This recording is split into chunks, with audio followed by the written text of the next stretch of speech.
Oh, hey bitch. Excuse you. Baloney wash. I'm annoyed. I'm just here to give my opinion and carry Annie. It's Chris Avalon Unfiltered, bitch.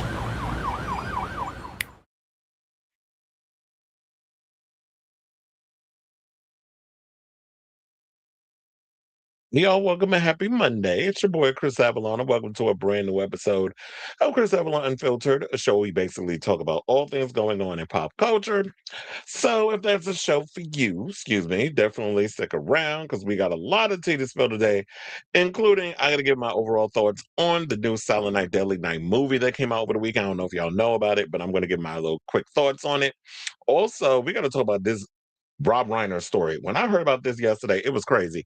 And now more stuff is coming out. The son's been arrested. We'll break the whole situation down because he went and unalived both his damn parents. Freaking psychopath. But anyway, we'll get into that. And Donald Trump's stupid comments where he decided to make it all about him in regards of what was going on with Rob Reiner, how people just ripped him to shreds, including the ladies of The View and Jack White from the White Stripes. So we'll get into all of that. Plus, speaking of deaths, we got to celebrate the life. Well, we'll also celebrate Rob Reiner because he was one of my favorite directors. But also, Anthony Geary, y'all know, best known for playing Luke Spencer over there on General Hospital, passed away. So he was married too. He had a husband. So yeah, did y'all know that he was a homosexual. So he was one of us, child. So yeah, we'll get into that story. And then Jeannie Francis spoke out about it and all the other stuff, gave her condolences. So we'll get into that. Plus, we got to get into this rumor regarding Scarlett Johansson. Jeff Snyder went and spilled the tea and revealed yesterday, I think it was yesterday or the day before, over the weekend, I'll say. He revealed who she might be playing in the upcoming Batman sequel. So we'll get into that. We got to talk about this Avengers Doomsday situation where it's about 4 different trailers are going to be appearing in 4 weeks. Like each week is going to be a different trailer. And apparently one of the trailers already leaked online. So we'll get into that. Netflix, I don't know if y'all knew about this, but before they were considering trying to buy Warner Brothers, they were trying to acquire Disney. So we'll get into that team. Plus, we got to talk about Ebro Darden and them. They done canceled Ebro in the morning over there at Hot 97. So we'll get into that. He went in on them. He also went in on Drake because Drake was trying to be cute with his little snide comment over there on social media. So we'll get into that. Plus, speaking of beefs, Russell Simmons seemed to be fighting with his ex-wife, Kimora Lee, over something that she has said recently on, I don't know where it was because I don't watch her new reality show, but she said something and apparently her baby daddy clapped back. So we'll get into that. Plus, Lizzo looked like she scored a major legal win against them backup dancers who went and accused her of the things they accused her of. So we'll get into that. Plus, Tyra Banks is being sued for an abandoned ice cream shop that she was going to be doing. Charli XCX and Kim Petras clapped back at MAGA Minaj over them transphobic comments she went and made on social media regarding Gavin Newsom. And we got to talk about a heated rivalry because they just got renewed for a new season. And in addition to that, they had to clap back at some dude by the name of Jordan Firstman. I almost said Fist. I mean, gays and fisting, right? Firstman, who went and criticized the show's sex scenes. So we have that. Hold on. I had to move my coat because I was like, my coat, I was noticing was like hanging on the background. But anyway, so we have that and a whole lot more. So before we get to those topics, if you have not already, please do me a solid, hit that like button. If you're new to the channel, hit that subscribe button. And also be sure to smash that notification bell so that way you know when we go live with a brand new episode of Chris Avalon Unfiltered. I hope y'all can hear me because um it's like I hope y'all can hear me because I was like I had to do a last minute audio situation, but it seemed like y'all can, so we good. Yeah, we'll get into all of that. Alex, and then yeah, we'll get into all of that when the topic comes up or when we get into it. So without further ado, let me hit my banner and let's get into topic number one. Let's talk about Silent Night Deadly Night. So I don't know if y'all actually went to see the movie, but I don't know if a lot of people even knew it came out. I don't even know how much how well the movie did at the box office. Somebody can look that up real quick. Let me know in the comments. But I didn't have an opportunity to look at the thing. I saw the movie over the weekend, and I have to say, I thoroughly enjoyed this film. Now you know how I usually get when it comes to remakes. I don't particularly like a lot of remakes because usually when it comes down to it, I get annoyed with y'all will take a name and completely change up the narrative or whatever. But in this film, they did take the same premise, which was like Billy was in the back seat of the car. They went to go visit their grandfather, whatever, at the nursing home. Parents is going home. They get accosted by a serial killer, whatever the case is, and then the parents are killed in cold blood, leaving Billy an orphan. Then Billy goes and he's got this trauma from what happened with a man dressed up as Santa Claus committing killing his parents. So then he wins and dons the suit or whatever and goes on a killing spree. This movie was completely different. So I like the fact that they took the premise of the original film and added a supernatural element to it. I'm not going to do a whole spoiler because I want people to actually go out and see this, but yeah, there was definitely a supernatural twist that they brought to it that I absolutely love with this. So was the fact that there was a reason to why Bill, you see Billy killing these people. He's not just going off killing people for, killing sake. Around the holidays, something like he's got this little, how like where certain killers keep like a momentum or whatever, like they keep a souvenir or whatever. So he has this book that he actually, when he kills people, he has to take their blood sample and put it under, he has to lift up the calendar flap, whatever, use his finger, press down on it to put the blood stain in it. And I think it's basically something because if he doesn't kill the people that this person in his head, it's something to do because it's like when I was thinking about it, I was like, it's a cross between Dexter, Frailty, which is like one of my all-time favorite movies. If y'all have not seen Frailty, definitely check that movie out. I forget who directed that. Oh my God, Bill Paxton, I believe, directed that. May he rest in peace. I think that was the only movie he ever directed. Frailty is like one of my all-time favorite horror movies. That film, it had Dexter, and it also had a bit of Venom in it because he hears this voice in his head that's literally guiding him to go to these people. And then when you realize the people that he's killing, there's some deep, dark, sinister stuff that these people have done. So he's killing people who have done bad things. Hence why when you see this picture right here, when they go and say, you know, what was it, naughty or whatever? Yeah, it says naughty written in blood in the axe. So it's like when you go and you see something like that, it's like, yeah, these people were on the naughty list or have done naughty things. Hence why he was doing what he's doing. So I love the fact that they kind of brought this Dexter Venom type element in it. And I feel like they used the whole Venom thing was like, he hears the voice, like he hears the voice in his head or whatever.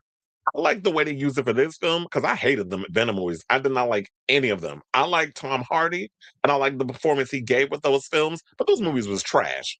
And I don't care what anybody say. I mean, if you like the movies, you like the movies. But I thought all the films was trash. I didn't particularly care for them. But I love what they did with this. Now, as far as Rowan Campbell goes, I thought he did a phenomenal job as Billy. Like, yeah, I love the original film. The old film has a special place in my heart because it's a classic. But this film, I feel like if you've never seen a Silent Night, Deadly Night film and you want to come aboard this franchise, this is a good one to come aboard and watch and enjoy. So if you actually have a chance, definitely go out and see the film. One of the things I did hear about was that infamous Nazi sequence that they had. They posted a clip or whatever on social media. I purposely didn't watch it because I wanted to go in the movies and just be in the moment and be surprised by what was watching. So I saw like they posted up online, and I kind of wish that they didn't do that. But I get it when it's a small independent film, like this film, because they had what is it, Cinephile or whatever thing is behind it. The people that and also Bloody Disgusting. So you have all these people that's behind this film. And of course, what they're gonna do is they're trying to get y'all to come and see this film as much as they possibly can. So they're gonna post clips online. But to me, I felt like just go in blind, go watch this movie, and you'll enjoy it. Don't go late at night because I've always heard people say, "Oh, I went late at night and I was tired, so I fell asleep on it." I went to see this Friday morning, and I've noticed this is what I got to do with movies now. I have to watch them early because if I watch them late, I get sleepy, like I did when I watched that long ass 4 hour Kill Bill movie. Did last week.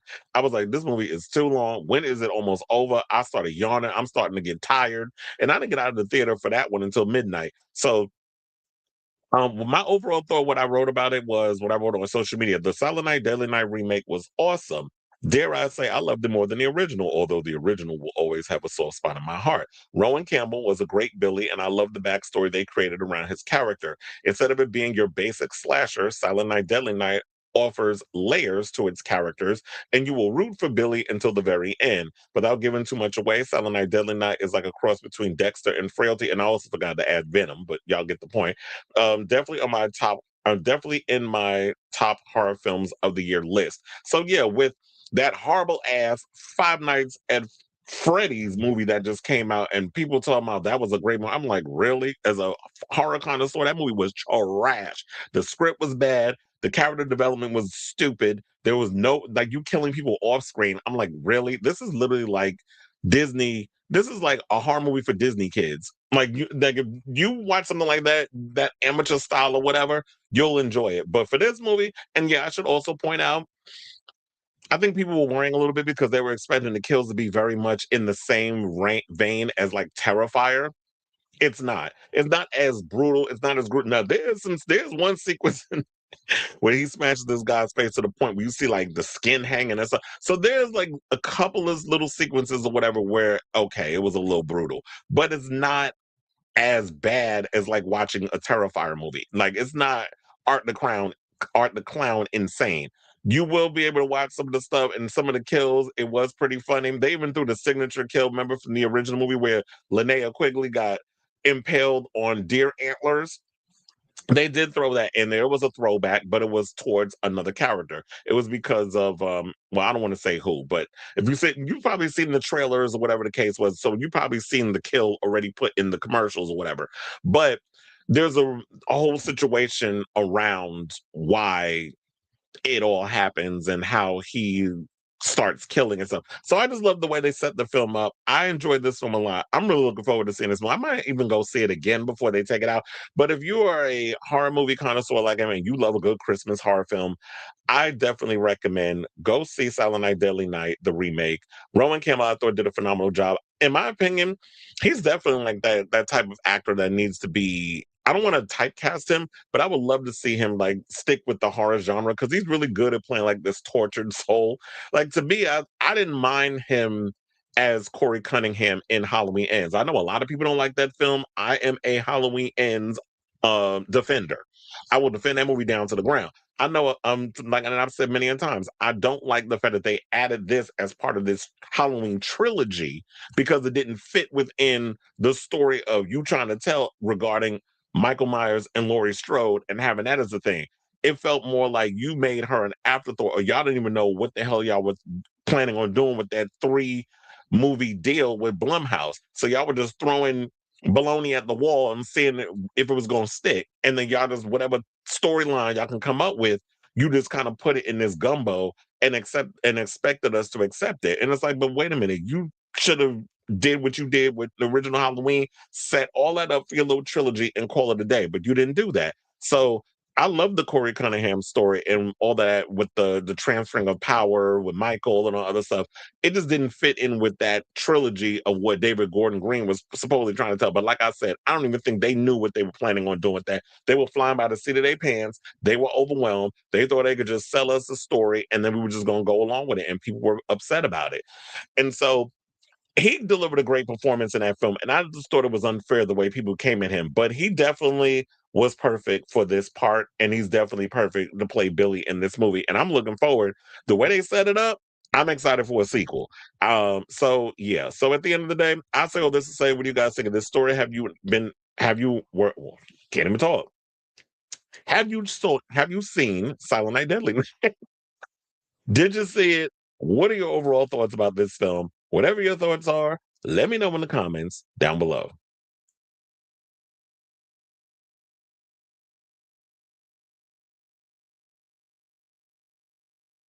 I'm well. How are you?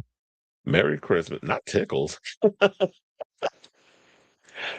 People who pay to go to the theater just to for I know because I'm like, well, me, I have a list, so I won't feel so bad. But then again, I don't get it either because and my thing was I had to pay a regular ticket price. Like they didn't even cover the A list price when I went to go see that when I went to go see Kill Bill, the whole bloody affair. So I was like, I'm staying up. I wish they sold coffee in the movie theaters. Wait, don't see, I could have sworn when I worked at AMC, I used to make coffee up in there. So maybe I should have asked them. Cleveland saw it. I know because we had a little conversation about it. He said definitely one of my favorite horror films of the year. The actor who played Billy is actually decent and likable. I was rooting for him throughout. Oh no, I like Rowan Campbell. Like I said, I've been a fan of his since. Halloween Ends. Like, I know a lot of people didn't like that movie. A lot of people kind of just went in on him. It's like, oh, you need to go after David Gordon Green and Danny McBride. They the ones that did what they did with Halloween Ends.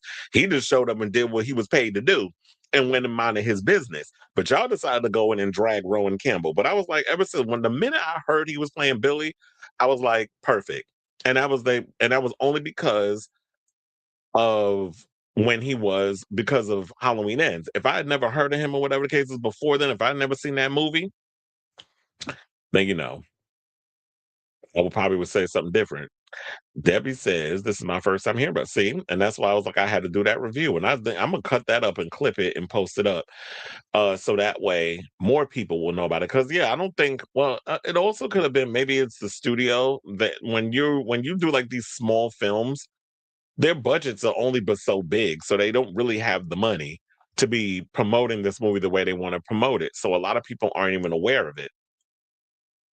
I hate when I see a movie and people talk to the whole. Oh, I do too. But luckily, I've been able to go to movies and check out. Luckily, people have been quiet when I go to.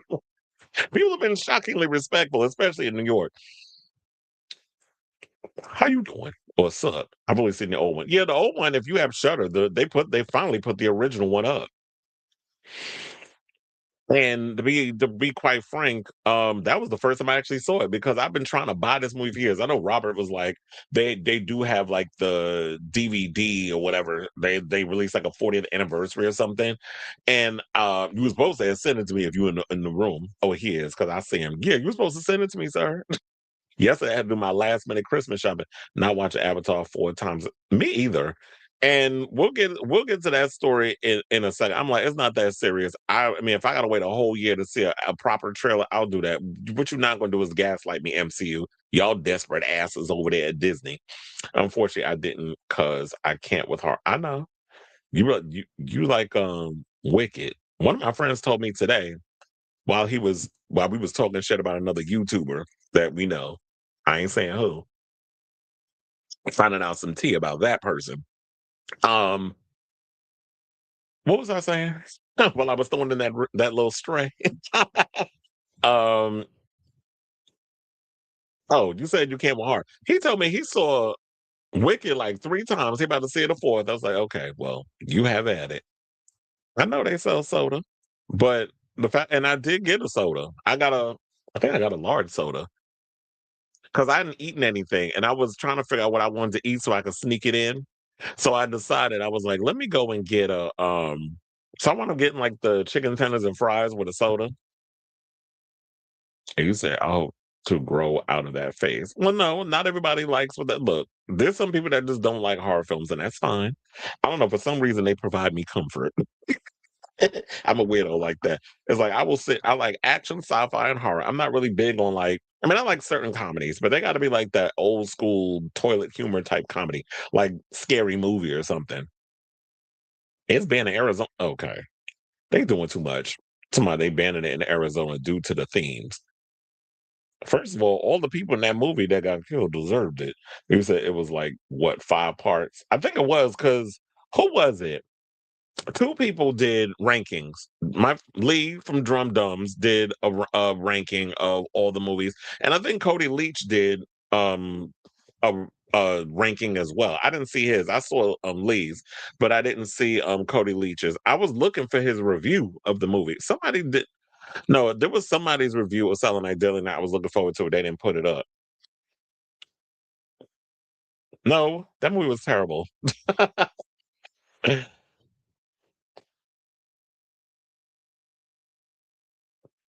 Say what?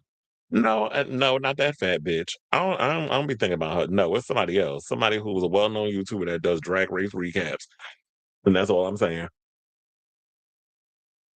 That's a good enough hint. Not sneaking in your pocketbook.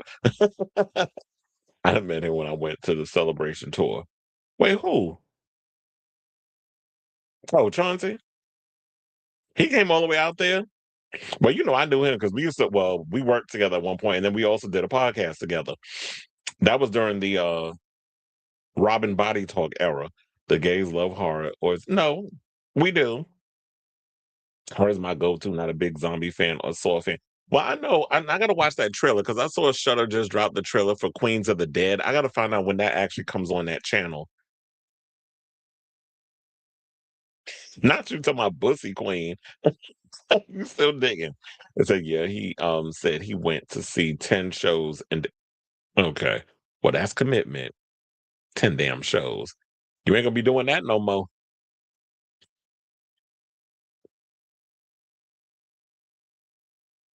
Can I move closer to the camera? How close you want me to get? Okay, anyway, so look at you still digging. I told her I'm not saying, even though that was my fault. I should have just kept my mouth closed. But anyway, let's get into this story. Let's move on. Let's get into some heavy topic, and then we could probably just. I just want to get this out of the way, but I had to do my movie topic first. All right, so let's talk about Rob Reiner. So yesterday, I had heard the unfortunate news that Rob Reiner and his wife Michele were unalived. Well, first of all, the story that I believe came out was the fact that two bodies were found at Rob Reiner's mansion. They didn't say who it was.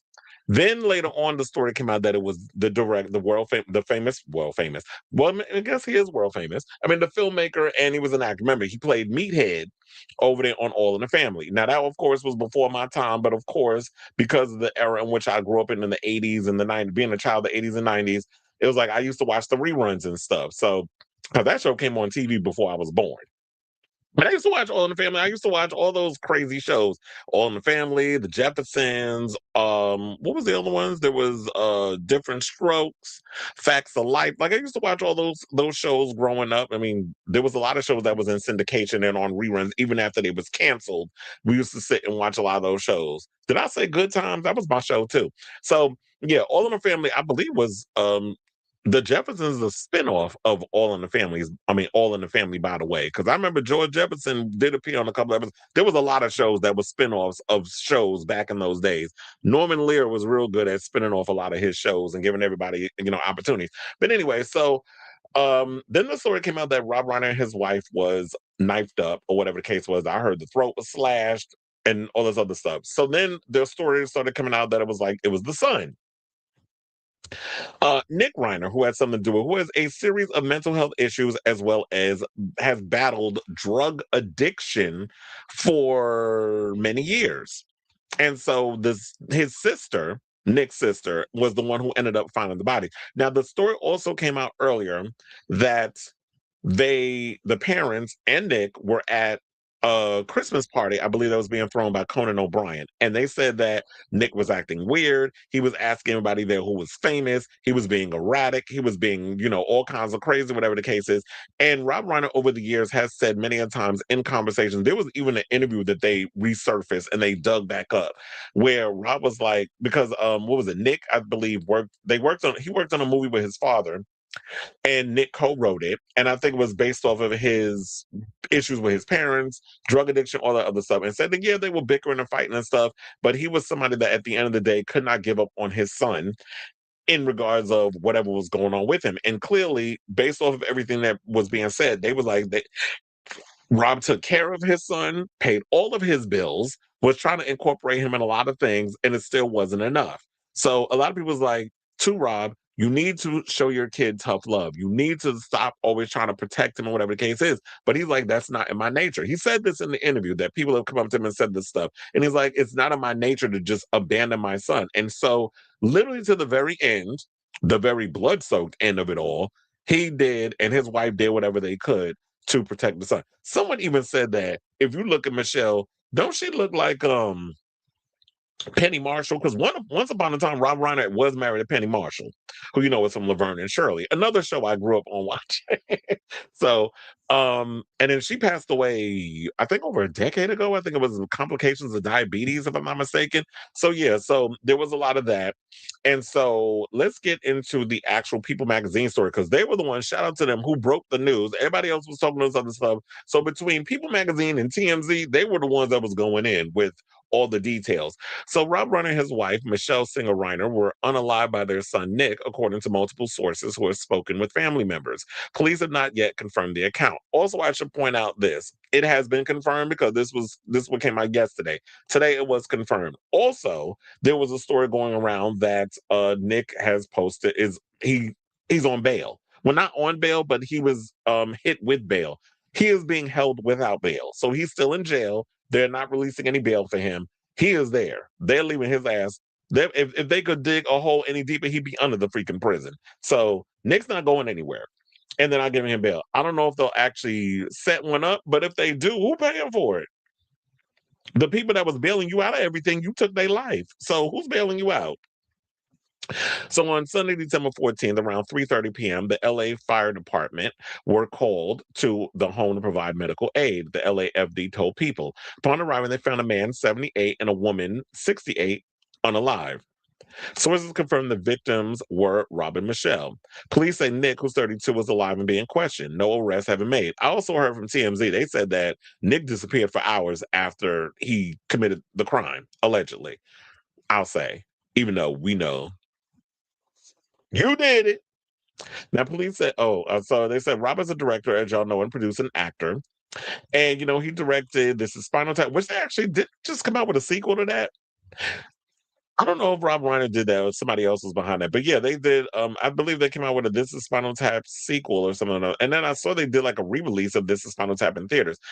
Also, Stand By Me. Oh my God, that was like my favorite. Still is one of my all-time favorite movies. There's a loony up in Tokus. Stand By Me was one of my favorites. Princess Bride, Princess Diaries. Princess Bride was one of my favorite movies. When Harry Met Sally, of course, the infamous orgasm scene. Misery. A Few Good Men. You Can't Handle the Truth. Like, there's so many iconic quotes that have come out of, like, with so many movies when it comes in, like with Misery, like I said, A Few Good Men, when Harry Met Sally, The Princess Bride, Stand By Me. So many quotable parts of those films. I already told you, like, as a kid growing up, Stand By Me was like one of my all-time favorite movies. I wanted to be who did I want to be in that movie? I was more like Will Wheaton when I was that age, but I wanted to be River Phoenix. So that was literally me, and when I would always revisit that film. So everybody knows that he played Mike, aka Meathead, on All in the Family. He was born in the Bronx in 1947. His father was legendary comedian Carl Reiner, and his mother was actress and singer Estelle LaBoste. Robert and Michelle met when Robert directed When Harry Met Sally. The couple married in '89 before having 3 children.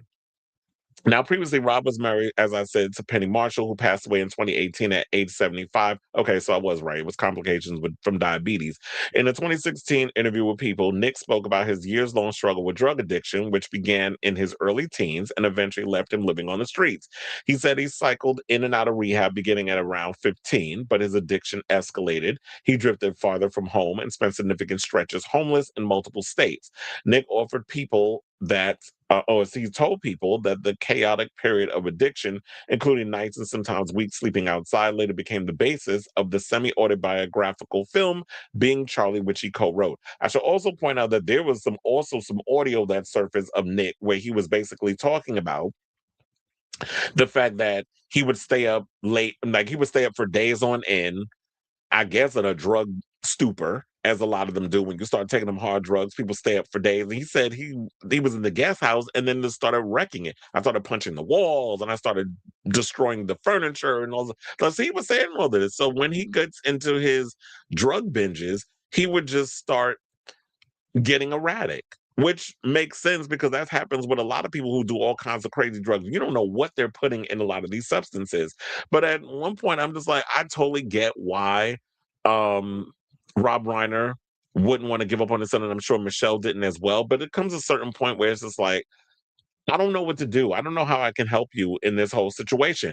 And shout out to Rob Shooter, who over there at his Substack, who went and posted an exclusive article where it said that even as their relationship with their troubled son grew more painful and volatile, Rob Reiner and his wife, Michele Singer Reiner, were never prepared to give up on him, a loyalty sources tell. say that they would still be showing today if they were alive. Multiple family insiders tell me, well, as in Rob, the couple spent years financially and emotionally propping up their son Nick, paying all his bills, covering the cost of repeated treatments, and trying to keep him close to them no matter the personal or social cost. Saying they paid for everything: housing, treatment, travel, all of it. A source tells me Rob and Michelle truly believe if they just didn't abandon him, he'd be okay. Well, I totally get that, but there's a such thing as tough love. There comes a certain point, if you're not willing to get the help that you need, then I can't continue to enable your behavior, because they probably saw it as they didn't want to abandon him. You're enabling the behavior, and he took advantage of that. That's what I'm getting from it. He literally just took advantage of his parents because he knew, oh, they'd give me whatever I want. Oh, they never abandon me. And you get into a nasty heated argument with your father at a Christmas party. Yeah, in my head, I'm not thinking like, oh, he's gonna take my life. Nobody's thinking. Nobody like, you would never think that of all the people in the world that would actually just gut you would be your own children or your own child. Who would think that? I mean, the Menendez brothers did it, right? But I don't know if it's the same thing as what, because according to the Menendez brothers, they accuse their father of being a child molester, allegedly. But Rob Reiner, he always seemed like a pretty stand-up guy. I mean, I liked him. I liked a lot of his movies, and he was also someone who was very outspoken when it comes to politics. Now, speaking of politics, we're gonna get into what that asshole over there in the White House had to say in a second. But before we get to that, let's finish the article. They said they also, where was I? Nick was. They said they also insisted on bringing Nick along to nearly every high-profile event they were invited to, even when he wasn't welcome. They said Nick wasn't invited, but they brought him anyway. One insider says it caused tension because other stars didn't want to be around him. Sources say Nick's behavior was often explosive. He allegedly screamed at his parents in public, including at celebrity gatherings, humiliating them in front of friends and colleagues. Saying he treated them terribly, a source tells me. He would yell at them, lash out, and Robin Michelle would immediately jump in to defend him. That dynamic reportedly played out just hours before the murders. TMZ reports that at Conan O'Brien Christmas party Saturday night, Rob and Nick were involved in what sources describe as a very loud argument. Audible to multiple guests, Rob and Michelle then left the party together. Behind the scenes, Michelle had confided to friends that she and Rob were at their breaking point. She would say, we've tried everything, but even then, they still wouldn't turn their backs on him. And those closest to the couple believed the loyalty would not have wavered even then. If Rob and Michelle were alive today, one source tells me quietly, they'd still be defending him. So it's unfortunate this is where it had to resort to. Was like, yeah, I get it. You don't want to abandon your kid because it's like you love your children. But wouldn't know. Honestly, I wouldn't know what do you do in these situations, especially when you have a child that's so far gone, who's someone who doesn't want to get the help that they need, that are so prone to addiction. Maybe I guess they need the tough love, and you have to let them go. But he just couldn't do it. And now look what happened. So with that all being said, I know a lot of people didn't particularly care for Rob Reiner's politics because he was always someone who was very outspoken against people like Trump and all this other stuff. So of course, the orange shit stain had to jump on social media and give some weird freaking commentary post or whatever on live social, I believe, about Rob Reiner. And it's like, why are you even making this about you? I don't even know if I even want to read what this idiot had to say. But in case you didn't hear what the moron in chief had to say, let me read it. So it says, a very sad thing happened last night in Hollywood. Rob Reiner, a tortured and struggling, but once very talented movie director and comedy star, has passed away, together with his wife Michelle, reportedly due to the anger he caused others through his massive, unyielding, and incurable affliction with the mind-crippling disease known as Trump derangement syndrome, sometimes referred to as TDS. I don't know who even came up with this, but okay, crazy. Somebody give the Alzheimer's victim his damn meds, because he clearly shit his diaper again. So He was known to have driven people crazy by his raging obsession of President Donald J. Trump, with his obvious paranoia reaching new heights as the Trump administration surpassed all goals.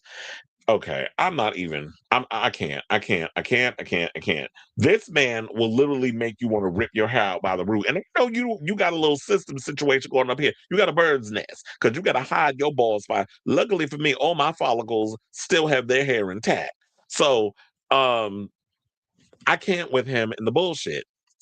And Trump, what you need to do is you need to tread lightly because while Rob Reiner had one child who didn't like him, you got quite a few that don't like you. And y'all can sit up and say, "Oh, but they put up with him, they tolerate him because what else they got going on for him?" Why do you think that um, Donald Jr. bungee jumps in the white powder on every chance he gets? That man looks sweaty. He always looks greasy, and he always looks like he's bug-eyed. The eyes be bloodshot. So you know he on something. He does full on. He swims through. He swims through the book of sugar. So allegedly. Then we got the other one that look like Slaw from the Goonies. He all messed up. Then you got the daughter, who I wouldn't be surprised if she was. She was abused. If you know what I'm saying, I think you do. Your family don't like you. Your wife don't even like you. So tread lightly because the energy you put out there, especially towards people like Rob Reiner and making it about you better hope and pray none of your kids do to you what Charlie did to his daddy and mommy. So tread lightly, sir, because you say all this stuff dumb. And at one point, I'm wondering when are people going to actually call him out on his shit, like his own supporters? But he can do no wrong in the cult's eyes. But since they won't speak out, let me see. I could have sworn I had it. Jack White, I believe, had something to say about. Oh, yeah, I do have it. So, Jack White over there on his. Hold on, let me pull it up for y'all because I want y'all to see his Instagram. So, yeah, Jack White went into the Instagram. He screenshot what Trump had to say and basically posted the following. So, he said, Trump, you disgusting, vile, egomaniac loser child. Neither he nor any one of his followers can defend this gross, horrible insult to a beautiful artist who gave the world so much. To use someone's tragic death to promote your own vanity and fascist authoritarian agenda is a corrupt and narcissistic sin. Shame on you, Trump, and anyone who defends this. God bless you, Rob Reiner, and thank you for what you gave the world. I never even met you, and I still stand by you. Well, stand by me, stand by you, Jack White. And one person said many people lost their jobs just for posting about the death of Charlie Kirk, but the GOP will tolerate this unhinged rant about the death of a person who worked his whole life to elevate people and their stories from all walks of life.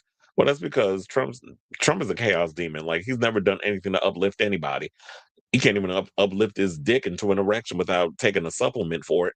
And another person says someday he will be gone and the world will, well, I'll be there with my pom poms, my confetti, my own confetti. I'll be walking around with a confetti machine, just like go off. We're gonna have a cake. Oh, we're gonna celebrate when that motherfucker hit the pavement. Rob Reiner's life and work will be celebrated in perpetuity. The exact opposite is true for this stain on humanity. This man is an embarrassment, not only to this country, but to the very existence of him, who he is. So, with that being said, last but certainly not least, let's get into this clip. So, the ladies of the View went and spoke out about this whole situation because when I'm Wendy. Whoopi is really she was close with Rob Reiner and she knew Carl Reiner. She knew she was very close with the Reiner. So I already knew like with this story coming out, like it would really hit her the hardest. Probably in the same like level of her friendship with Robin Williams, if I can say. Like if Billy Crystal was to go tomorrow, oh, that would definitely sting her too. And I heard that Billy Crystal was actually at the house, not there when it all happened, but he went and visited the house and he was seen distraught and all this other stuff. So yeah, they all kind of knew each other. They ran in the same circles, as comedians, whatever. So with that being said, this will actually be my first time watching this because I haven't seen it. But let's get to the clip of the ladies of the View. Hold on, let me see if I could adjust the audio so we don't get.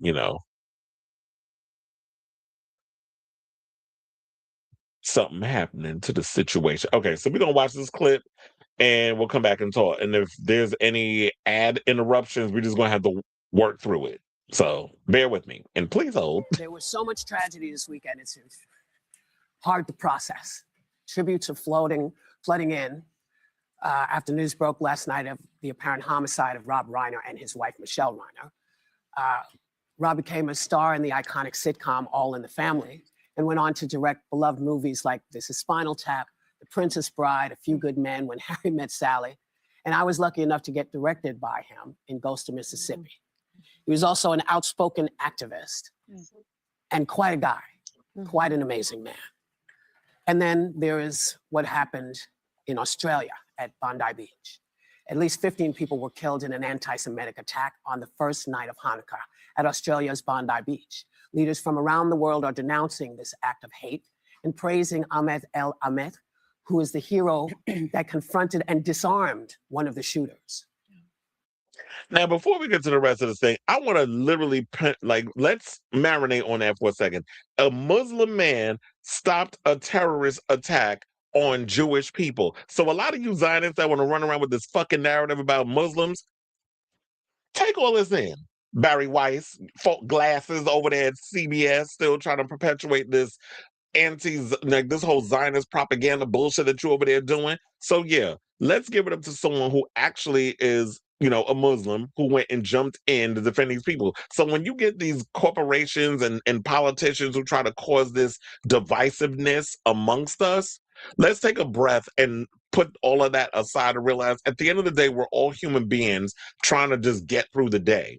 So let's stop using a lot of our the racism, the hatred, all of our prejudices. I'm just speaking in general, and letting that overshadow the main things that's going on. While they're sitting up in here robbing us, and I'm talking about America, while these corporations and governments and stuff are trying to rob us, we need to give credence and focus on the fact that, you know what, let's put all that aside and realize that we're all human beings, all trying to do what we got to do to survive.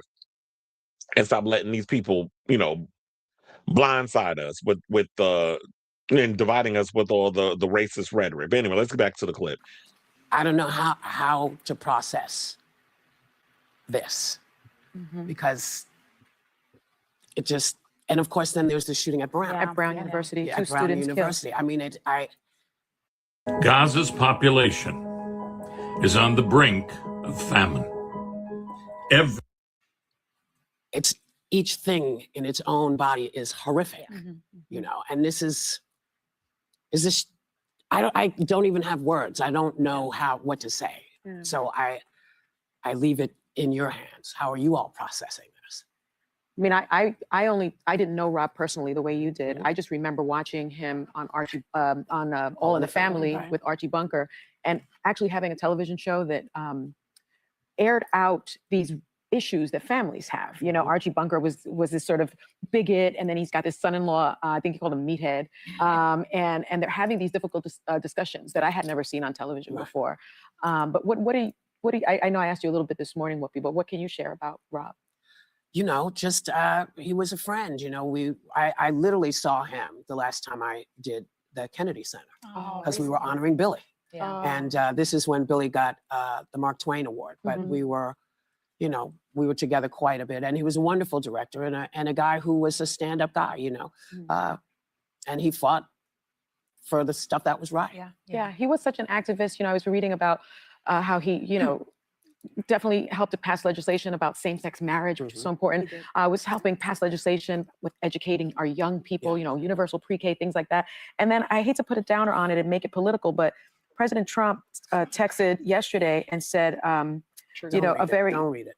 Just tell him that it's there. He talked about Trump, that he died because of Trump derangement syndrome. I just don't think that that's something that we should be hearing about. I think we should be saddened by the gun violence that we're seeing. I used to think that gun violence was just an American phenomenon, and now we see this sort of anti-Semitic attack in Australia on the first day of Hanukkah, which is so disgusting and disturbing. And then, kids going to college at Brown in the middle of finals, getting murdered. What are those families going through? Why all of this sickness and hatred going around the world, not just Well, in and this it's all country. awful in its own lanes. I want to speak to the Australia thing. We're seeing a massive uprising of anti-Semitism globally, but in this country, there's a divide on the right now. I don't care what she. I'm wanna sorry. also I don't. say that, I can't. I cannot stand her. I'm going to have to go through what she has to say. I don't want to hear her Zionist bullshit. Let's get to Anna because she came with the read of all reads. Sorry. University news broke on Friday, I immediately called a good friend of mine who's got a son there. Yeah. Her son was sheltering in place, terrified in his dorm room. That lasted for 12 hours. He is now home. The semester was over. They were in the middle of exams. But something that really hit me was there was actually a survivor, Zoe Wiseman, of the Parkland shooting in Florida, Yeah. who She was had a been- student at Brown She got University. shot. How much have we failed our youth Yeah. that there are children out there who are now survivors of 2 mass shootings? And, you know, on Rob Reiner, I just want to say, one day I looked at my ex and he had slipped into my DMs because he Rob watches. Reiner slipped into your Yeah, he DMs? watched Oh. news. He knew everything that was going on at the same time that he was making brilliant film work. Yeah. He was also deeply engaged. There wasn't a cause he didn't care about. He cared about immigrants. He cared about equality and justice. He spoke up in defense of democracy at a time when so many in the media industry, so many with a platform are afraid to speak. He put his money and his mouth where his heart was. And for Trump to have put that out today, I'm going to say it. You know, damn it, there's an American family grieving. Yeah. This is a tragedy, not just for the family, but for all who knew and loved him. And for the president of the United States to make this about him and a way to attack Rob Reiner because he exercised his American right to speak up with what he disagreed with is shameful, is disgraceful. And out of all the disgusting things that Donald Trump has done, this is right up there. Yeah. And I would. So I feel like we all got the gist. We don't need to hear what anybody else has to say in this whole situation. Shout out to Rob Reiner. May he rest in peace. And that was one of the things I also liked about him too, was not only because he made a lot of great films that I resonated with and I absolutely loved, but he was also very outspoken. He was not afraid to speak out against what, you know, the injustices of the world, especially when it came to American politics. So if snowflakes want to get all upset about the fact that they feelings are hurt because you're saying something negative about me. If you got thin skin, oh well, get over it. If you're gonna be in a place of power, if you're gonna be in a place where you're gonna be dealing with lots of people, you're gonna have to deal with people who don't like the things that you do. I deal with it here with this show, where some people don't like some of the things that I say, and people jump in the comments and try to troll, and I gotta cuss their ass out and block them. But it's a part of the game, and if you're somebody who's thin skinned and can't deal with the heat of it all, then you just need to go.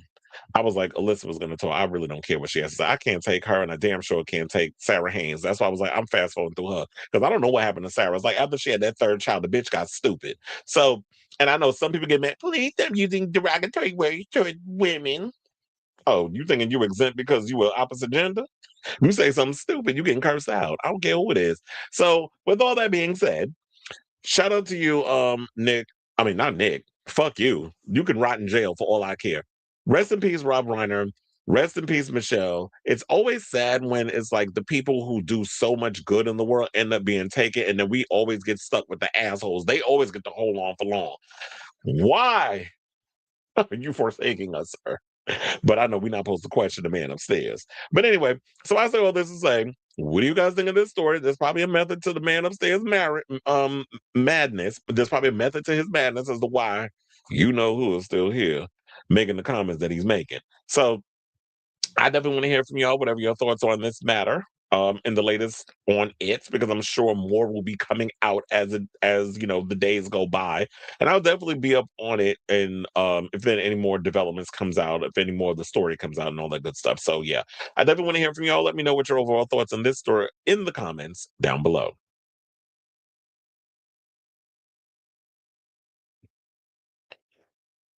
Oh Lord, let's see what the people is saying.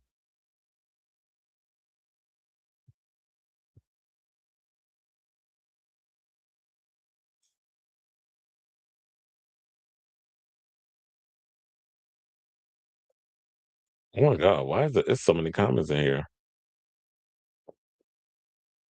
Uh, uh, uh, uh. Oh yeah. That's lovely. You said the tea was spilling all night with this. Mm-hmm. Not Florence Johnson. You said him and Rob had an argument. Yes, I know. I'm reporting the story and you're putting it in here. You said All in the Family, spun off Jefferson's, More Good Times. But yeah, there was a lot of shows that they were spinning off. Um, this story hurts my heart so much. Nobody deserves to pass that way. No, they don't. No real parent could abandon their kids. Absolutely. People love heart. It was in Taxi too. I did love that show though. First of all, Taxi was a show where I was like, I had a crush on Tony Danza. I know it makes me sound like I'm wiser beyond my years, and maybe I am, but I was like, Tony Danza and them tight jeans. I was like, okay. Okay. Your mama, I'll say that. And now you're banned. I was like, don't come in here with that bullshit, pussy asshole. You said, good to know you're a Princess Diaries fan. I'm in Princess Bride, but I do like Princess Diaries. I like Princess Diaries, but I'm in Princess Bride. You said there's a special place in hell. Yes, it is. No, there ain't even a place hot enough to put his ugly orange ass. That's an ugly ass man. And you said the fact 45 47 used Robert. He always makes it about himself. And the overall narcissism of it all wasn't understandable. And if you're going to be up in here defending, you're a bigger fucking idiot than he is. And you said, well, understand what Reiner was always talking negative. Okay, and half the shit not half, all the shit he says relies on negativity. So it's funny how y'all like to say, well, goes around, comes around. But when somebody comes after people y'all like, then it's, you want to move the goalposts. No, you don't get to pick and choose and flip flop and all that other bullshit. Take that comment and shove it up your ass, stupid. Now you're banned too. I tell you, I got time today. You know, I love going through comments and cussing people out before I block their ass. No, they're real delusional. He was being real delusional. And said, and one of the things about Rob Reiner, he talks about politics in general. He's not talking, he wasn't specific. Maybe he was specific when it came to certain things Donald Trump does. I mean, we have every right to, when you go over in here and literally just deporting everyone without due process, when you're going around here doing a mass genocide of people because they paid you millions so that they can do it, when you're going and gutting healthcare, when you're going and killing pediatric cancer research for children, when you're doing all these things and letting Elon Musk do whatever the hell he wants, and you're taking money from billionaires and oligarchs, what do you expect? We're not supposed to criticize what you're doing? Like, you're not doing that for the people. So he's calling things out. You take it personal because, yes, we all knew this. Before Donald Trump became the Donald Trump y'all all know, he used to pretend he was his publicist, call tabloids, and do like set up interviews and spread gossip about him so he can keep his name in the news. He also used to have somebody that would cut out clips of him to bring him if people was talking about him in the tabloids. Like he's been a grade A narcissist since before speech replaced sign language. But everybody wants to act brand new. And now you want to say what he said. Okay, so we compare apples to oranges. This is what we doing? Okay. He's not a good person. He's someone who hate, and it's because his father didn't even like his ass. He said Jack White's Trump deranged too. No, you're the one that's deranged. Which is why I told you I'm going. I sent 3 people to the block party so far. Who else? Who's next? Because I told you I got time. You want to know where they come from? They lurk in the background. When you're doing a live stream, they're listening to what people got to say, and they just lurk in the background, with their little, being all slow and half, well, not even half. Y'all are retarded, and I don't care if people find that word offensive. Y'all are retarded. Y'all are short bus slow. Mama dropped and probably was drinking like, she probably had what they call that fetal syndrome thing where they be drinking while they pregnant. I'm sure that's what your mother was doing. Yeah, I did hear about some actress from NCIS Los Angeles. I never watched that show, so I don't really know who she was. I never watched any of the NCIS shows, but I did see that story. Such a sad story. I'm just finding out about this now. Oh yeah, the Australia story was crazy. But it was just annoying me because it was like, yeah, we get it. I mean, it's sad when it's a mass of anybody, but when Sarah started that, well, I specifically want to talk about the Jewish community. And I was like, here we go, because we already know what she about to do. So I'm getting through that. I'm not sitting with her with that foolishness. I'm a liberal. I support the right now because the left have abandoned liberalism. Well, I'm not on either side. And that's why I think people misconstrue if you are new to the show. I'm not left or right. I'm more of a progressive in a lot of my thoughts. I don't particularly care for centrist Democrats, and I damn sure don't care about Republicans, and I damn sure don't care about the GOP maggot types. Like those are the like anything extreme. No, um, I'm more in the vein of like I want people to have, even if I don't like you, I want you to still be able to live and have your little health care or whatever the case is. I just don't understand people who feel like, oh well, I should have and you shouldn't. Well, I don't care what your political beliefs are. I don't care what any of the other stuff. As long as you're not doing harm to me, I don't care what you do. You want to hurt yourself? Be my guest. If you want to believe what you want to believe, be my guest. But I don't want to inflict harm on others. I don't understand people who live like that. But I'm not jumping to the right because I feel like I've always seen like Trump has been a scam artist for eons. But that's because I grew up in New York and we were all aware of the type of man that Trump was. A lot of people, wanted to believe what they wanted to believe. They thought he was going to be anti-establishment. I'm like, he was born with a silver spoon in his mouth. There's nothing anti-establishment about a Donald Trump at all. Especially when you were given millions by your father and you went and ruined it because everything he touches turns to shit. Well, I'm believing that I thought it may have happened because the party happened like Saturday night, and it could have happened. The son was enraged, probably went and did drugs, came back to because remember when I talked about the story earlier, he's erratic. He said that he's been up days on end. He would get erratic and he would start damaging the pool house that his parents had, and would sound like he was so proud of when he did it. So I'm assuming like maybe it was another one of those things because doing drugs, you still in a fitted rage and just went off. But if you're gonna kill your parents, no, he won't. But he wants everybody. But he want to sue everybody that says anything negative about him.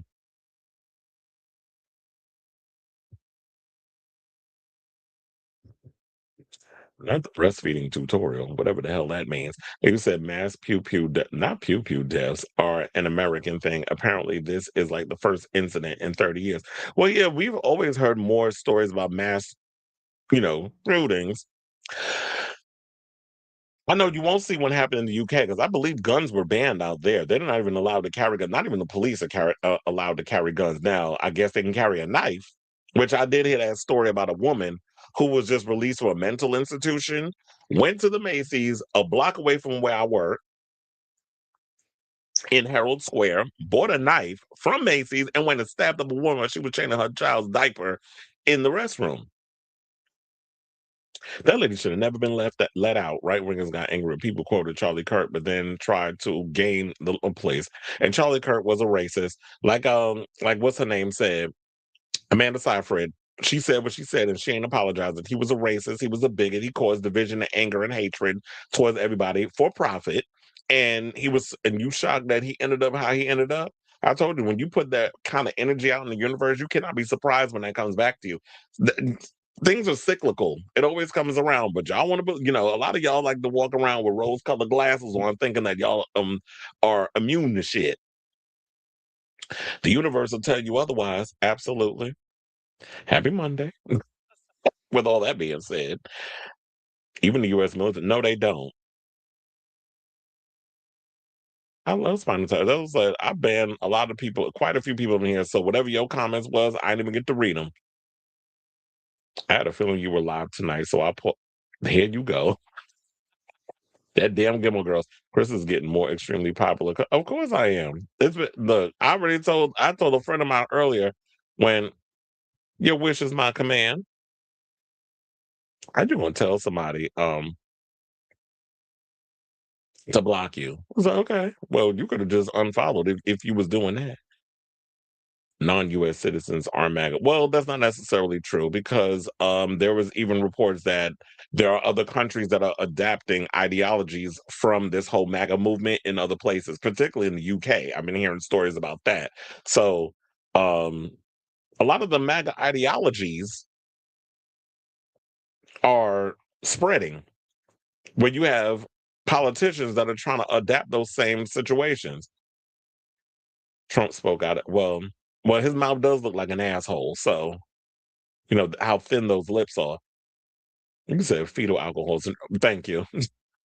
If you believe that tariffs help anyone but the rich, you need to wake up. First of all, we're the ones who end up paying for tariffs. So I don't know where they're talking about that. They said tariffs help anyone but the rich.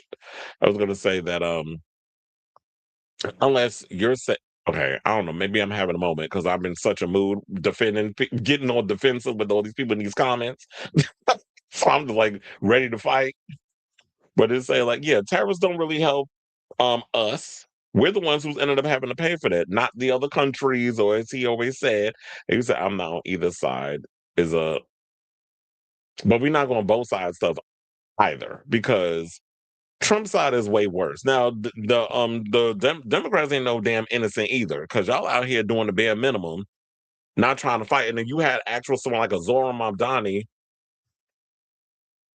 And what's the other one named Charles, who the people out here was like really trying to fight the good fight, and you got these corporate centers, Democrats who want to take APAC money, who have been trying to sabotage other people or don't want to endorse real progressive change because they're so cut to the old guard. Then you got Hillary big back ass out here recently standing 10 toes down on some of the propaganda she's been spewing and kind of treating young people like they're stupid because we're all sitting here watching a real genocide happen in real time, and she's trying to tell us what we seeing is a lie.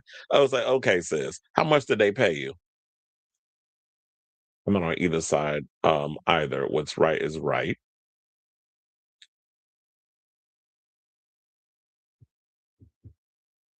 They do be lurking, but I don't know what they expect to hear. Well, you was gonna you already know me. I'm gonna always say what the fuck I want to say. If you're expecting somebody to come up here and sell you lies and grift for $1, you go over there and watch Megan 3.0, aka Erica Kirk, spew the lies that she be spewing. Or you can go to CBS. They're starting to propagandize that network to sound more like y'all. So y'all go over there and watch Glasses spew her lies over there on CBS in the news department. I'm just waiting to hear Gail put in her resignation. Because it's only a matter of time before she's gonna do that, unless Wig want to sit up there and still do a show because it pays well. I'm like, ask Oprah to keep. Let me shut up. They did say Nick had an issue with. Well, it could be that too. You already know meth is like. I would not be surprised if he was doing meth. I mean, that's a major drug that they do out there in LA. That's why I hated being in LA. I was like, just me getting around in that area, you be encountering so many addicts and homeless people. I liked LA for the glamour of it all. I didn't like it for the superficiality, and I didn't like it because of at least in New York, you could dodge even like you could do that little Kim. You could do that when you trying to dodge these addicts out here. But it's worse in LA. It's probably because it's much warmer out there versus New York. It's freezing. Anybody got time to be outside? What's the weather right now? 25 degrees. Don't no drug addict want to be out in these streets. Black Love is in the building. He said no, the suppliers pay for them. No, we pay for it too. All that stuff gets added on. You talking about suppliers. We have, and then you see the prices are jacked up. So how you gonna talk about people don't know about tariffs? No, clearly y'all don't.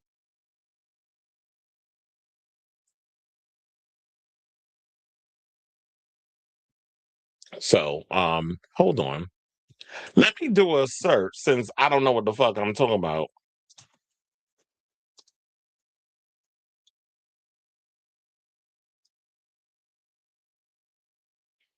Tariffs are initially paid by the importer, a U.S. company, to the government's customs, but this cost is typically passed on to U.S. consumers through high prices or absorbed by the importer through lower profit margins, which means, yes, the consumer, the importer pays for it, but we also end up paying for it. When you see that regular thing that you paid $20 for jacks up to 40, who's paying for it? The importer? The company? No, we paying for it, stupid. So how you gonna sit up here and tell me I don't know what the fuck I'm talking about tariffs? No, dumbass, you don't know what the fuck you talking about. Now you can head over. Now you can take your ugly ass over to the block party. I told you I got time today. Never ran into. Well, I knew people that was on it. I've encountered people that was on it. Not steroids. I'm gonna miss CBS before Trump's second term. CBS News became my preferred news station. I can't believe you actually watch regular news. You already know my news source is YouTube and Instagram because the people that I know on there actually knows what the hell they talking about. They said Steve Hartman and John Dickerson are inspiring journalists. Well, journalism's going down the toilet.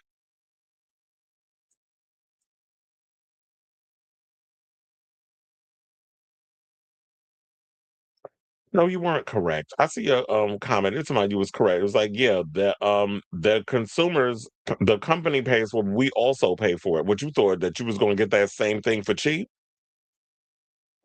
Well, no, not well. Common sense isn't so common for people like whoever the hell that was that I just. Oh, John Connor. You need to change your damn name. They ain't shit revolutionary about your ass. Somebody said the goddamn John Connor. You more like the T1 fucking thousand. You said the maggots are maggot. Yes, they are, and I got time for they dumbasses. I told you I'm ready. No, the one good thing about being a New Yorker and having this thick skin, oh, I'll be ready. Well, thank you. After all of that,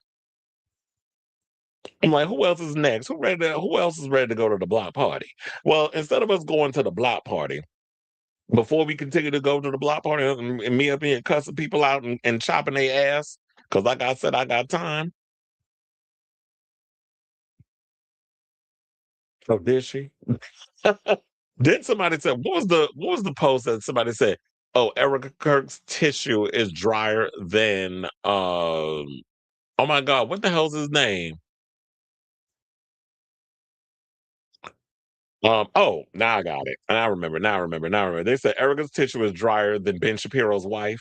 When I saw that post, I cackled. I was like, that's funny. Because didn't he actually say his wife was dry at one point? I remember hearing that story. So yeah, I was like, who you telling? Because Erica Kirk is one of the worst actresses out there. Remember at one point she tried to be a reality star. But anyway, let's get into this news. Because we got some sad news. We just talked about Rob Reiner. It's funny, an hour. I only did two topics because I was busy up in here windmilling on these holes in this damn comments. Um, but anyway, so unfortunately, we lost another famous person. Let's talk about Anthony Geary. So Anthony Geary, who y'all know is famous for playing Luke Spencer over there on General Hospital, has passed away at the good old age of 78 years old.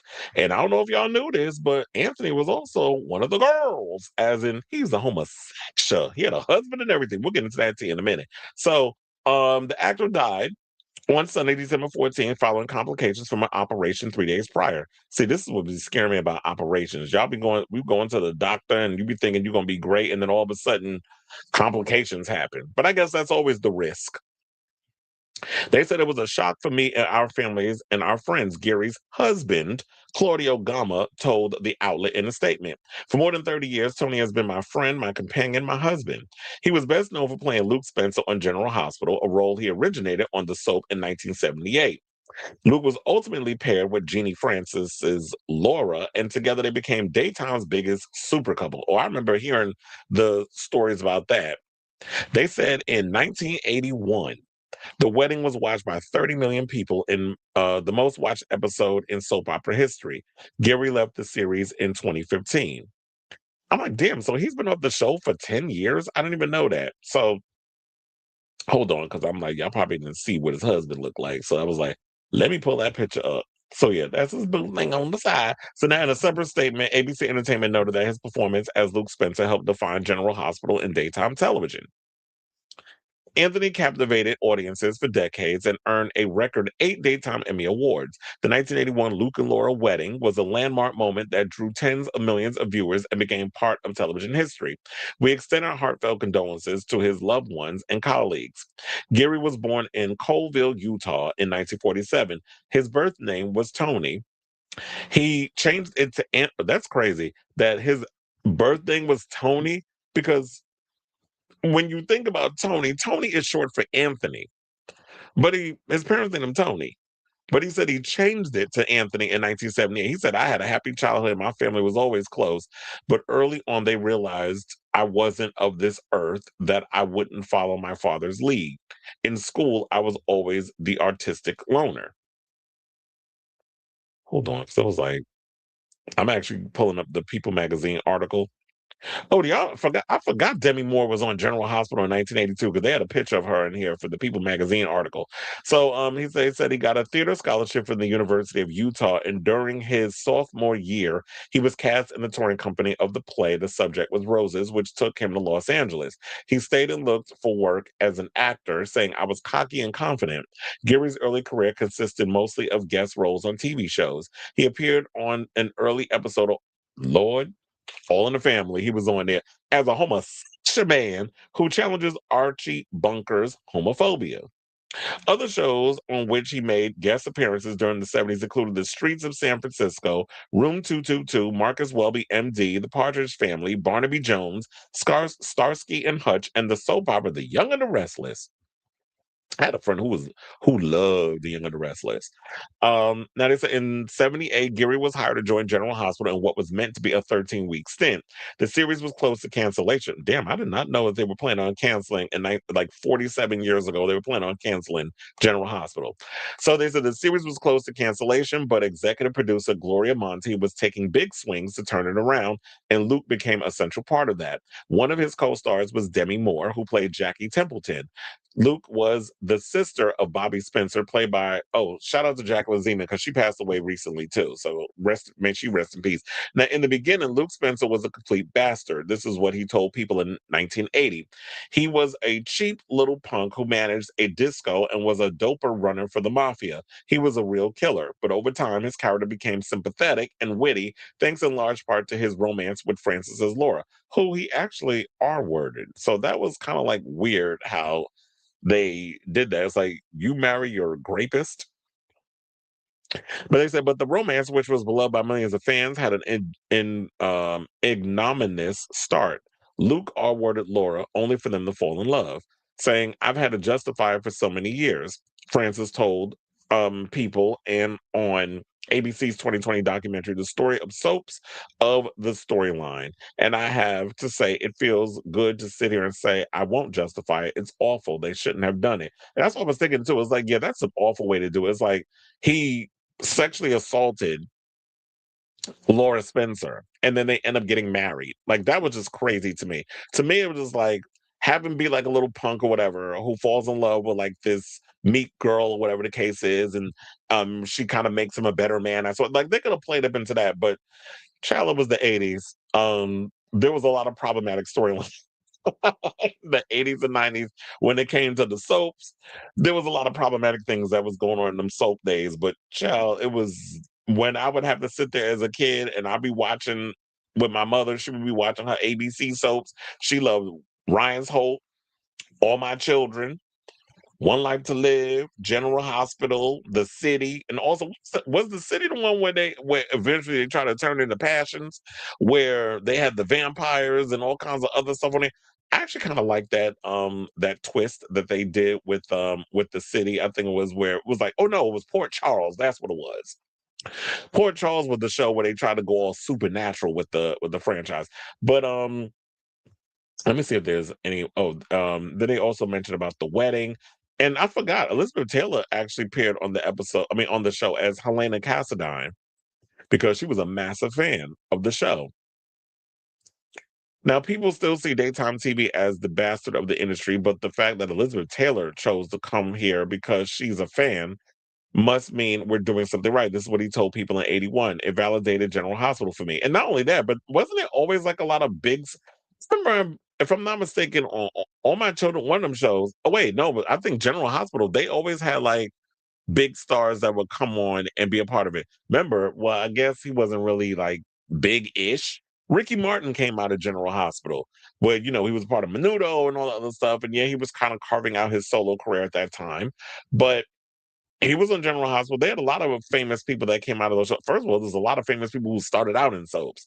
So the fact that they had that in there from that a lot of people, they did try to treat, I will agree with that, they did treat soaps like, oh, these people, they can't act, it's a stepping stone. That was always another thing. They used to be pissed when you would say that, oh, it's a stepping stone to get to something bigger and better. No, you're just happy that you can get work.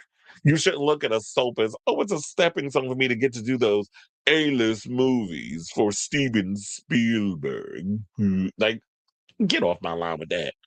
To me, it's like, the one thing I love about soaps compared to other things, it trains you how to memorize a lot of lines, because you literally have a day to shoot an episode, and it moves so quick with all the pages of dialogue you have to memorize. So for people to kind of take soaps for granted in that way, I feel like it's a good training to get you to, like, taking a lot of dialogue or memorizing scripts. They said he was open about how much work it took to put the show together 5 days a week. In the last 3 years, I've given my life to this show, physically, emotionally, spiritually. The work is harder than on primetime TV. Jeannie and I have carried as much as 60 pages of dialogue a day, 4 to 5 days a week. No nighttime show, no film makes those demands. Absolutely. And that's what I was saying. Like, people sit up here and talk so much shit about soaps. These are the hardest working people in the business. You're literally, who can memorize 60 pages of dialogue? Not no regular actor. You ain't never gonna see Sylvester Stallone or what the hell's his name? Or a Glenn Powell or a Sidney Sweeney. You ain't gonna see them memorize 60 pages. But these people that be doing these soaps, is like the amount of dialogue they have to memorize, and you only get a certain amount of takes, and you have to film all that in a day. So he was somebody who was humbled. He was somebody who loved what he did and all that other stuff. But now the other thing I want to get to before we wrap this up is Jeannie Francis. Since we were talking about her, she has talked about, she weighed in on the fact that he passed away, and basically said that, yeah, she's devastated by the loss. So shout out to Entertainment Weekly for this story. After Claudio Gama, Geary's husband, confirmed the news of his death to TV Insider, sharing that the soap star died Sunday in the Netherlands following an operation 3 days earlier. Oh yeah, because they lived in Amsterdam, from what I heard. Child, the amount of weed that you can smoke out there, and I think homosexual marriage is legalized. I'd like to live in the Netherlands. They got some cute men's out there. Anyway, he said, so it was a shock for me and our families and our friends. That's what he said. For more than 30 years, he's been my friend, blah, blah, blah. Now, Francis took to Twitter on Monday afternoon to honor Geary, writing, "This morning I woke up and went into my husband's arms. In my sleep, my life was flashing before me and I was afraid of death. An hour later, I received a call from Frank Valentini, who told me Tony died. I immediately felt remorse. I hadn't spoken to him in years, but I felt his life end in my sleep last night, and with it a big part of me and mine." So she's saying that she felt something happen within her, and thought that it was my life flash. And I was like, no, someone who you were connected with for so long in your like your film husband, you felt him like pass away, and you couldn't make sense of it until you got the phone call. But she went and continued. He was a powerhouse as an actor, shoulder to shoulder with the greats. No star burned brighter than Tony Geary. He was one of a kind. As an artist, he was filled with passion for the truth, no matter how blunt or even a little rude, it might be, but always hilariously funny. Francis went on to call Geary the anti-hero, similar to his on-screen character Luke Spencer, who was known for his roguish charm. She said, working with him was always exciting. You never knew what might happen. He spoiled me for leading men for the rest of my life. I am crushed. I will miss him terribly, but I was so lucky to be his partner. Somehow, somewhere, we are connected to each other because I felt him leave last night. Good night, sweet prince. Good night. So, yeah, that was her comment. And another one we lost. R.I.P. Tony. And as far as Claudio Gama, I couldn't imagine what it's like to be a widow, but hopefully you get the don't know what to say at this point. It's just like I just hope you find peace with whatever has been happening so far, because it's always sad when you lose a loved one, whether it's a husband, a child, a father, anybody that you're emotionally or just connected to on a higher plane. So shout out to you, Tony Geary. You will be missed. You definitely did your big one for General Hospital. And the fact that you pretty much single-handedly saved that show from cancellation. I didn't even know that. So I say all this to say, what do you guys think of this story when you hear in the news that we had lost an icon within the soap opera world, the late, great Tony Geary? So whatever your thoughts are on this story, let me know in the comments down below.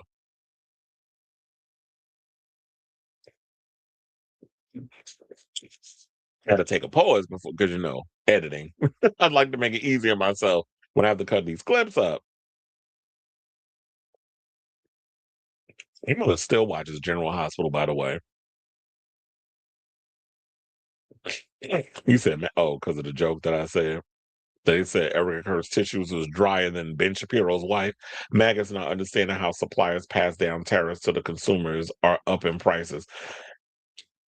When you got to explain basic logistical math and situations to people, especially when you understand business and people try to tell you like you dumb, it's like, I cannot. But I don't know what I'm talking about. Okay. I'm so sick and tired of both sides bullshit. I heard this garbage. Yeah, we can both sides it when it comes to y'all cucking to Israel and their propaganda. Y'all are very much in simpatico with that. But as far as like we talk about policies of dismantling governments and all this other current trash that this current administration is doing, oh no, we're not on the same level. Democrats are not doing what these Republicans are doing. So we can't both sides it there. You can both sides it when it comes to the bullshit regarding Israel. We can do that, but not the other stuff, because Hillary out here saying the same shit that these other Zionists is talking about with her recent interview that she did. I remember hearing about the Luke and Laura wedding and how iconic, because I was like, that was way before my time, but I remember when I would watch old videos and I would hear the stories and things regarding that. Whenever I would watch those soap opera recap things, and they would always talk about like the most iconic moments and stuff. Y'all know all them little videos they do. That's how I knew about that. I didn't know either. I kind of always suspected but then one of my friends in the group chat, wait, what was the exact wording? Oh yeah, they said, oh, and he was gay. His husband is now a widow, just terribly sad. Like they said, like we really lost an LGBT soap legend, and there will never be another. I didn't realize he was gay until I saw a post on Facebook last year. Oh, okay. So they said that the tea came out last year. I didn't know either. So yeah, that was I was pleasantly surprised when I heard that Anthony Geary. I mean, there was something, I don't know, there was something that he was doing or whatever. I remember I don't know, for some reason there was something that was like pulling me. I was like, is he one of the girls? Is one of us? Is he part of the Levitical Plus community? Because he was like this older guy who had like the little hoop earring, and there was certain mannerisms, isms. So I was like, I'm starting to detect some of the isms, the mannerisms and things. And when I say isms, that's what I meant, the mannerisms, not the autism. Because sometimes I use the ism for that too. But yeah, I was starting to know those mannerisms. I was like, I wonder. Then it was confirmed. Wait, what was this one? Oh, you said Dick Van Dyke. Oh yeah, I heard about that too. I would love to live that long. As long as I don't have to wear diapers and shit myself, like the current president. Then I would love to live to be 100 plus. First of all, I got a lot of family members on my mother's side of the family that live past 100. My great grandmother lived till she was 99. My grandmother just turned, I believe, 90 or 91. I saw her earlier today. That's why I was late, because I had to deal with some family stuff out in Suffolk County. And then my aunt, her sister, is like 92, maybe 92, 93. I don't know. She in her 90s. Still sharp as ever with that mouth. And I have cousins that have lived to be over like 100 years old and stuff. So that old age thing, it runs in my side of the family. And you said I love General Hospital in the 80s. I have lots of time to watch it.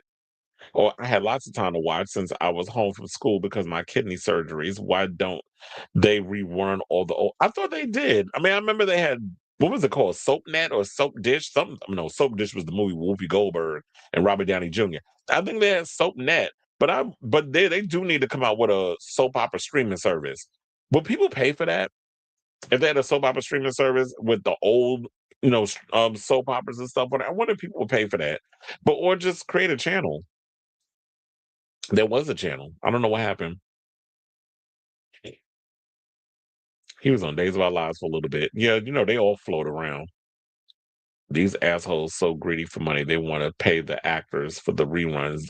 Yeah, they don't want to pay them. And it's like, if I'm working my ass off and I don't know when my next meal is coming, I should be compensated for the work that I do. But now y'all want to be cheap. According to Aaron Parnas, Trump might have to do 8 psych evaluations. 8 psych. We already look. The word on the street is the man got Alzheimer's. Hence why he has to constantly do multiple MRIs. Who does an MRI every 6 months? Unless, the signs is there, like something going on up here, which it is. Before his bed rep. Wait, you talking about his bad rap? James Franco actually had a guest star. That's what I was like. I remember there was somebody else that was famous that was on General Hospital. I couldn't remember who it was, but now you reminded me. Child, don't even get me started, because remember, I did break the internet with my exclusive tea about James. Hence why he hates me. He said Demi Moore, Mark Hamill, Ricky Martin, Eva Longoria, John Stamos, James Franco. I remember John Stamos. He played Blackie on there. James Franco, even George Takei were all on General Hospital. You think they was all? Well, I think Demi Moore and all of them. That was before they were like famous. James Franco was like in the height of his career, doing all these weird experiments with his acting. My nephew currently lives in Amsterdam. He moved there for work in 2006. He travels everywhere for work. He back in Texas for Christmas. Yeah, Texas is definitely a place you want to visit, not where you want to live. I long figured Anthony Geary was a homosexual. I don't know how, but I lately seem to have good. That's what I was saying. I was like, sometimes you look at people like, one of the girls. You part of the biblical plus community. You said you was funny because I used to watch them with my mother all through school.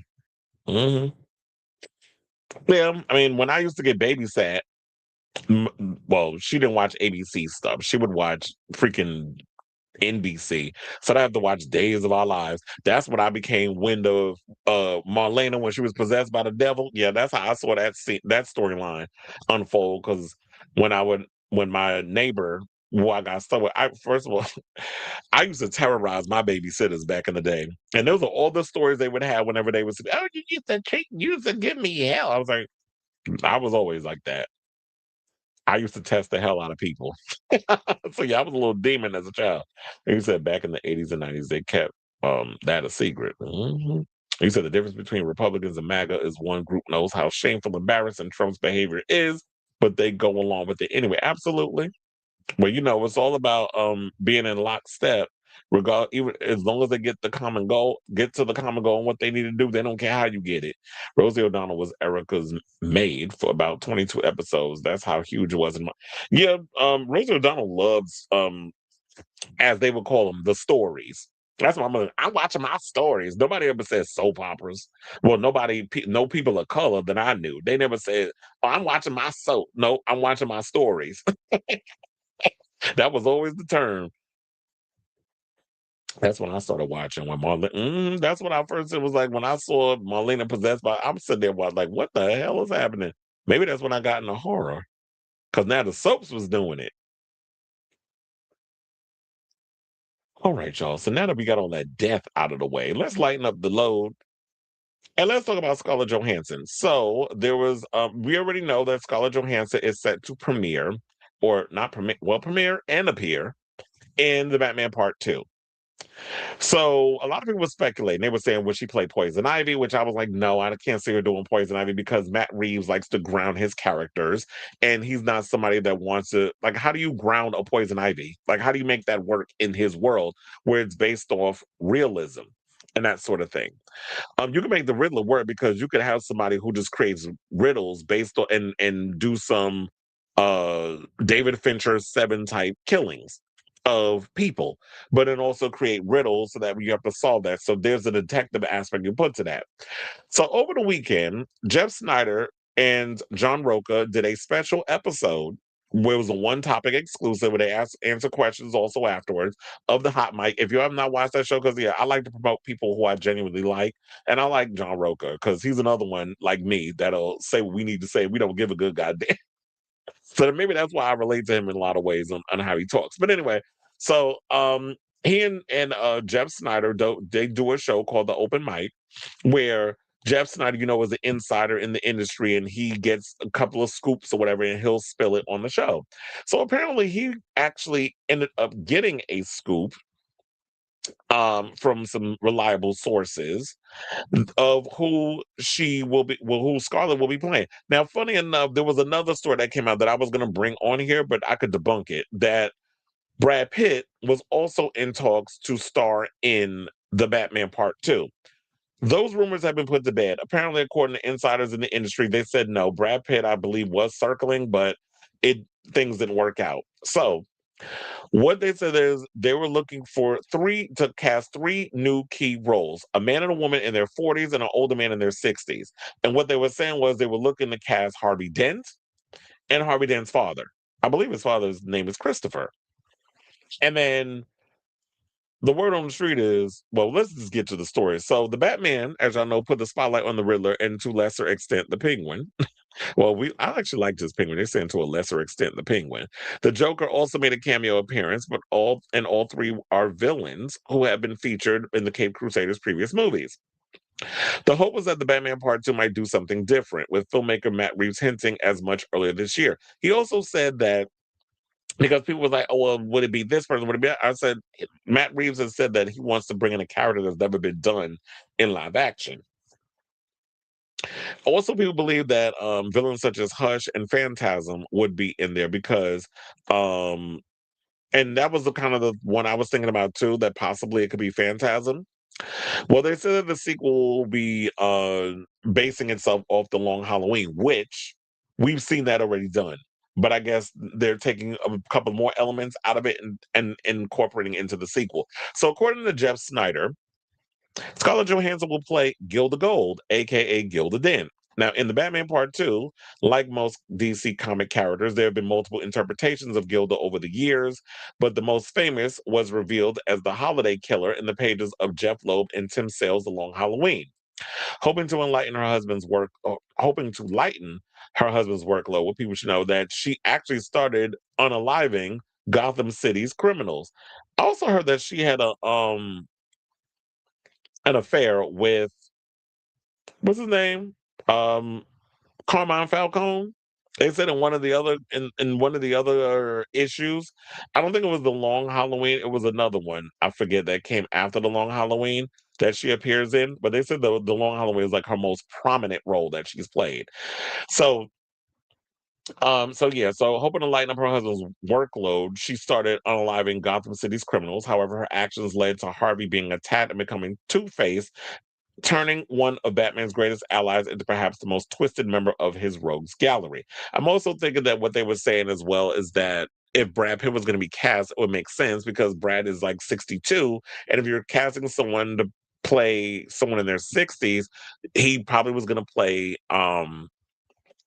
Harvey's father, who, if I'm not mistaken, was an alcoholic and also had a lot of emotional issues, which also probably kind of plays into the whole Harvey Dent breaking. Maybe there's some maybe, mental health is hereditary, especially if you have like a split personality, that sort of thing, which they could do a play on that. There was So yeah, that's kind of like the rumor so far. Now they said how much of what we'll see. Now we should say this. This is a rumor. Kind of feel like it's legit though. Like he might be onto something with this story. And I actually hope that she would get to play the holiday killer because this would be relatively interesting. It also kind of plays into the whole serial killer aspect of what we've gotten from the previous Batman movie. Like I love the whole Seven, David Fincher serial killer using that whole vibe of like, yeah, it's a superhero movie, but it's also like we're focusing a lot on the detective aspect of Batman, which I've always liked that aspect of the Batman comics. So we've never really seen that explored in the movies until what Matt Reeves did last year. So I'm hoping that this is what this is. I do feel like if you're going to bring Scarlett Johansson in this film, because they're talking about Gilda Gold. I almost said Booster. We still waiting on that movie. Gilda, but James Gunn. Gilda Gold, aka Gilda Dent. Where, if you're gonna focus on that sort of situation, I don't think Scarlett Johansson would just sign on to be in a movie where she's playing the doting girlfriend or the fiance or the wife of a well-known character in a superhero franchise. There's definitely got to be meat on the bone, especially if someone of her magnitude taking on this part. So I'm actually glad in a way that, okay, if this is true, if this is the part that she's playing, this would be awesome. So Snyder also learned that Reeves is looking to cast Harvey and his father Christopher. As I said, the latter character is who Brad Pitt was offered the chance to play, but he passed. An actor in the 60s is being sought for the elder Dent, with someone in their 40s wanted for the district attorney who eventually becomes Two-Face. Now, as far as like who could play that character, I have no idea off the top of my head who would make a great Harvey Dent. If y'all have some names, definitely throw it in the comments who y'all would like to see play Harvey Dent, maybe Brandon Sklenar. We trying to get him to be Batman. I'm trying to find a way to get him into the DCU. But I don't know. Somebody like if y'all got any names, because I really cannot think of somebody all the time. I'm like, who is a up and comer who's like a really good actor that would be a good person to kind of go toe to toe with a Scarlett Johansson? Maybe Miles Teller. Miles Teller is really good at playing authoritative figures. I mean, he playing Michael Jackson attorney in that upcoming Michael movie, so why not have him play an attorney in the Batman Part 2? I can definitely see Miles Teller and uh Scarlett Johansson going head to head in a part together playing love interests. I mean, she would definitely kind of like trample over him, I guess, with her energy or whatever. But usually that's how it is. A lot of people who are in powerful positions, when they get in the house, they're pretty submissive. So it says on the page, Christopher Dent was an alcoholic who suffered from mental illness, as I told y'all earlier, leading him into a violent and physically abusive relationship with his son. There continues to be speculation that Robert Pattinson's Batman will join the DCU, though both Reeves and the DC studio co-CEO James Gunn have repeatedly indicated otherwise. It also makes little sense. Look, I feel like at this point, y'all need to figure out what the hell y'all doing with the future of the Brave and the Bold, that DCU version. I just feel like it's crazy at this point to even have two different Batmans. I do feel like y'all need to find a way to incorporate Robert Pattinson in that Batman world. He's Batman at this point. I don't really feel like y'all need to cast another Batman so that way you could do your little Elseworlds DCU version of Batman. We've already gotten used to Robert Pattinson as Batman. I know a lot of people was against it from the beginning, but when I first heard the name and seeing him in a lot of smaller independent films, proving that he is not, he's beyond the Twilight Kid, then I was like, you know what? I trusted them in the casting.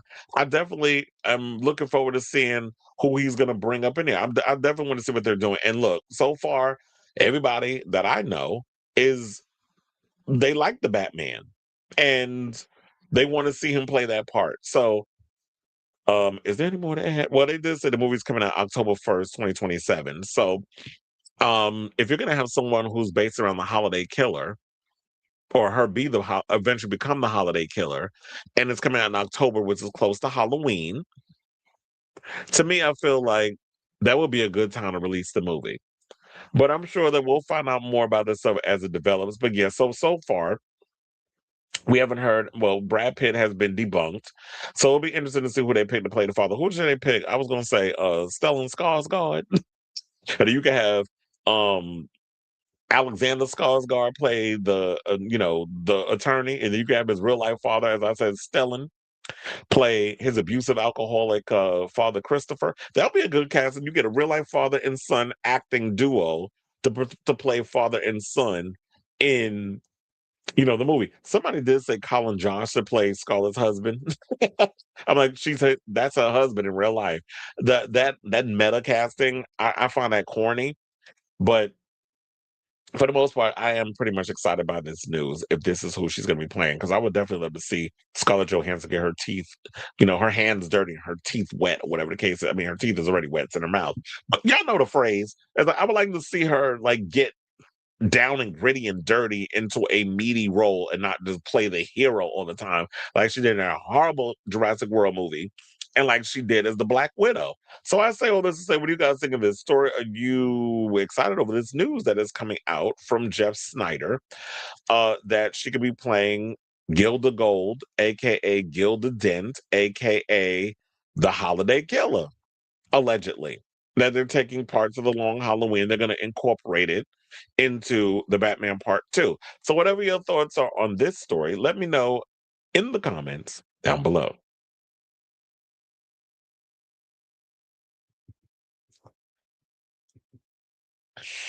So let me close that. That's how huge Rosie was as well. She did guest spots on The Nanny, where Fran was the top nanny appearing on the Rosie O'Donnell show. So many. Yeah, I remember. It was like, I like when they would do a lot of those crossovers. Street Fighter trailer was trash at the Gamer Awards. So many comparisons of Raul Julia and Kylie Minogue. Funny enough, what was it? Robert Meyer Burnett said, "Are we going to see any Kylie Minogue?" I said, bro, leave my girl alone. And John Campia and them, they trashed the trailer, saying that they had a problem with Giles' hair. Everybody's got a problem with his hair. I'm like, it's based on a video game. What do y'all expect? Shakespeare? Like, I'm not expecting Shakespeare with this movie. If it don't take itself too seriously and there's some cool fight sequences, I'll see it. I'm not expecting Academy Award win. Like, that's what I hate about some of you pompous ass film critics or people who just watch stuff. Y'all want everything to be fucking the Odyssey. Even though we ain't even see that movie yet, but y'all know the level of type of film. Y'all want one battle after another, or a begonia. Like, y'all think everything got to be on that level. If something is silly and mindless action, because I like Andrew Koji. I probably might have seen other things, but I loved Andrew Koji when he was on that Warrior show. But I'm still mad they canceled that. It only lasted 3 seasons. But I like that I'm seeing him a lot. So he also did Boy Kills World with Bill Skarsgård. If you haven't seen that movie, definitely check it out. But I like the fact that we got Andrew Koji's in the movie. He's playing Ryu. Then we have Noah Centineo, who was supposed to be our He-Man, but he ended up being Ken. 50 Cent's hair looks stupid, but it's a movie based on a video game. As I say, in the 90s film was better than now. Y'all gonna make me sit up in here and want to have to rewatch Street Fighter, because I'm not gonna hold you. I actually bought Street Fighter, the one with Kylie and Raul Julia. That was his last movie where he died.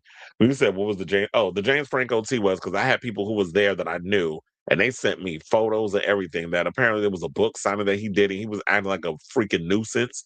Sent me all the information, the pictures, told me the details. Of course, I put my seasoning on the story and put it out there. Oh yeah, he hates me. But weird part is, and I'm mad about this because this is on my old ChrisAvalon.com website. But then when it was just like, I kind of just let it go by the wayside and I didn't really care about doing it anymore.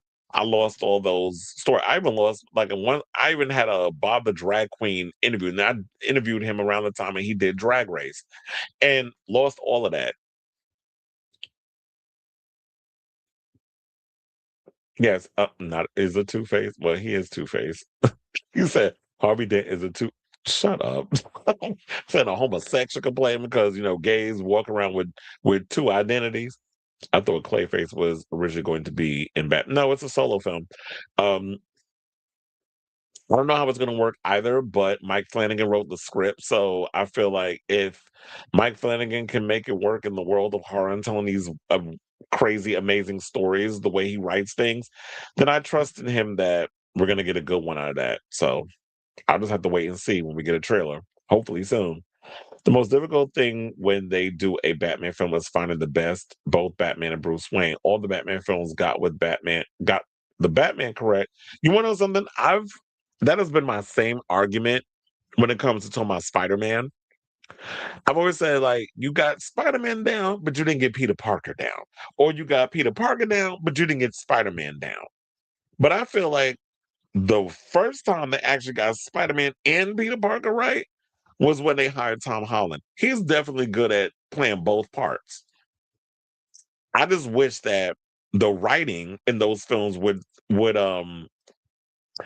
trust him enough that he could be able to carry that character on his own without trying to spring, oh, well, we need Tony Stark to show up, or we need this character to show up, we need this person to be in the movie. It's like, can Spider-Man lead his own film?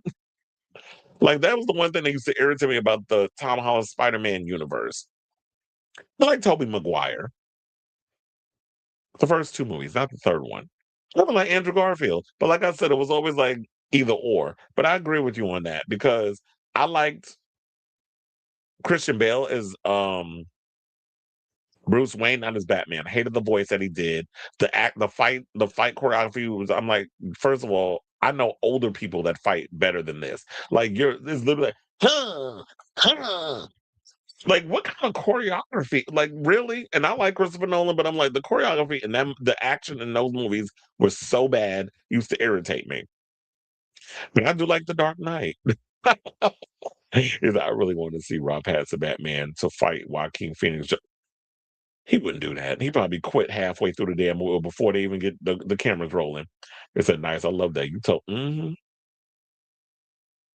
I still won't see Mimi in. Well, who the hell would pay to see her in concert? Mariah Carey was one of the laziest live performers ever. And I like Mariah. I grew up on her. So it was like Alan. I would like to see Alan Ritson as Batman. The problem is I can't see him doing Bruce Wayne. Like, you're literally gonna see some 6'2", 300 some odd pound muscle dude walk into a room. Sounds like the beginning of a porn film. But like walking into a room and in the bat suit, they gonna know who it is under all of that. Like, you really gonna have a big sense of relief. Well, a suspension of disbelief to kind of be like, oh, there's no way that guy could be Batman. That'd be the only thing. Well, they never put him in spandex. They already clown when Joel Schumacher decided to gay up those costumes back in the day. So yeah, they would not put him in spandex. But yeah, I would like to see Alan Richardson as Batman. Like, he would look good in the costume, but I don't know if he could do Bruce Wayne. Like, we need that dark, brooding, torture type character. I mean, I know Alan Richardson in interviews has said that he has dealt with mental illness and that sort of thing, and even at one point contemplated the S word. So if you can actually tap into, because as an actor, you always got to tap into like the dark corners of your life or something that happened within you to bring that out in the character. If you could tap into that, maybe. But and I like Alan Richardson, but his range is a bit limited, so I can't. If Alan returns to DC Universe, I'd rather he plays Aquaman like he did in Small. Yeah, yeah. But I like him on Reacher though. I didn't see that movie he did with Kevin James though. I heard it was bad, but I haven't seen it. All right, now speaking of Avengers, since we were talking about it earlier, and well, Scarlett Johansson, Black Widow, that sort of thing.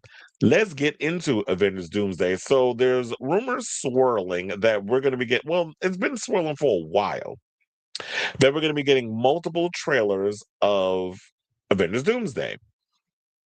But the word is that they said there's going to be a new trailer every week released in theaters, a different one, and I think this is their little stunt that they're trying to pull to get y'all to see Avatar multiple times. So I guess they could cross 1 billion streams. Wait, no, I don't want it that big. I guess they wanted what a bit like to make over $1 billion. That's the third time because the first movie made 1 billion. I believe the second movie didn't it cross 1 billion twice? So that they want to build another $1 billion damn movie. So according to THR, Disney is planning an unusual release strategy for the trailer of Avengers Doomsday by showing 4 different versions in theaters over 4 weeks. Each trailer will play for 1 week, so moviegoers will see a different trailer depending on what they watch, when they watch Avatar: Fire and Ash. The idea is to encourage diehard fans to see Fire and Ash multiple times to catch all 4 trailers, turning the trailer itself into a collectible experience. Oh, so y'all trying to pull stunts and shows to get people to come into the movies? Like, y'all think this is the way to do it? By putting a new trailer in every week? This is going to be the dumbest thing ever. I don't like this idea if this turns out to be true. Because my thing is, those people who are Avatar fans and are going to go see it more than once are going to go see the movie more than once regardless. You shouldn't have to resort to, oh, I need to put like 4 different trailers every week, or a different trailer every week and switch it out, just so that way people can come to the theater to see some teaser or whatever it is that you're showing. So there was a guy earlier, because I heard that the trailer leaked online, and 3C went and posted something of this. They said the trailer leaked. A guy went and watched the trailer and didn't post it. He reacted to the trailer that he was watching. So 3C decided to do a video of him reacting to the guy reacting to the video.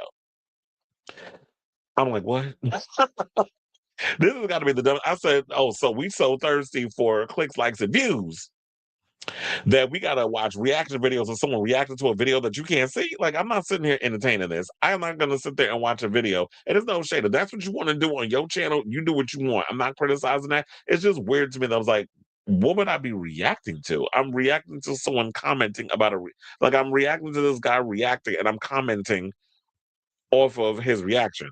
It's just, my brain is a pretzel even trying to decipher this. It just sounds completely dumb. I just feel like I want to see a teaser.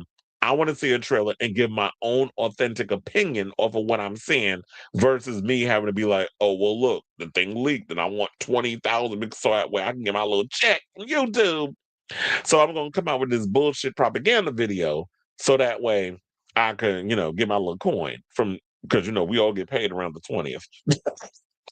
From either the 19th or the 21st, that money be in the account from Google.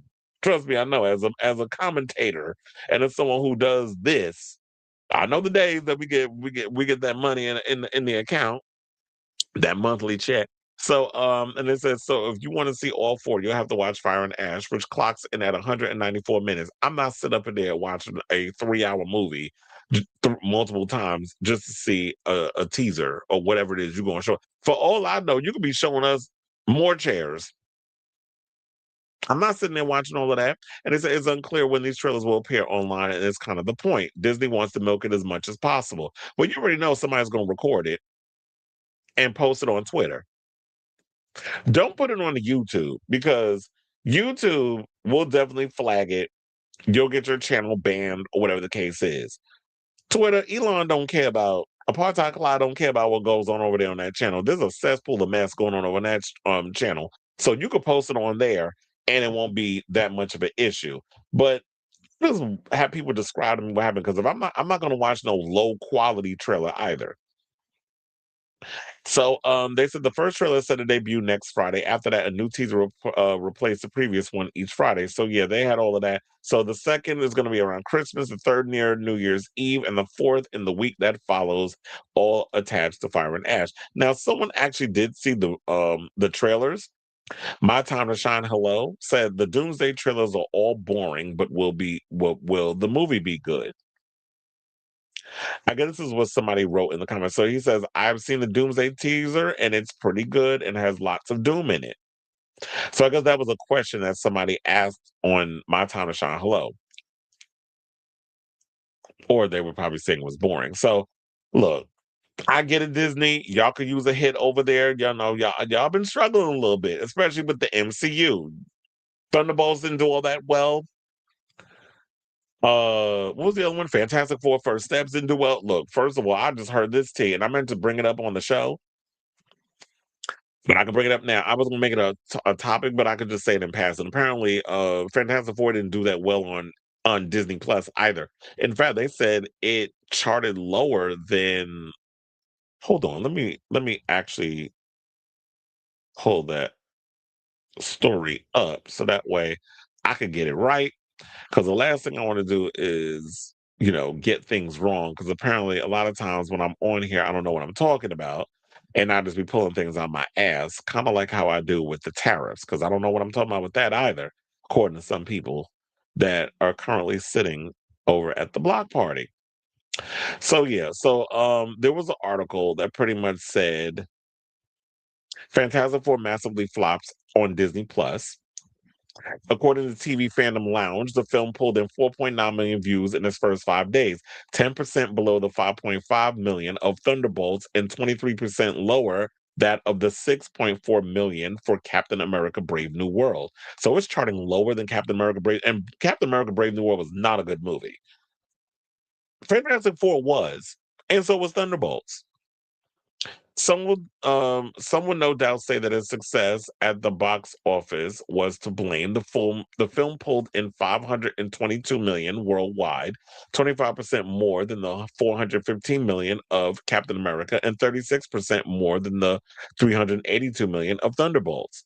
That doesn't really pan out, though, as previous examples have indicated. The more successful a film has been at the box office, generally, the greater its Disney Plus numbers. Deadpool and Wolverine, which had considerably bigger box office than all of those titles, pulled in 19.4 million in 6 days. Others like Black Panther: Wakanda Forever debuted at 14.1 million. Guardians of the Galaxy Volume 3 with 10.9 million. Doctor Strange in the Multiverse of Madness, which I did not like, with 9.7 million. Eternals with 9.2 million. And the Marvels merged 5.3 million. So, and also some people are saying that Disney Plus didn't do much to promote the movie on the platform. So not only that, but they didn't even promote did that other show come out yet? The one with Yahya Abdul Mateen? Remember what was it? Can't remember the name of the damn show. But I heard that isn't that out? I don't know. Disney Plus, y'all are doing terrible over there with y'all promotions. But here's the thing. This is the funny part to me. But y'all talk about that we're about to lose Hulu and you want Disney to swallow up Hulu. It's like, no, Hulu is more of a popular streaming service. Why don't you just create like a little app thing inside of Hulu so we could just get Disney Plus in there, a hub, I guess is the word I was looking for. Create a Disney Plus hub within Hulu, go on Hulu, and if I want to watch anything from Disney Plus, I just click on the hub and all the stuff is there. Why we can't do that? Why you can't create a file? We all got to subscribe to some damn Disney Plus. I have Disney Plus, I'm paying for it, but I don't watch anything on it because there's nothing interesting on that streaming service worth watching. None of your original programming. I could care about some of the movies. It's just not giving me what I need. So I really feel like Disney Plus needs to dissolve and become just a little hub on the Hulu app because Hulu is way more popular. There's way more interesting stuff on there that I watch. I watch Hulu more than not really. I do watch Hulu, but not as much as all the other streaming services. Trying to think, YouTube technically is the streaming service I watch the most, and that's free.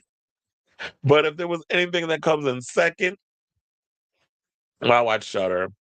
I also watch because I'm a horror junkie, and then I watch other channels too. Mostly, yeah, Hulu or um, Prime Video. I've been watching a lot of Prime Video lately. So yeah.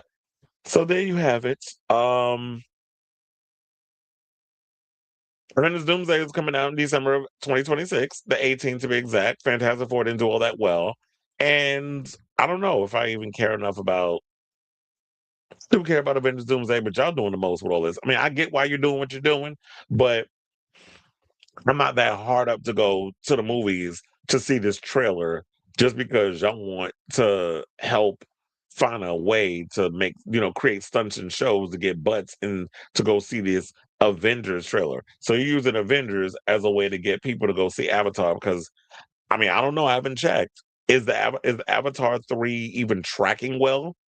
For the big blockbuster box office numbers, like is it tracking to make a whole lot of money this week? And I haven't done the research on that yet, so I have no idea. So in the meantime, I definitely want to hear from you. Would you be heading to the theaters if this story turns out to be true, just so you can see this little sequence of Avatar, I mean, in front of Avatar of Doomsday trailer? Didn't they also say there's a 6-minute prologue of the Odyssey also going to be premiering before Avatar, which is crazy because Avatar is already going to be over 3 hours. So I got to watch a 6 minute monologue. I mean, a prologue, a Doomsday trailer, and all the other ads that you're going to be throwing up in there.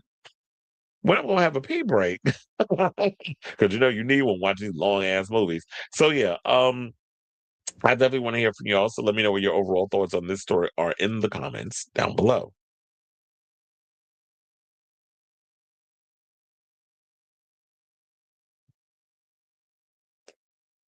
I think where am I? The first trailer is Captain America. The second trailer is Thor. The third is Doom. The fourth is. It's like everybody. I mean, is that a joke or is it like? Well, it sound like it is one. Like y'all just going to throw a couple of things in just to steal our money. But look, you only got a first chance to make. I mean, what is it? You only get one chance to make a first impression. So if you try to gaslight and pull a stunt with the audience with that first trailer, know what they say? Fool me once, shame on you. Fool me twice, you a dumbass bitch. So if you go and you do something stupid and you cheat the people out of a real proper trailer, the second one gets released. They're not gonna run to the movies to see it because like, oh no, you played me. I'm not gonna let you play me again. He saw Fantastic Four in the theaters as well. So I thought it was okay, but then again, this superhero team was never my favorites. Mm. And I think a lot of people were saying that. It's like when you really look at Fantastic Four, yes, they're the first family, but in regards of getting it on the big screen, they haven't had really big success with that. So why would I want to waste my time investing in a franchise that people don't really connect with? So maybe it was a mistake to try again with Fantastic Four. There's plenty of other movies that have flopped that I'm like, you know what, y'all should give that a go again. Maybe y'all need to remake Waterworld. I did kind of like that movie. Mad Max on a boat. That's basically what kind of a lot of the premises were back. Mad Max in space, Mad Max on a boat, Mad Max in the desert. Well, Mad Max was in the desert, so we couldn't do that one. But yeah, but they were never my favorite either. And I do agree with you. I saw Fantastic Four in the theaters. I thought it was all right. I didn't think it was the greatest. I did want more action. It was a little too sciencey with a lot of the dialogue, which I don't mind because you want a lot of that sciencey talk in there. But I would have liked to see the Fantastic Four utilize their powers a lot more. Disney Plus don't ever promote it. No, it seemed like they don't. But let something white come out because Hulu isn't attached to the Disney brand name. I mean, it should be. First of all, Hulu and Disney is all up under the same umbrella. When you acquire Fox and their IP, which I believe Hulu is a part of that. It should be brought up in there, but I feel like Disney is the bigger name, the bigger brand. That may be so in business, but in regards of entertainment, not really. I feel like the goalposts are shifting. Disney is shocked that adults didn't like watching kid shows from their. I never watched a lot of. Well, you talking about like from the Disney Channel? I was never a Disney Channel kid. I was a Nick kid. I watched Nickelodeon more than anything. Avatar cost 600. Chill. Well, we might have its first flop because I don't know how you plan on making $4 billion. They can shove it wherever they want if they expect me to pay and sit through Avatar just to see a trailer for a movie with no strong plot. Okay, because I'm sitting there like, what the hell is Avatar about? I've always said it's Fern Gully in space. I saw the first Avatar. I just didn't care for him. I didn't care about the characters. I mean, it's pretty to look at, but that's about it.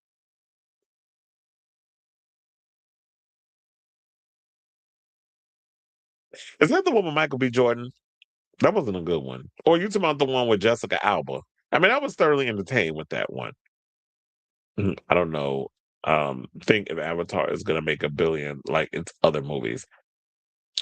I think it's quite frankly, I just think it's time for him to move on to something else. Okay, I mean, it might be. Blue Pocahontas, that does sound pretty much on the nose. Hey, let's get through this story. So now we were talking about Disney before, in regards of them and the stunt they're gonna be pulling with Doomsday, putting it in front of Avatar, whatever the case is, different trailers every week. But once upon a time, I don't even know if y'all knew this, but did y'all even know that Netflix was considering buying Disney before they put in their $82 billion bid, which you already know. Apparently, Paramount is still trying to fight this whole situation. But I'm sitting there like, sir, you had every opportunity to give in the bid that you wanted to give. You snooze, you lose. And so you screwed up. You got cocky.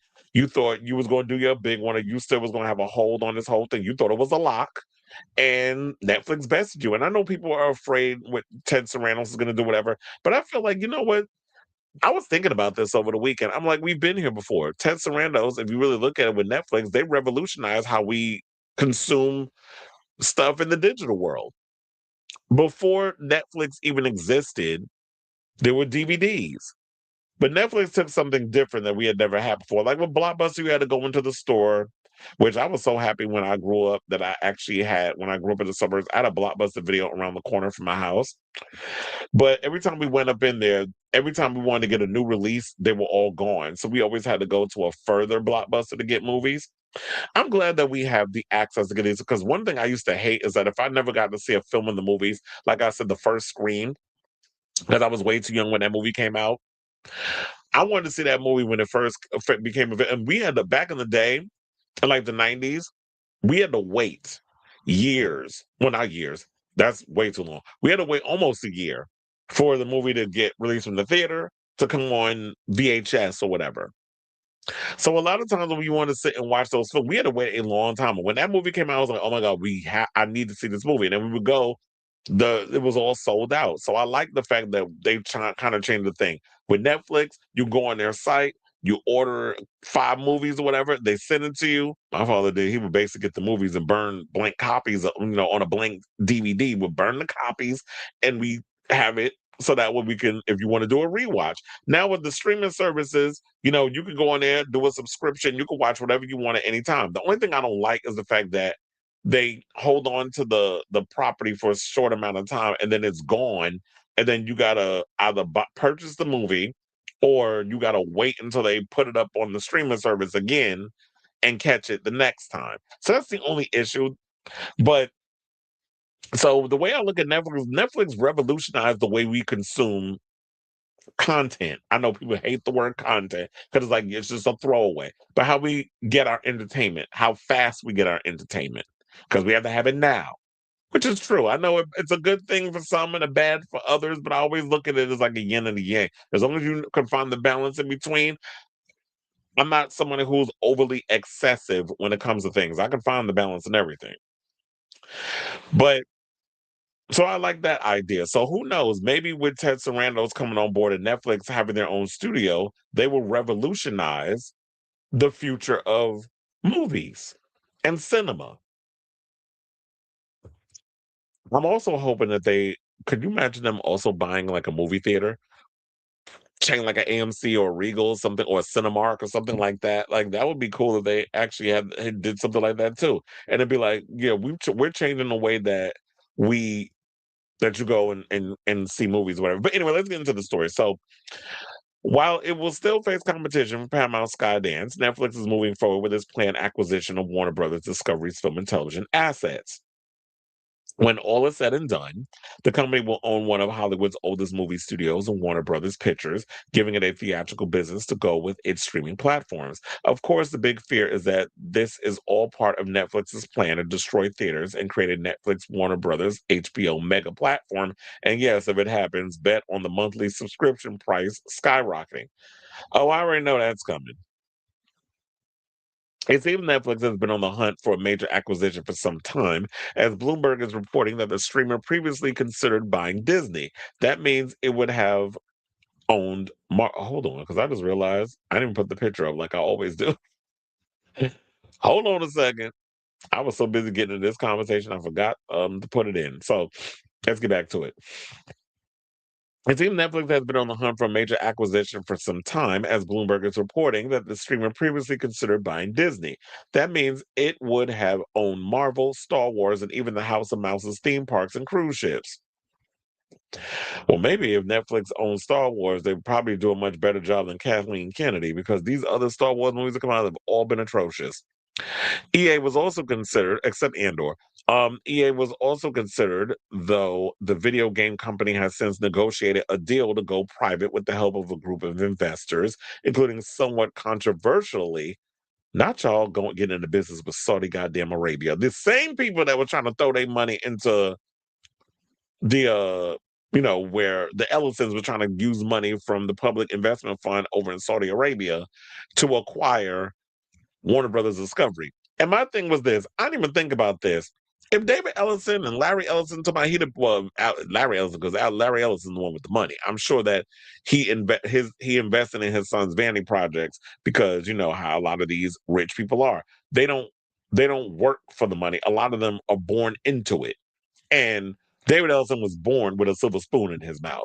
So if David and Larry Ellison have all the money that they claim, why did y'all have to go to Jared Kushner and all these other people to come up with the money so that way you could bid on a studio when, as I've said 8 billion times in conversations regarding this whole situation, David Ellison has yet to prove that he can turn profit for Paramount. Like, you literally just got there, what was it, in August? So you ain't been there long enough. You have yet to release any kind of show, any kind of movie or franchise, whatever, that has done gangbusters at the box office, which goes to show that you turn a profit. Yes, you're a great producer. You produce quite a few movies that I've liked, but what do you know about running a studio? So you got to prove that you know what the hell you're doing over there at Paramount first before you even think about trying to buy up something else. But I already told you what all that is. You're trying to buy up all the media. You're trying to buy up all the studios, so that way you can propagandize and indoctrinate people in whatever type of narrative you're trying to spread on the films and the news media. We already see it happening with CBS. So I've said this many a times. So in a way, I know a lot of people are scared about Netflix, but let's see what they're going to do before we start windmilling on them. So as it stands, Netflix's $82.7 billion acquisition of Warner Brothers will give it access to HBO, DC studios, and franchises such as Harry Potter and The Lord of the Cock Rings. As for why Netflix didn't get its hands on The House of Mouse, it's partly down to co-founder and chairman Reed Hastings, who avoids major deals because he prefers to build things from scratch. Also, executives could never coalesce behind a deal because they didn't want to hurt their stock price by overpaying for an asset that traded at a much lower multiple.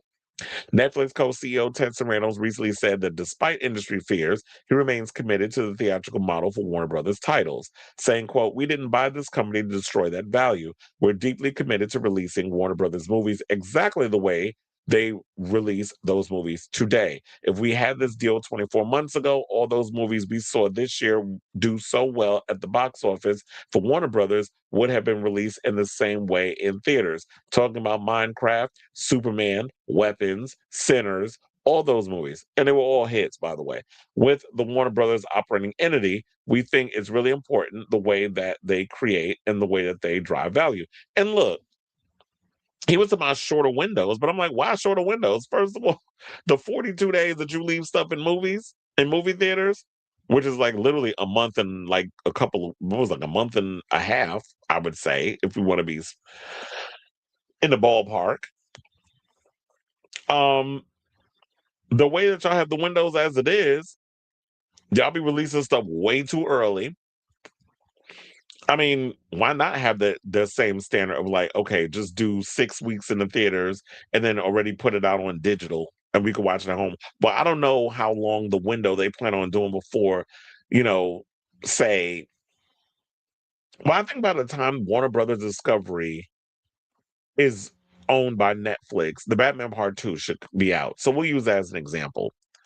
So if the Batman Part 2 comes out in October, right? Does that mean it's going to end up on Netflix in November, like before Thanksgiving? Is this the plan of what y'all planning on doing, or you're going to let that movie actually because of the type of IP it is, you're going to actually let it cook in the theaters and let people wait a little longer, and then possibly, if you want to do the digital release around Christmas, then you could do that. But at the end of the day, people have been so conditioned to be like, okay, a movie's going to come out in a month and I want to watch it at home, that they've been already spoiled into believing that. So now, but then again, if people are conditioned to it, you can uncondition them, which is stretch out the release date, but instead of shortening it. But this is not what Ted Sarandos believes. So, as I said, multiplexes are struggling. And then they said that, there was another article that I could bring up in passing that I thought was relatively fascinating. So they were talking about how, like, I forget who it was. I think it was somebody who works at Regal. The Hollywood Reporter did an article on, I guess, what people could do to get butts back in theaters or whatever. They mentioned something that I thought was relatively fascinating.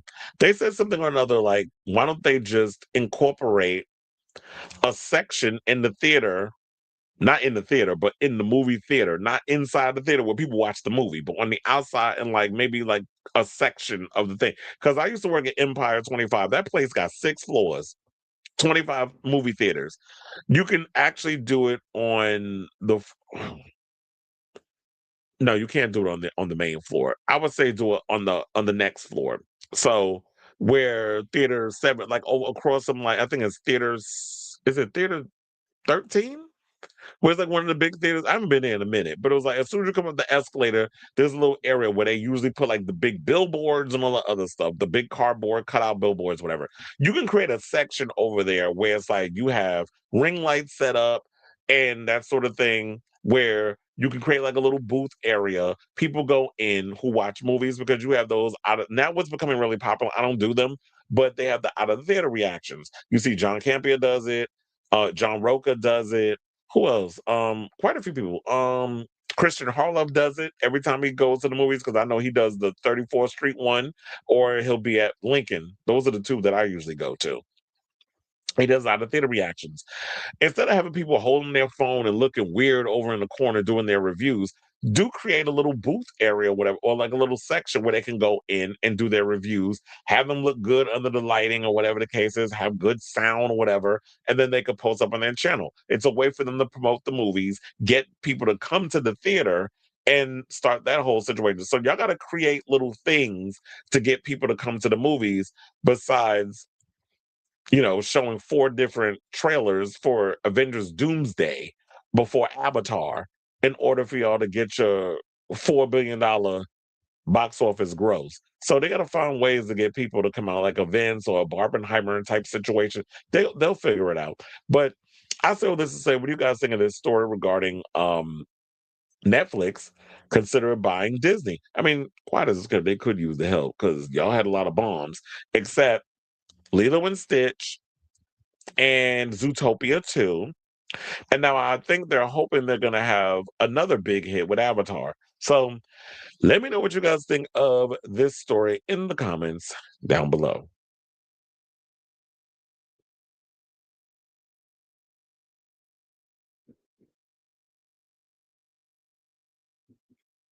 The one with Jessica. Oh, yeah, that's what I said. It was the one with Jessica Alba.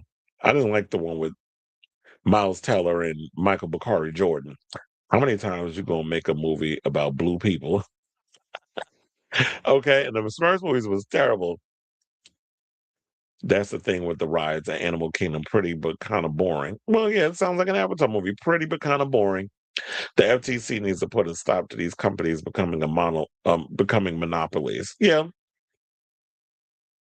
but when you have who in the White House, you really expecting them to do the right thing? People are so upset and jumping the gun about Netflix not having moving in the theaters or having movies in the theaters. I think was what we meant. But not only Netflix had movies in theaters, but they have movies to win Oscars. Well, they felt like that they played the game because they had to put their movies in theaters in order to get Oscar consideration. Usually it was about 6. Yeah, it was like always half a year, something depending on the film. But our mind spans is not like that no more. Now we need it within a month. People are worried about Netflix, but Paramount is worse. Hello, Skydance is not doing DI, and they haven't made any changes to Paramount Plus. That's why I said it's like people sit and defend Paramount Plus. It's like you really haven't been paying attention. Now you can get them at stores within 3 to 4 months. And didn't Robert, you mentioned that It Welcome to Derry is going to be released in like a physical DVD situation? I might actually get that. First of all, I didn't see the finale, so I don't want no spoilers. But I did see that picture with Richie giving the finger to Pennywise. I did see that once. I was like, spoiler.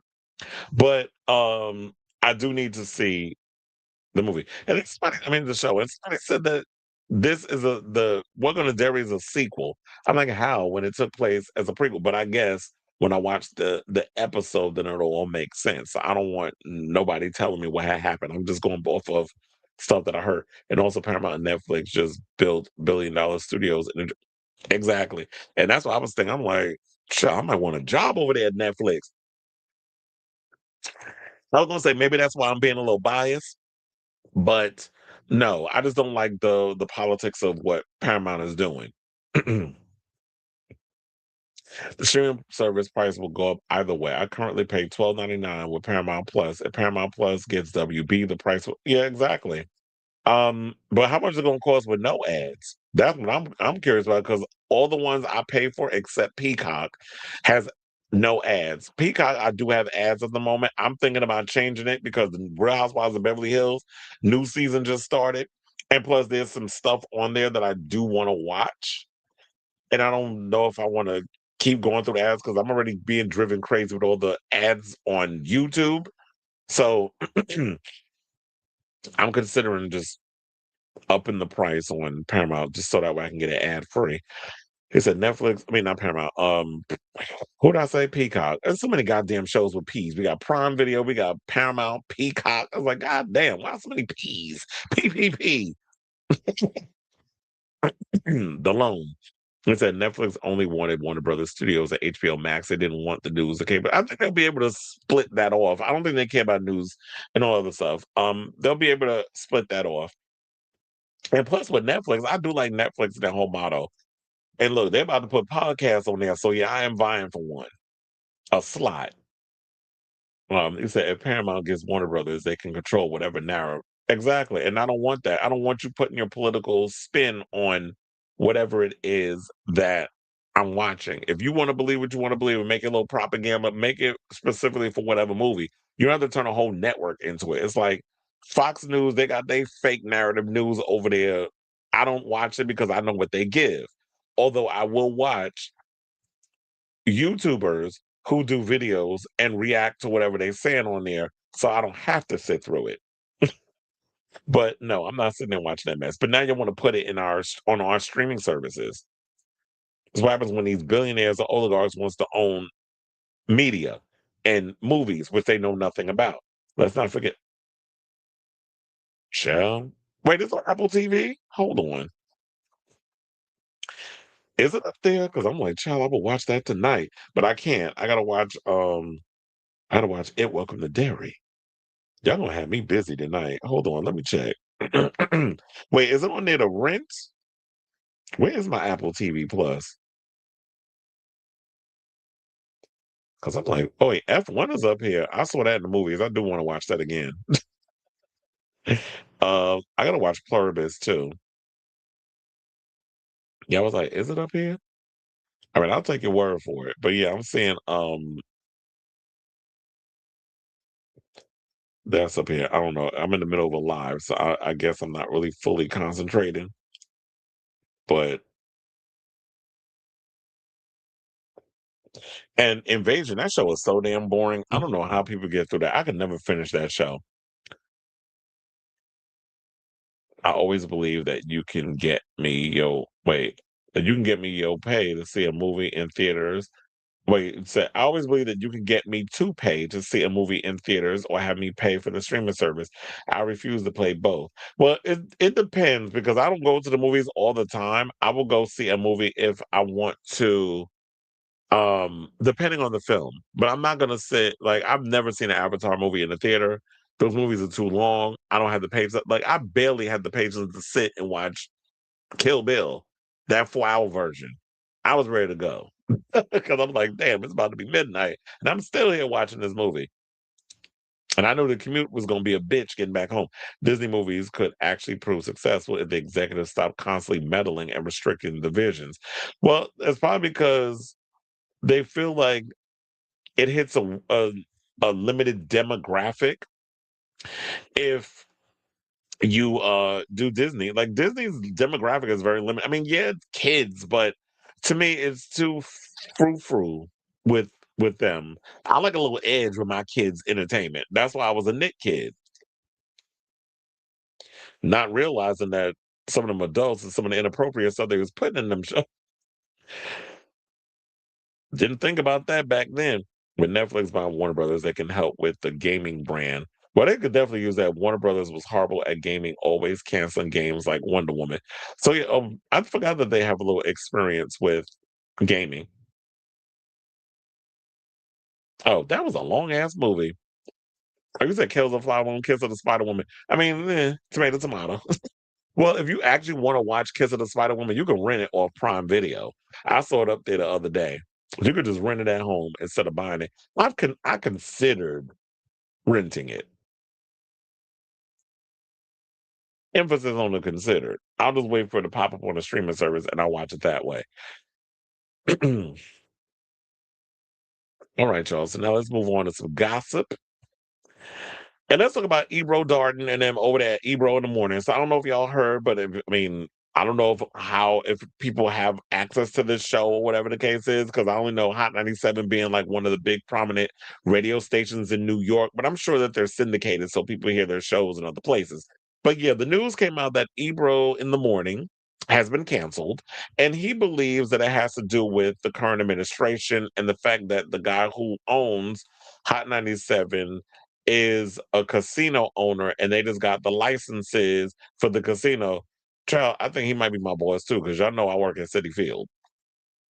And there's a couple of people that's partnering up with those casinos. Like I got the whole email and everything regarding, the possibility that I could be working there and all this other stuff. I just need to figure out what all this stuff means. But we're hearing like with the new season of the Mets coming up, which don't even get me started on the trading that's going on over there at the Mets, the fact that y'all lost Pete Alonso.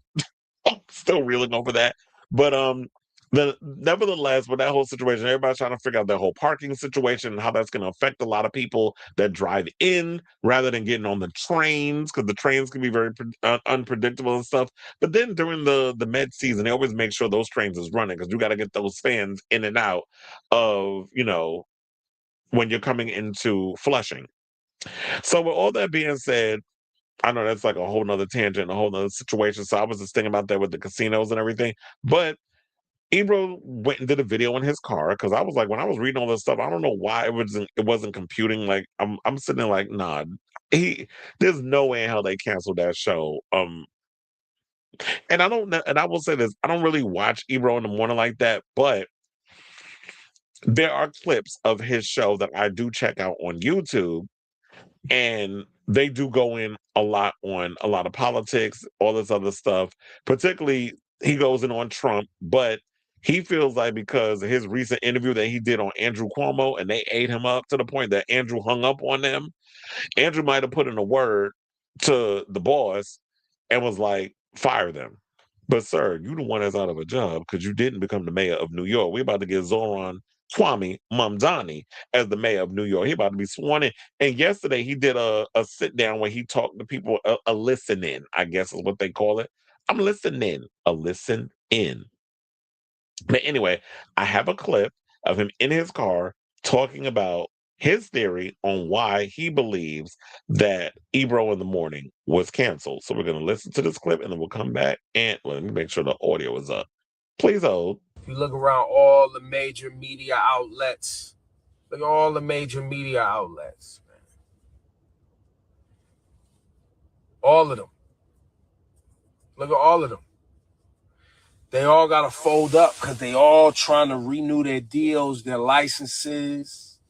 They all, well, in this particular situation, we'll get into more specifics another time. Bro just got, bro's a casino owner. You know those 3 licenses that they got here in New York City for the casinos? The guy that owns the shit owns one of the casinos licenses. He got to raise $500,000, bro. $500 million, excuse me. They need my shit talking anti-Netanyahu, anti-government, progressive shit out the way, bro. They need me out the way. They trying to get to these bags that these VCs got, raise some capital. They don't really care, like, especially for like a Hot 97 and a WBLS. They don't give a fuck about hip hop or black music or black community. They don't give a fuck about none of that. They give a fuck about access. They give a fuck about being able to bring their little nerdy friends to the concerts because that helps them raise money. They've been trying to get to me for years, bro. Years. Well, you know what? He's absolutely right about that last part because I've been seeing a lot of those people that used to about the nerdy friends. You know, when he was saying that, I was like, yeah, I see a lot of them at the garden. I definitely be seeing a lot of them hanging out at the garden in the suites and that sort of thing where they come in there. I mean, I just saw them this past weekend at Jingle Ball. So those very people he talking about when you got these corporate people that's coming up in there and having their Christmas parties and all this stuff. Well, I forgot to tell y'all that I did Jingle Ball. We'll talk about that after the segment. Just remind me in the comments. But yeah, he's absolutely right about that. It's like you get a lot of these corporate people. It's like, you know, you're messing with their bottom line, and it's affecting them at the end of the day. And I like Laura Stiles, and I like Ebro, and I like Peter Rosenberg. I almost forgot his name. And because they be up in here, yeah, they be saying a whole lot of stuff they need to be saying. At least they be up in here on point when it comes to the politics and calling out the thing.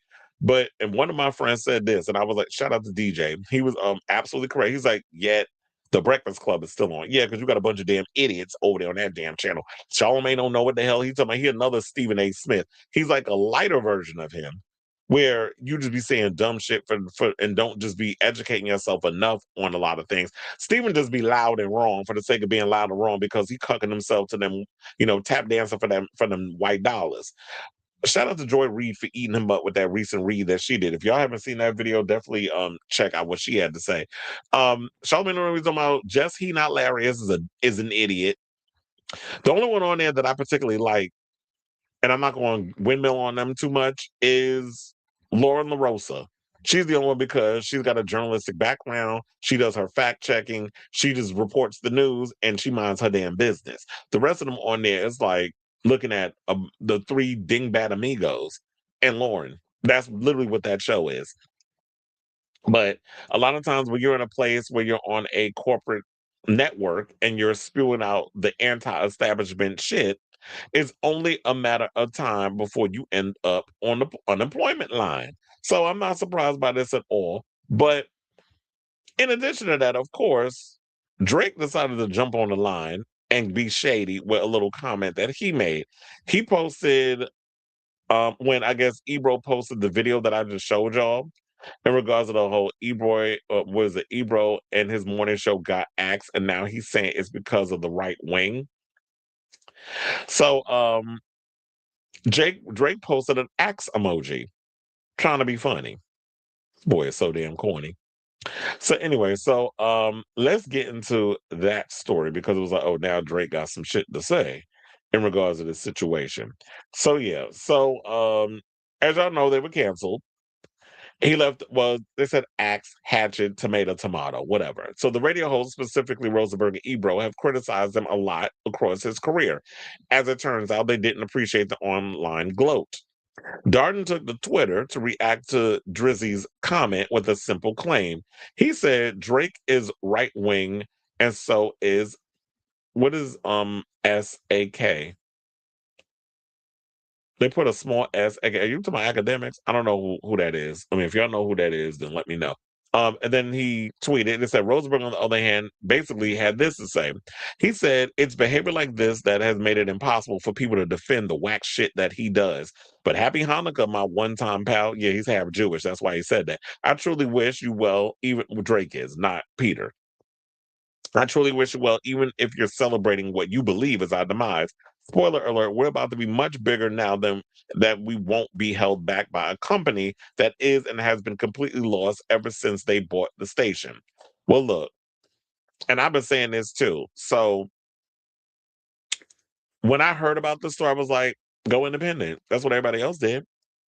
Not to compare him to Don Lemon and Joy Reid, but take the direction they're going to, and they are, because I just saw a post where they basically created a YouTube channel, so you'll be able to see Ebro in the morning on a YouTube channel. They'll just own the IP or whatever they're going to call it, and they'll be able to do their show that way without corporate people telling them what they can and cannot say. They'll put it on YouTube. They'll hopefully get some sponsors, and they'll be able to make their money, which is a smart way to do it anyway. The only difference is, yeah, Ebro and them have been calling out the establishment for a while. So unlike Joy Reid and Don Lemon, who played the game because as long as they checks cleared, they spewed whatever propaganda, corporate centrist propaganda that they were told to do, reading off a teleprompter. But then when y'all asses ended up getting fired because you decided to kind of sort of rock the boat a little bit for whatever reason, now y'all want to come out unhinged and unleashed.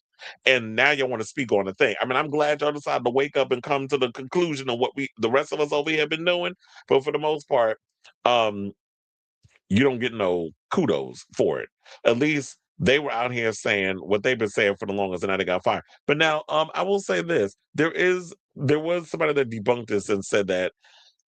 I don't know if it was Grok, but you can't believe what Grok says because you know who owns it and who programs it to spew the bullshit. Like, you had Grok literally say that Elon Musk is in better shape than LeBron James. When I saw that post, I'm like, I know you lying. So y'all, they teach the AI to lie. But they went in and posted a list of stuff of there is no actual fact that Drake is right wing. And he has supported a lot of liberal causes. So maybe it's a stunt in the show. Maybe for the image, he'll throw a little money at liberal causes because it looks good on paper. He doesn't want to alienate a certain base. I mean, his girl Nicki Minaj don't have a problem alienating the base to follow Donald Trumpian propagandized bullshit and spread it on social media. Well, we're gonna get into that story later on. But so nobody should be shocked or surprised by all this, but you never know. Some people they like they're wolves in sheep's clothing. So what people need to realize all this stems from is because they have criticized him over the years, but I think also because they called out the whole situation between Drake and Kendrick Lamar, which to this day we have all stood 10 toes down and said, Drake, you was wrong in how you approached this whole situation.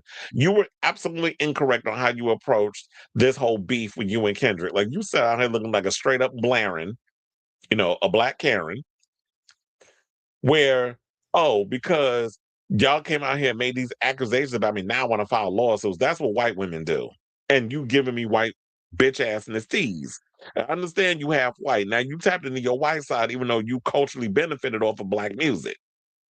Because like I said, because it benefits you. So you're mad at people for calling out the thing of what it is. It's like those of us who've been doing this and love and respect the art of hip hop, we're going to call it for what it is. We're not going to kiss your ass because you one of the biggest pop stars on the planet. Because you give people, because you like the Burger King of rap. Because you're giving people the hip hop fast food. We supposed to be mad over that? Are we supposed to be kissing your behind because you're the biggest star on the planet? That's not how that works, sir. So yeah, who knows if Drake will come out and say something else? Does it matter? if he tries to throw, I mean, you putting up a hatchet emoji, I'm like, that is so damn corny, whatever. But maybe you can hire somebody to come up, like help you with a good read, because a lot of you over there at Young Money, y'all not good at y'all be trying with the trolling and the clapbacks, but y'all not good with the stunts, the shows, and the reads, because Nicki Minaj got annihilated by quite a few people, Cardi B, in the reading department, and that's on Twitter. Megan Thee Stallion and Remy Ma, almost forgot her damn name. And now you got this one got annihilated by Kendrick lyrically. Because you're not like us. So I say all this to say, what do you guys think of this story regarding what's going on with Ebro in the morning? Unfortunately, they were canceled for speaking out, speaking on their opinion. So we were saying like the guy, because of the whole casino thing, he needs all that stuff to go through. And there could have been some people that was like, you know what, that show over there, Ebro in the morning, I think if you want this thing to go through, you need to start cleaning the house. These people that's been speaking out against what it is we're doing over here, or any kind of sinister things, I need you to get rid of those mouthpieces, which is fine, because we're like, we can go in a podcast form. We can go on these other things so we can speak freely. Whereas you can't speak freely on these corporate sponsored networks. Like a Hot 97, whoever owns that station, because I used to love Hot 97. But Hot 97 been a mess. Look, I already told you, I ain't listened to the radio since Wendy Williams left to go work on the Wendy Williams show. That was the last time I listened to any kind of radio. So let me know what you guys think. Oh, and speaking of which, they said that Funkmaster Flex will now move into the morning slot. I'm like, child, don't nobody care about no Funk Flex. Yeah, he's a legend in the music industry, but as a morning show host, no. Y'all might as well bring Star and Buck Wild back. So let me know what you guys think of this story in the comments down below. And that wasn't a read towards Star and Buck Wild. They were actually quite entertaining. I mean, they did do some inappropriate shit back in the day. Didn't they do, like, after Aaliyah died, they played the noises of a plane crash happening?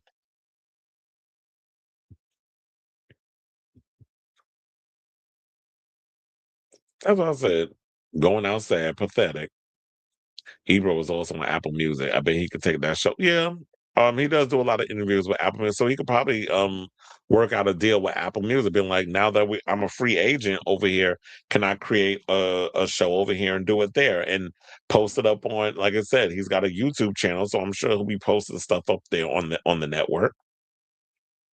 And I always found it weird, because when I would watch some of the Ebro in the morning clips, a lot of them were doing it like like how I'm doing my show. They be on camera doing it. I'm like, why y'all doing y'all show like that? That was always weird to me, how y'all would do it. I was like, y'all can't all be in a studio together. Funny as Drake lost both the white and black sides. Okay. Well, the white people will still support him. So with you. All right. So now, let's get into more drama.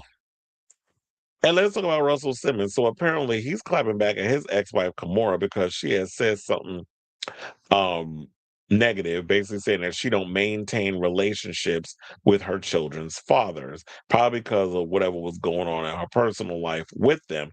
But I'm sitting there like, ma'am, nobody put a gun to your head and told you to lay down and have kids with all these different men, because it all can't be on them.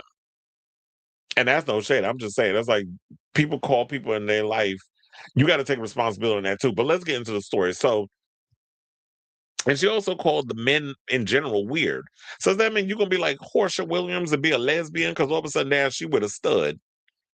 And I'm sure that she's going to use this as a storyline to be on the next season of Housewives. But to be quite frankly, women dipping into the lady pond late in life on a Housewives franchise, it's getting so old. It's getting so tired. It's like Kyle Richards tried playing in our faces with that mess before. Now she wouldn't come out and admit that, yeah, she was kind of dipping her toe in the lady pond. But because everybody was all up in her business, it shied away. I'm like, girl, you a public figure. What you expect? Whether you was with Peen, whether you was with a Nathan's hot dog, or you was with some clam chowder, somebody was going to be up in your business. So he said, I gave you $50,000 a month for 20 years. I was your best / only friend.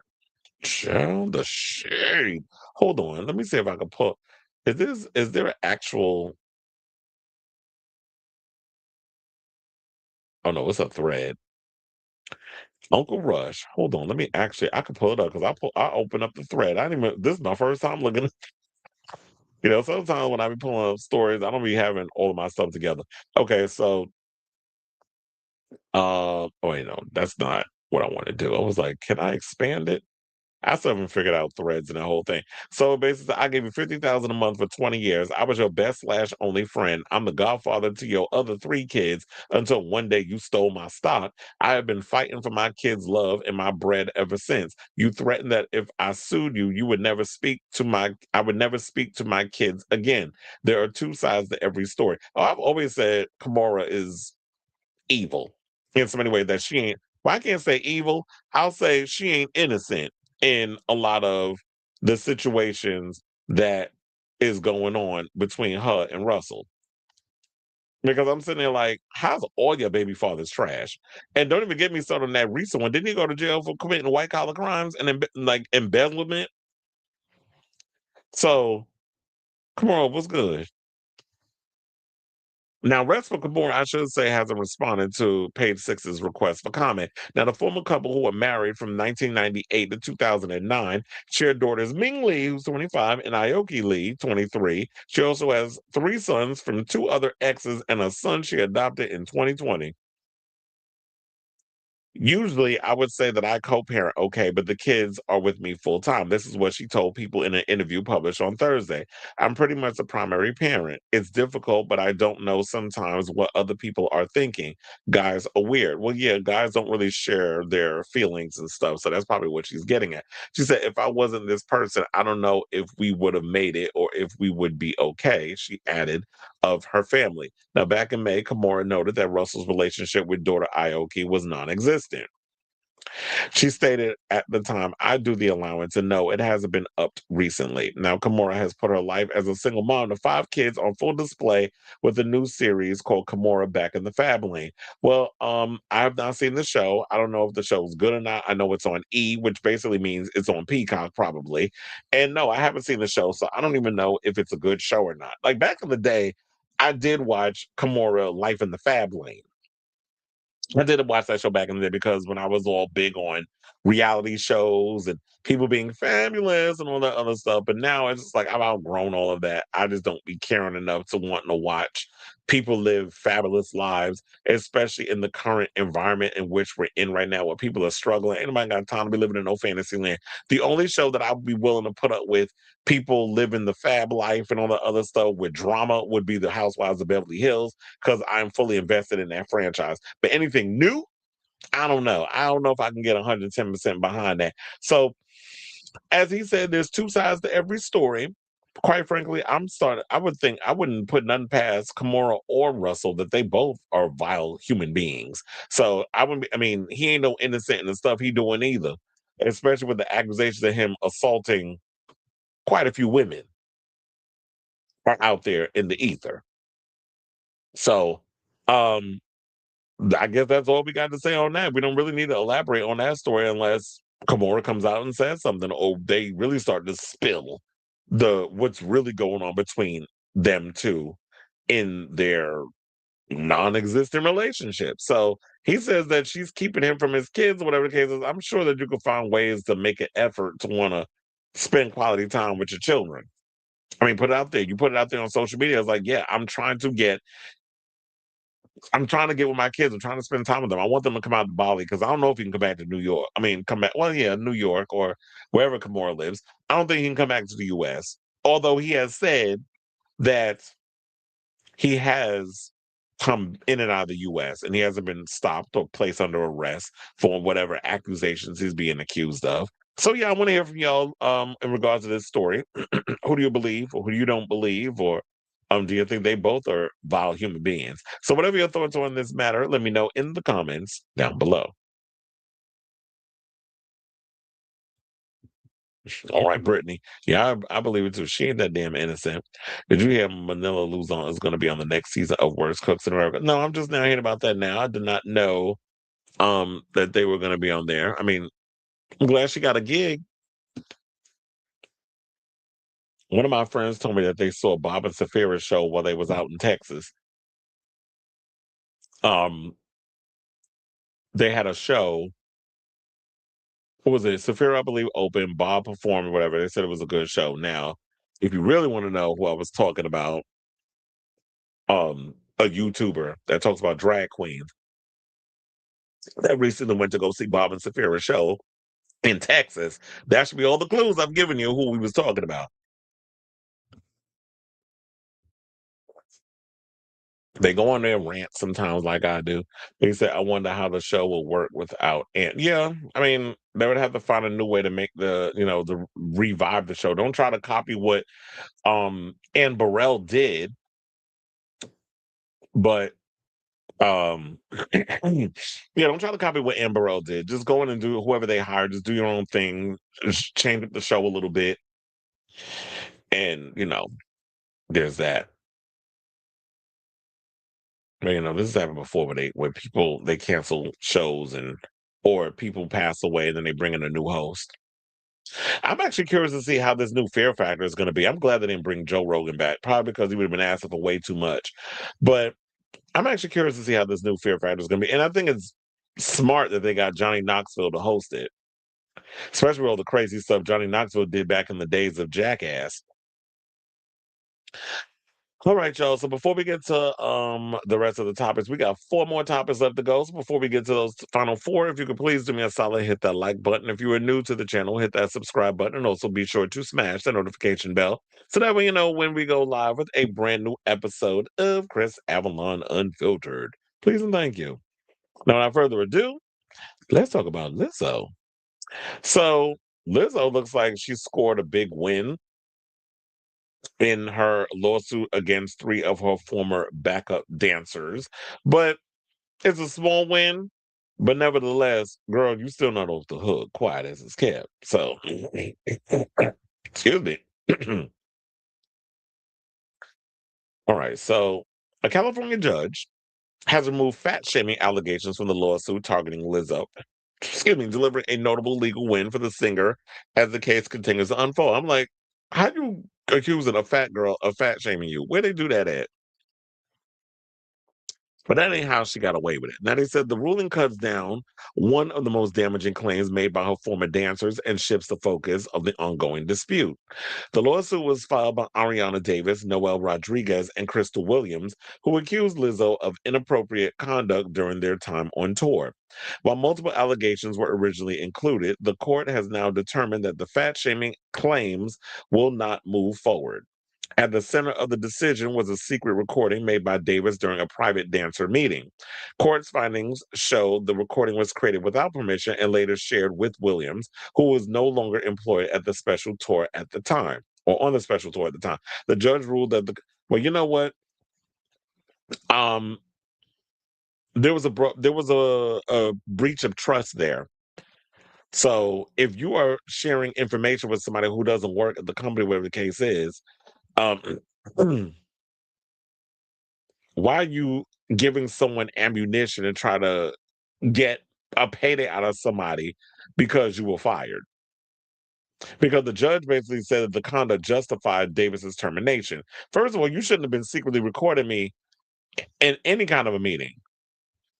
And then what if there was conversations where where we're talking like real creative business stuff and you're recording it and somebody gets this information and goes and uses it for their own show, whatever case. Like you never know who when it comes to this type of footage or whatever the case is, whose hands it's exchanging. So Lizzo's legal team has maintained that the accusations lack factual support from the start. Attorneys Marty Singer and Melissa Glass told TMZ that 18 witnesses, testified and rejected the narrative that Lizzo body shamed her dancers, reinforcing the court's decision to dismiss those claims. After the ruling, the plaintiffs opted not to appeal the dismissal of the fat-shaming allegations. Still, their attorney, Ronald Zambrano, emphasized that the lawsuit is far from over. Well, yeah, they did throw that out, but there's still other allegations that she's up on, including the inappropriate stuff that she allegedly made her dancers do at some club where some girl, I guess, shoots balls out of her coochie or something. Like, I don't know. It was something that was crazy that was going on. She had them at like a, I guess we could call it a sex club.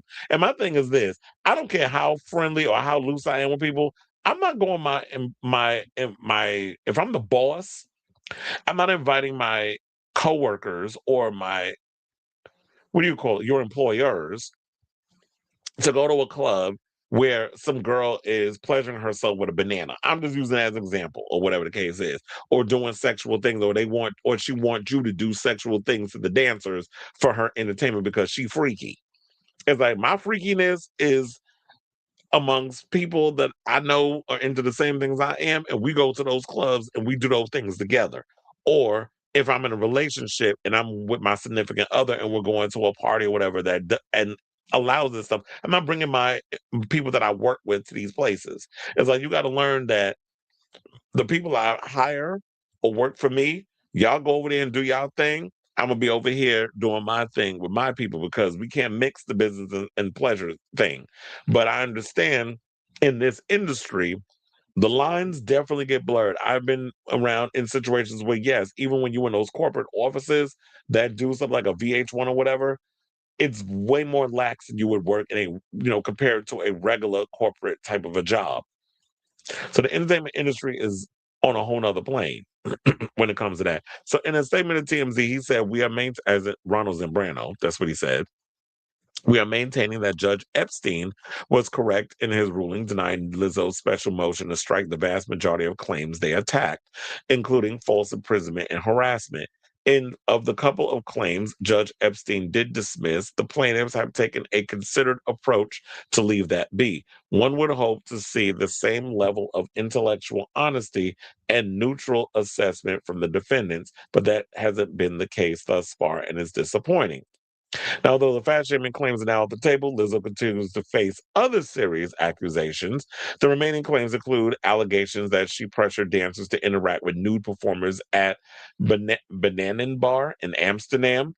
Lizzo has denied those allegations through her attorneys, who said they are confident she will ultimately prevail. She had previously addressed the emotional impact of the lawsuit during a 2024 interview with Keke Palmer, where she said she was blindsided by the accusations. Well, we'll see how all this turns out. We'll just have to see how this all turns out as the story develops. But I do wonder this: do y'all think that because of this whole situation, that this is why Lizzo has had like a slump in her career? Because to be honest, I like those. Oh my god, I totally forgot to add her mixtape to one of my favorite albums of the year. I gotta. That's one thing I hate about album of the year. Like I'll be coming up with it and I'll hit send, and then I gotta add more. I start adding more songs to it or albums.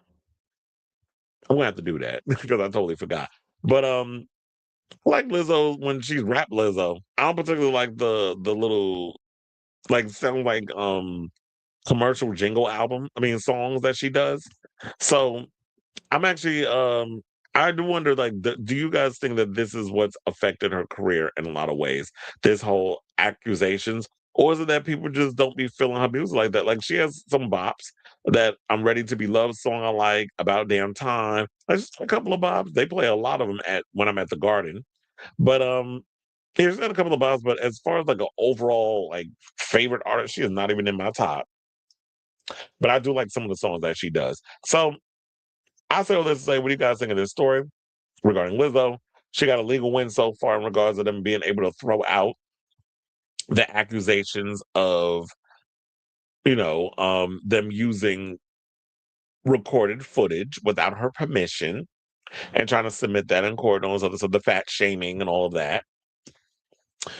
But all the other allegations, she's still standing up on, like the inappropriate stuff at the clubs and all that. This is why I said, girl, don't mix the business and play. Her and Andy Cohen, if this is true with her, need to learn. Stop getting too close with these people, because you say the wrong thing, you make the wrong move, whatever the case is, they'll try to find a way to use this against you. Everybody out here is sue happy because they don't be paying these dancers and stuff a lot of money when they touring and performing. So yeah, let me know what you guys think of this story in the comments down below. Another thing I was going to do, I was going to bring up the Lady Gaga video about how they was talking about how people, the whole thing that happened with Australia, how disastrous that show was, the amount of people that were in there and couldn't see the show and blah, blah, blah. I was like, these are the same things I told y'all when she did the arena show. And how people were stuck outside and they had to wait. Like, it was just a whole dramatic mess. But I'm like, the tour is over for the rest of the year until next year. So I'm like, who cares, right? But if y'all want to check that out, it's definitely on my website. Anyway, now let's move on to another lawsuit. And let's talk about Tyra Banks. So now Tyra Banks has been hit with a $2.8 million lawsuit tied to an ice cream shop that she was planning on opening in DC. So apparently what happened was she was planning on opening up a ice cream shop in DC. She was going to lease, or I don't know, rent or lease the place. And I guess at the last minute she changed her mind. And now the landlord of the building is planning on suing. So court documents exclusively obtained by the Daily Mail revealed the supermodel's former landlord has filed a $2.8 million lawsuit against her for breach of contract. Christopher Powell alleged in the October 2025 complaint, why are we just now hearing about this? That Banks, who's 52, entered a 10-year commercial lease to open an ice cream shop and learning center called Smize and Dream at his Washington, D.C. property, but then abruptly backed out and refused to pay the rent. He's claiming that Banks and her longtime partner, Louis Bellinger Martin, who is also, or Bellinger, I think as he said, Martin, who is also being sued, fabricated grievances to justify their breach, and that Banks weaponized her celebrity influence to deter Powell from filing a lawsuit. The disgruntled landlord, who's 35, who claims he met the former model, I should say, in March of 2024, said she won him over with her heartwarming story about why she wanted to open an ice cream shop. Well, remember, she also used to do a talk show, so she knows how to get up and tug on the heartstrings. Per court docs, Banks had childhood memories of eating ice cream with her mother, Carolyn London, while they would bond and chat about their goals, their dreams, and the laser focus required to make them a reality. In an exclusive interview with the Daily Mail, Powell claimed that the supermodel even brought him ice cream to sweeten the deal and praised the Black entrepreneur on his success, saying she was proud of him. The real estate investor and developer had worked hard to acquire the property on his 32nd birthday on February 22nd, 2022. So 2/22/22. He said the building held special significance because his mother had been a fan of boutiques and he would often help her sell jewelry and clothes in Eastern Market, where the commercial space is located. He stressed, however, that he was enamored by Banks' celebrity status and still did his due diligence to ensure she would be a good tenant for the property, adding, "It was the lot to get here. It was unfortunate how it all turned out." Now, in his complaint, Powell said that Banks also told him that she had plans to give back to the community because the shop would also serve as a place to provide underserved youth in Washington the education in science, sales, and hospitality. The venture was reportedly branded as the School of Smize. Why has she always got to put Smize in every goddamn thing?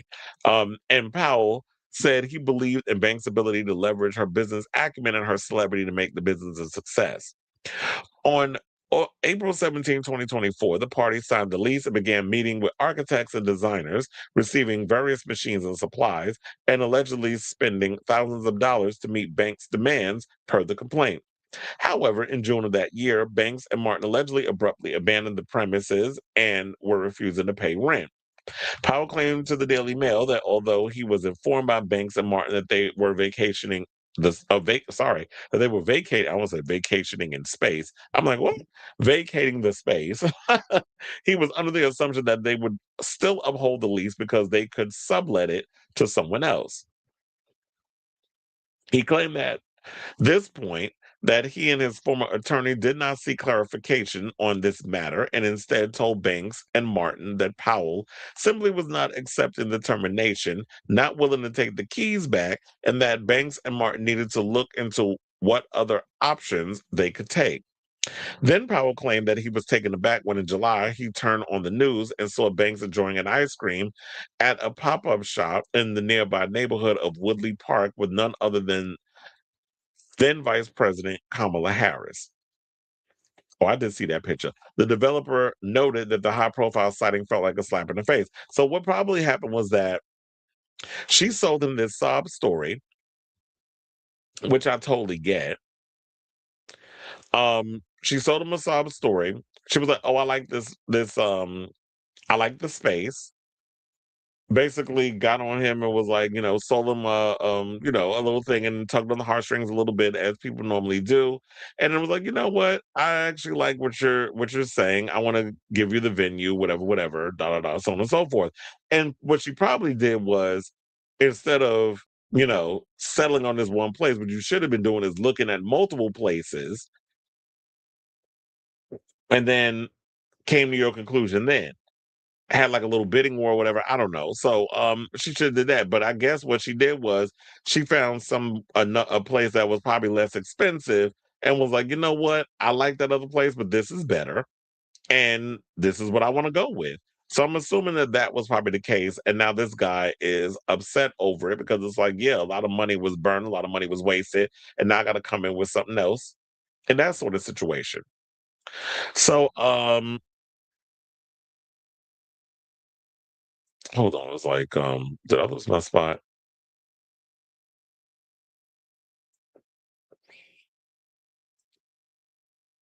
Oh yeah, I did. Because I was like, I had to find that other picture. I was stalling while I was looking for that Kamala Harris photo.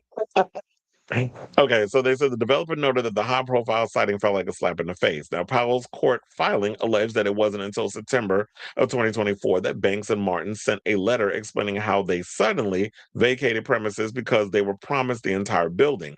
Powell claimed in the filing that the latter allegation was an outrageous and easily disprovable lie.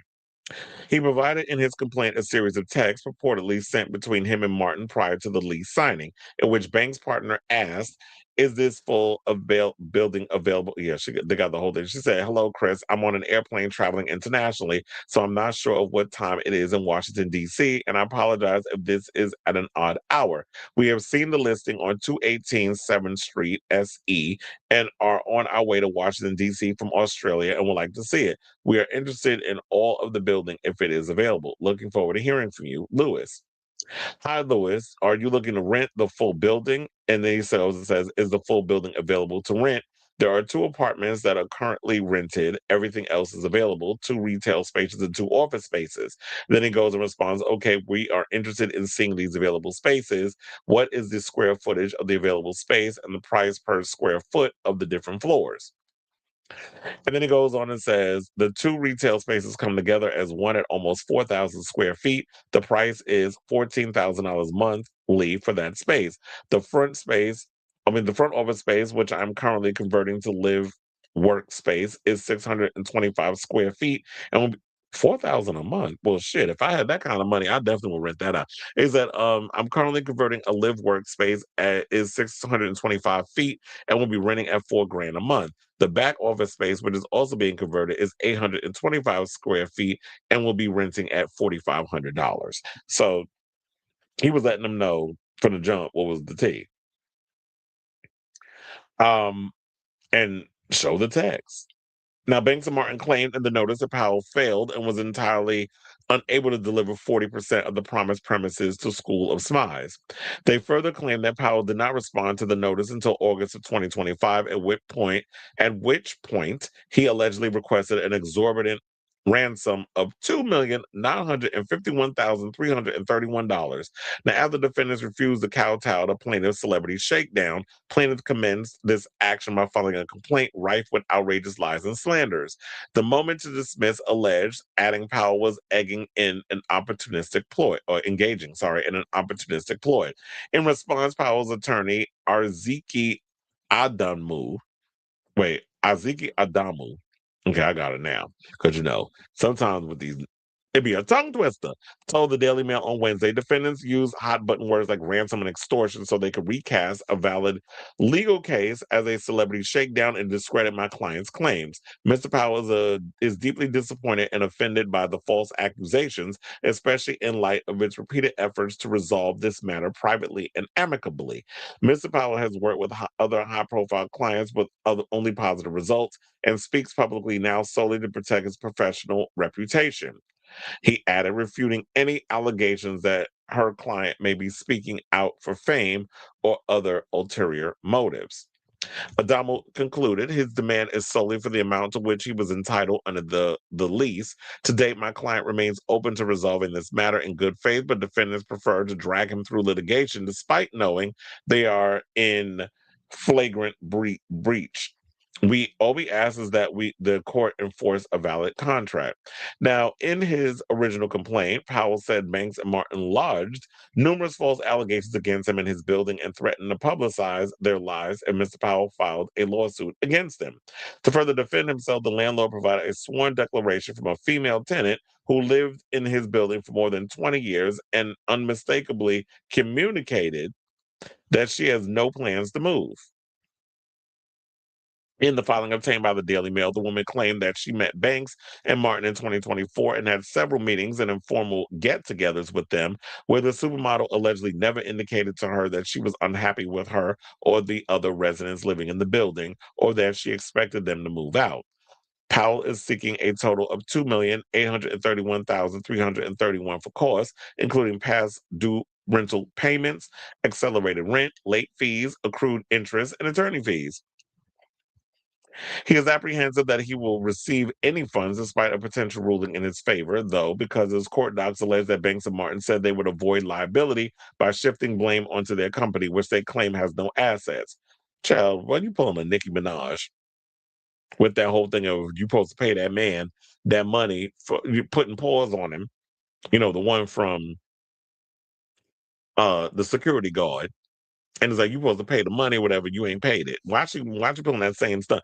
In the motion to dismiss, Banks and Martin have already argued that the America's Next Top Model alum is a stateless person as she resides in Australia, and therefore the D.C. court does not have jurisdiction and must dismiss the case. Her lawyer revealed that Banks decided to relocate to Australia, as that is where Smiles and Dreams flagship store and production facility is located. The attorney added that the move was later reinforced by the destruction of Banks's former home in the January 2025 Palisades wildfires. But yeah, I remember hearing that she moved to Australia. As such, Ms. Banks considers Sydney, Australia to be her true, fixed, principal, and permanent home, and she intends to remain living there indefinitely. Well, look, it's summertime over there, so I can definitely see that. And Banks lives in Sydney with Martin and her. Well, I didn't even know they was a couple. They have an 8-year-old son named York, who she shares with an ex, Eric Asla. The former couple never married, but dated for about 5 years. It appears that Banks' new home has also sparked a personal rebrand. Aside from her ice cream business, the model also launched a new persona. In early December, she shared on an Instagram video that she was taking fans on a unique and weird journey, and shortly thereafter released. Okay, now it's gonna make. Now she got a song called "Santa Smiles." I'm done. So yeah, this is all that's going on. Apparently, I just think what's going to happen is he not going to get his money. She's residing out in Australia. She's going to use that as an excuse. And unfortunately, if she was a bad tenant, whatever the case was, didn't want to pay the rent for whatever reason, maybe people wouldn't want no Spies ice cream, and it wasn't really making no money. And she was probably realizing that, you know what, it's better off to do a little pop-up shop than an actual permanent ice cream store, because people aren't really, I don't know, do people really eat ice cream like that? I mean, I know, crazy enough, when I'm at MSG and I'm working, the Rangers games, they be calling in, you be seeing people coming in eating ice cream. So I mean, ice cream is a thing. I love ice cream. I have ice cream in the summertime. Usually if I'm ever in the mood, I will every now and again have like ice cream like that I buy from the store. I'll eat that. But it's not like some big thing I must have. So maybe, I mean, because funny enough, I never even knew she had an ice cream shop. I didn't even know this about Tyra. So apparently, ma'am, pay your fare, pay your rent. She probably don't even need to, because at this point, it's like you said, the flagship location is Australia. She's focusing more on that out there. And maybe they resonate a lot with Tyra because she's an American import over there. Well, she's importing herself over there in Australia. And they like the idea of like, supporting a celebrity from America having her own ice cream shop, then Americans actually would want to go to her ice cream shop. Because we chew celebrities up here and spit them out. But anyway, so I definitely want to hear from y'all. What are your overall thoughts on the story? I'm sure it's not going to go anywhere. I'll definitely keep abreast of it as it develops if we hear anything. But like I said, she probably going to hide out. I mean, I know she comes back and forth, but for the most part, she doesn't live here anymore. She done moved. She lives in Australia. Her son probably going to have an accent. So, yeah, I definitely want to hear from y'all. Let me know what your overall thoughts are on this story in the comments down below.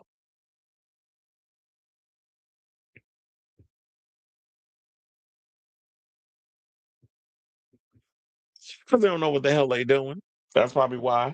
It's like a lot of y'all try to get. It's like some of y'all are just be pretty. Like go in, work the runway, get your coin, maybe learn like how to invest your money, possibly get into real estate, like subletting your like certain buildings or whatever, and you can get money that way. But for the most part, it's like if you don't understand business, if you never taken like a business class, but I could have sworn Tyra went to business. Like, didn't she go to college and study business? I remember hearing her say something like that. Or am I bugging? Now Tyra knows how to put that ice cream on them. Yes, I know what you mean. Tyra is a mess. I saw she opened a store in New York recently. Did she? I mean, I may look, now that I hear that, I may have to go give that's I may have to go check that out. See what kind of ice cream she's giving. Who the heck is eating ice cream in December? Like I said, when I go to the Knick games, people be eating ice cream in the winter. And it be cold in that damn arena because we have to keep it cold because of the ice. But yeah, people coming in eating ice cream. I be seeing it. Or since you said who be eating ice cream in December, white people. Those drumstick. You want to know something? Yeah. Here's the thing. See, and that's got me worried because one time I did buy like a little box of those drumstick ice creams from Costco. Oh, they be hitting. And yeah, they don't be hitting they don't slide off because yeah, it's like all that crap they be putting in there. She said it's hot ice cream, and she said she makes it okay. What the hell is hot ice cream? And you said, yeah, yeah, that's what I'm saying. Like, I remember she said she went to college, and I think she studied business. But clearly, she don't know what she's doing. But then, I guess they say everybody who goes into business eventually you get sued. All right, y'all. So now let's move on and let's talk about Maga Minaj. So apparently, Nicki's on her bullshit again. This time, she decided to go after the trans people while talking about Gavin Newsom. So Gavin Newsom, I guess, did an interview or whatever the case was, and Maga Minaj decided to pipe up and give her unwanted opinion on the situation. So, Brat star Charli XCX and unholy singer Kim Petras have seemingly responded to Nicki Minaj's anti-trans comments. The 43-year-old Anaconda rapper has posted a string of what many of her queer fans are calling disappointing anti-LGBTQ plus propaganda. This has come alongside her support for Republican President Donald Trump. Wait, hold on, because I got to see. Hopefully, I still have it in here. But there was something that do I still have it? Damn, I don't think I do. I was looking for that Armand Wiggins comment. I gotta find that one.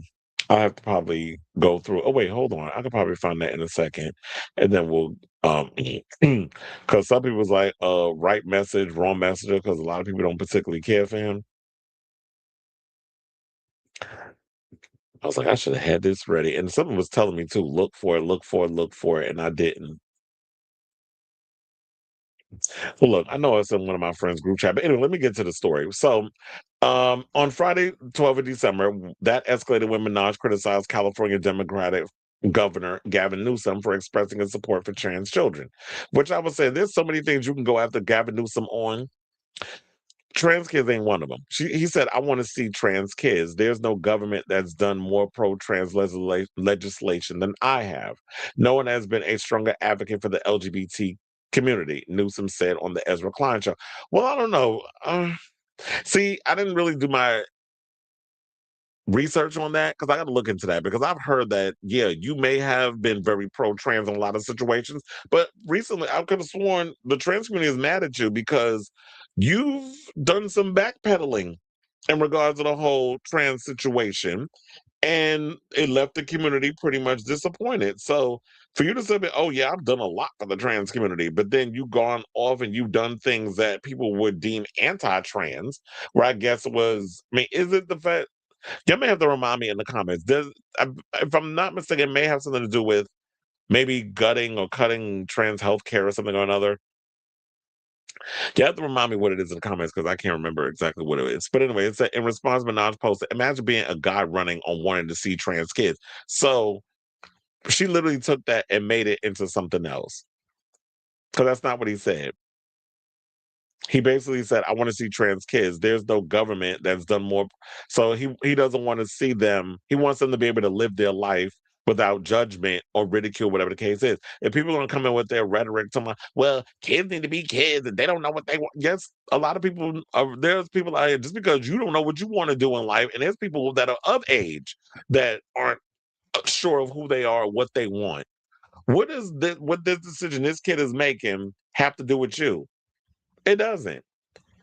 If somebody feels like they're trans, let them go through the proper channels of having to deal with whatever that is, the years of therapy, the hormone treatments, or whatever the case is, the things, the proper channels and steps you have to go through in order to have those, to be able for you to live your best life. Like perfect example where we've grown up we're watching Jazz Jennings and what she had to go through as a pioneer that we all saw on TV, becoming the first child who we saw was born a male, but always felt that they were female, and what them and the parents and everything was going through, the reality show, going on Oprah, because that was the first time I heard about it, was when I saw the Oprah interview. And so these are the people that you need to be having these conversations with. Cisgendered people should not be coming in giving weighing in on any kind of gender identity, especially Nicki, when people out here saying the things they saying about Papa Bear. So if you're gonna come up in here and talk about other people's kids and spewing transphobic rhetoric, can your child even talk? They still using spoons to communicate by banging them on the table or on the floor? Inquiring minds want to know. So, and she always using a goddamn Chucky emoji. That shit gets on my damn nerves. It's like, girl, do you even know what Chucky was about? Chucky was about anti-consumerism. The movie starts out where a mother tries to get a good guy doll from a department store. It's hard to get one, so she gets one from a back alley that's possessed with the spirit of Charles Lee Ray. So if you really look at the deepness of Chucky, it's about anti-consumerism, it's anti-establishment. But yet you keep using Chucky as your go-to when you posting it on social media. It's like, this bitch is stupid. And I said what I said. If any bars got to come here with some shit to say, oh, you'll get cussed the fuck out too. I told you I got time today with a lot of these trolls. I've been cussing them out all throughout this whole, well, not this whole segment, but early in the show when I was giving my thoughts on Rob Reiner and Donald Trump. I had all the maggots coming up in my comments. It's like, y'all will get windmilled on too. So then she wasn't even done. She said, haha, not even a trans adult would run on that. Normal adults wake up and think they want to see healthy, safe, happy kids, not Gav nots, Gav out, sending out. Okay, girl, what are you talking about? Send in the next guy, I'm bored. Her post was accompanied by an image of the Chucky doll, as I always said. In another post, just a few minutes later, she continued, Gavin is the cute boy who got everything handed to him because of how cute and sexy and hot and smoking he was. Well, some people could say the same shit about you. So, a lot of times when you making comments about that, when you don't even know the person, it sounds like you're speaking from experience. It sounds like you're pointing the finger at him, but the other four is pointing at you. That's what it feels like to me, ma'am. But here's the thing, they ate her up in her own comments, and I was cackling. One person said, imagine being a huge star with millions of fans who uses a platform to bully the trans community. Normal adults let other people live their lives because we understand that nobody else's body is any of our business. Absolutely. But this person said something that had me scream, literally. She said, somebody said, well, Felipe, shout out to you, said, does she know half her fan base is men in pink wigs? I was like, quiet as it's kept. And I've seen a lot of you hoes pop up at the Pink Friday 2 tour, which I did work, by the way. Another person says, so famously, Chucky has a trans non-binary kid. Chucky would fucking hate you. That's what someone said. Another person said, I want to see trans kids. There's no governor that's done more pro-trans legislation than I. Well, okay, so is there a point in what you're saying? Like, you literally showing the clip, but you're not respond. Okay, whatever. Another person said, first off, there's no such thing as a normal adult. Hello, you didn't marry one. Secondly, and more importantly, why can't / should trans kids be healthy, safe, and happy? Shouldn't all kids, regardless of who they are and or how they identify, be treated as equals, be protected, and given hope?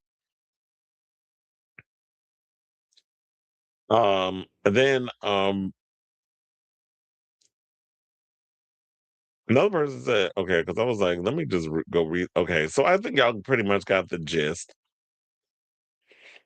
of what a lot of people were saying. So yeah, there were some people that were eating her up in the comments. And then also Kim Petras came out and said something as well. So they said, oh, look at M. Who was that? They said, sitting here in that suit with the sneakers on, he thinks he's Tom Cruise. Only difference is his next mission is impossible. He should get another leading role.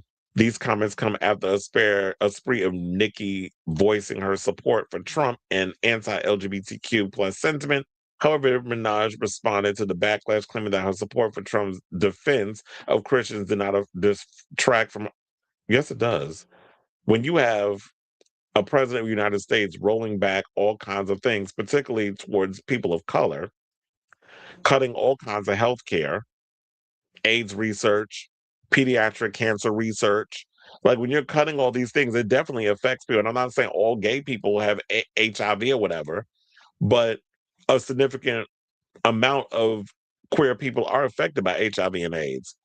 Also, when you're saying certain, and I just can't. So before we get to Charli XCX and Kim Petras, I know some people didn't like the fact that this was coming for him because a lot of people don't particularly care for Armand Wiggins. But here's what he said. So he wound up saying, I think it's interesting that so many LGBTQ, or as I like to call them, Leviticua, Nicki Minaj fans are upset now because she supports Trump. However, I've been saying for years, most female entertainers that we love aren't LGBTQ advocates. So why stop supporting her now? This should have been a question mark there. At the end of the day, she's a straight woman, and straight woman is in caps. You will always be a gay man.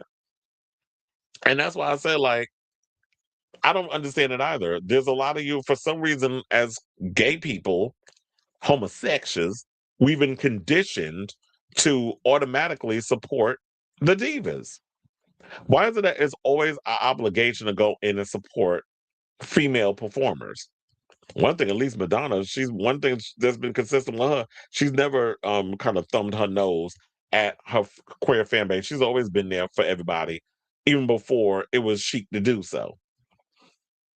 But at the end of the day, this woman's a capitalist, and I've been telling y'all for how many years that there's so many people within our that these women that y'all prop up, that y'all be inviting them to our spaces, and it don't even have to be musicians. It's any kind of woman because they've been showing their colors.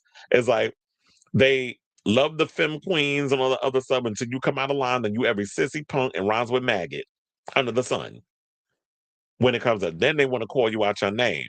Or, a lot of them know that we're a loyal bunch, so they'll come and want to work our pride events, take out thousands of dollars, tens of hundreds of thousands of dollars that they're paid to do these events, but don't even see it for y'all. Don't be really out here fighting for y'all. But there's actual queer performers who are making music for us that y'all pay them dust. There was even a recent article, I think from The Guardian, that Robert sent me, where they were talking about like how gay, openly queer artists aren't even supported, like the Khalids and the Little Nas X's, and the only one who's out here really, I guess, the exception would be Troye Sivan, which I saw y'all read him the other day. Y'all was like, damn, he got old. He's only like 30, 31. Yeah, he definitely looked like he aging like spoiled milk. Then he had grills in his mouth. I'm like, okay, so now you Madonna, like now you run around 31 years old with bottom grills, like you look stupid. And he definitely looked like you missed the moisturizer appointment. So I was definitely giving that with Troy. But I like some of his music. But yeah, you can't be like still have a twink aesthetic to you, but you look old in the face. Like that don't make sense. How does that work? Where they do that at? So um I'm not surprised by this. I don't know why anybody was surprised, but look, D.L. Hughley even had the shadier comment. He said Nicki Minaj shouldn't post anything about kids because her husband can't be within 1,000 feet of one. I ain't. It ain't Gavin Newsom. It's Chris Hansen. She should be worried about. I'm like, child. But that was funny. And another person put, "You cannot cancel Nicki Minaj," and then somebody posted the Grammys feel otherwise. So they were reading, they were going in. It was like a lot of people had a lot to say about this situation. But let's get to what the other stuff was. So following Minaj's public comments, they said Charli and Petras made statements of their own. Now, one fan spotted that Charli had unfollowed Minaj on Instagram following her comments. However, this also coincides with Minaj deactivating her IG, which she did in October of this year. So that could also be in with that. So I don't know around what time she may have unfollowed, or the fact that when you deactivate your Instagram, does like everything disappear? I mean, I don't know. I've never deactivated my social media, so I don't know. Then fans pointed out that Petras has seemingly removed her 2023 track Alone, which featured Minaj on from Spotify, saying one person did post this, and I was this close of posting it, where it was a post that said Kim Petras has taken out Alone featuring Nicki Minaj. Let me show y'all the picture. I mean the post. But I'm glad I checked, because when I went to go check, come to find out, I was like, someone told me, it was like, go look at Spotify. Go see if it's still up there. It's still up there. So for people to sit and say that she got rid of it or she took it down because of what she said, they said it's not true. Although someone did say something shady. I like to say somebody, this person, because I don't want to expose people with the shadiness. I'll expose me, but I'm not going to expose anybody else. So they went and said, oh, she could get rid of Nicki Minaj collaboration, but she couldn't get rid of that stuff she did with Dr. Luke. And I was like, well, the difference is all of her music was pretty much produced by Dr. Puke. So she wouldn't even have she wouldn't even have a library of music if she was to get rid of all the stuff that she did with him. So she got to keep all that. Well, we'll see what the tea is with this new music whenever that album comes out. Who knows when it's coming out? But yeah, the song is up there on Spotify, so I don't know where anybody was getting their information. I'm glad I checked before I posted that up there. Now, on the 13th of December, which was Saturday, the day after Minaj's post, Petras wrote, "Trans kids are healthy, by the way." Now, fans offered their full support in her replies. "Tell him, mommy," one responded, while another declared, "So glad you're standing up for yourself. It's disheartening to see such disgusting things being said from someone who worked with the trans themselves." Not only that, but isn't she also good friends with T.S. Madison? And I know some people was out there commenting, saying like, "Oh, T.S. has been real quiet." And I just saw her the other day. Y'all already know that when I worked the RuPaul's Drag Race season 18 premiere, where she was there. One person said, "Get behind me, Kim. I'll deal with the garbs." Because I call her trashy garbage. And then another person said, "Exactly. Stand your ground and protect all the young trans finding themselves." Another person said, "So glad you're standing up for yourself. It's disheartening to see such disgusting things being said from someone who worked with a trans, or say worked with someone who's trans themselves. You love my liver." Child, did you proofread before you hit send? Yeah, so everybody's in the comments about, "Oh yeah, girl, we will fight these motherfuckers from you." And they talking about, wait, does somebody have the litigated gall to post source? Source of what? I just don't get it, because it's like, yeah, if you have a big queer fan base, they the ones that's keeping your career afloat, quiet as it's kept. It's like, yeah, girl, if it wasn't for the queer community, um, you would still not be getting that loyal support, because when I worked your event, it was a lot of sissies, punks, and non-binaries that was up in there. So for you to sit up here and act like that, you got real thugged out Kenneth Petty types showing up to your concerts and a bunch of cisgendered women, that's not your full demo. Because like I said, when I was up in there, a lot of the LGBTs was in there. So If you're gonna be showing your ass, I guess y'all gonna run over the Cardi. Who ain't never said nothing negative about the LGBTs, by the way. In fact, she considers herself to be one of us. And I do believe it, because them strippers, y'all be doing all kinds of crazy shit. So I say all this to say, what do you guys think of this story regarding the latest on Nicki Minaj coming after the trans show? I'm like, are y'all bored? Like, y'all just be coming after marginalized people. I just don't understand marginalized people who come after other marginalized people. Like, we should all have an understanding of, like, if we're discriminated against, why would you want to discriminate against these other people over here? Do you think that discriminating against them exempts you or takes the weight off of you being discriminated against because of whatever your situation is? Because there are Black queer people, so you got two strikes against you.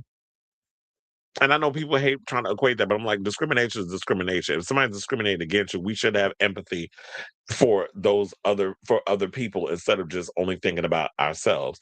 So yeah, I definitely want to hear from y'all.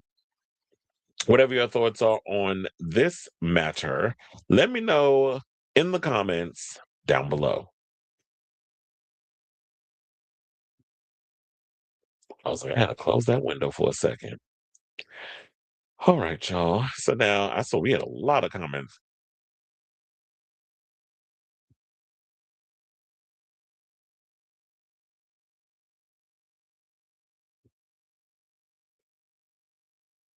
I saw somebody talking about they run the internet scam. You can run these nuts in your mouth. How about that? Um, he said it's never too cold for ice cream. I would eat Carvel ice cream cake. No. Mm-mm. Well, Carvel, yeah, I do like Carvel. I can't lie about that. I do like ice cream. Sometimes I will eat ice cream in the winter, but if I'm in my house eating it, that's one thing. Or sometimes I do get ice cream cravings. She mentioned going to Harvard when she had a talk show. Yeah, that's what I remember. As I also had ice cream birthday cake a few months ago, but I wouldn't eat it again. I'm loving how through all the years, so many people bashed me about Nicki that I called the outfit. Well, it's lonely being, right. Did you see that Team Newsom account on Twitter posted about California? Oh yeah, I did. And I forgot to add that into the thing. I had a cackle with that. As do I. When it was like a link to which I already told y'all and I had a conversation with my mother about that again today. She's like, I was like, don't remind me. I want to go to my grave with that tea. It's like, yes, Uncle Dino. Well, cousin Dino, I'm sorry. That's not his actual name, but his father's name is Kenneth. We have so many Kenneths in my family. Yes, Dino is his father.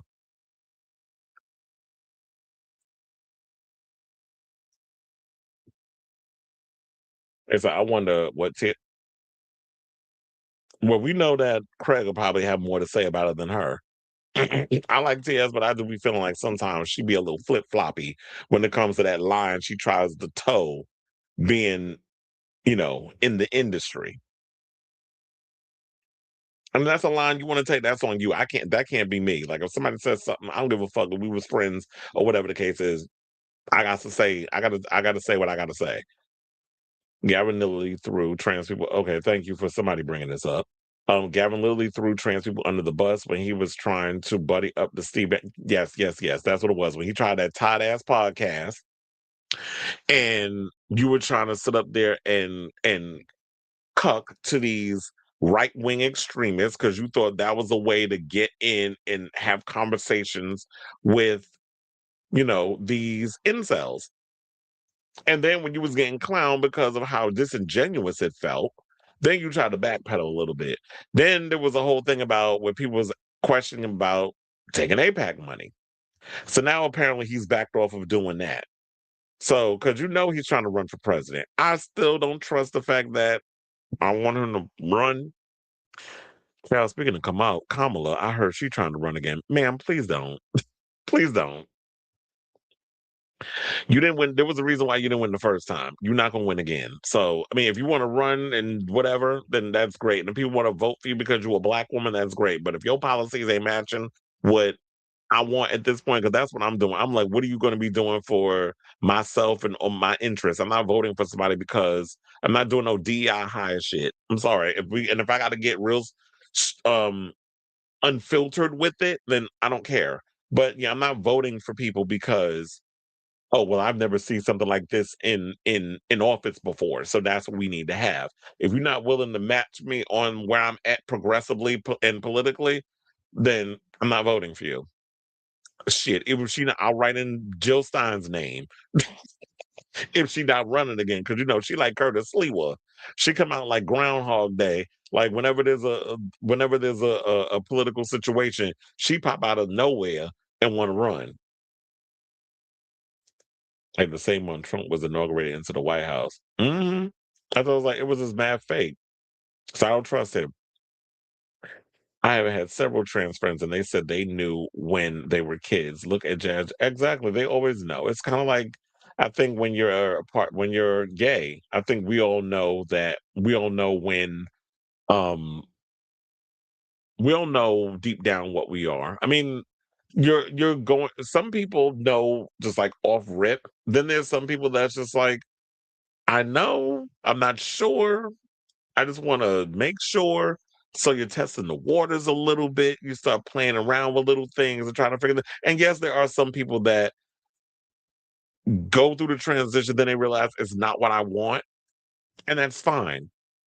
People should be allowed to figure out who they are and what it is that they want out of life. But that doesn't mean, because this is where the advantage takers come in.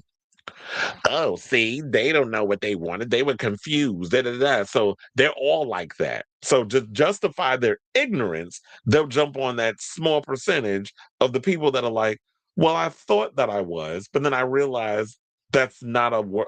I kind of, that's not where my mind is at. That's not where I'm at. That's not what I want to do. And if they want to backpedal or they want to change up and switch up, that's on them. They have the right to do that. Yeah, I remember. It's I'm too waiting for T.S. Madison. But yeah, she got to do a fag tour, and they definitely got to bring that up. Because, girl, if you're going to be your silence, I tell you, that y'all can't do that. I'm sitting in silent shit no more. Because Sydney Sweeney tried doing that. Look what happened. Did you see what? Yes, I did. I did. Well, this is all coming out with me reading the comments after the fact. Yeah, if you want a tutorial on how to destroy your legacy in real time, just watch her. But I did hear this. They said that she gained more followers after what she said, probably from the MAGA incels, which I already told you. I hope you know what you're doing, because they're fleet. They're wishy-washy. You saw how they was with Sydney Sweeney. Like, oh, we got ourselves a MAGA Barbie, because the other one is too old and her face is literally melting whenever she gets on camera. Christy Nome, in case you don't know what I was talking about.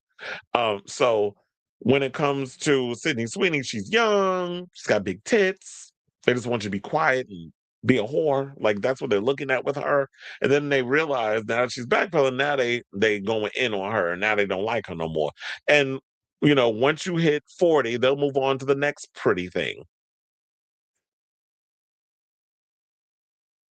That would have been a good question for me to ask if this would all came out around the time when I was going to drag, because I told you I had a brief conversation with Nicki. So I don't think she'll change it. I mean, that's synonymous with her brand. She's sucking up the Trump. Okay, that's exactly. There's science behind why homosexual men gravitate towards women in pop music. I won't get into it now, but a lot of them don't even acknowledge us unless it's June or there's a new out. That is true. But I definitely am interested in the whole, why do homosexual men gravitate? I guess because they identify with a lot of like that tenacity, the fact that women are strong. You know, there's that strength that comes with being a woman, and women being put through the ringer, and at the end we come out on the other side triumphant. But you would think that you would be able to relate to a gay singer that would do the same thing, unless you got to be a little ambiguous with your music. or I guess the only way to be a successful gay pop artist, you can't be chasing that number one. You got to be able to go up in there and just do your shows and have that loyal fan base, like a Frank Ocean, like a Omar Apollo, like most recently Conan Gray, who I just saw live for the first time. I was like, okay, why am I getting emotional watching this little boy? I was looking at him, I was like, oh, I know you a homosexual. Because he came all the way down, screaming out every word. He was holding up his phone, getting into it. He had to be about a good, probably 11, 12, whatever, well, maybe younger.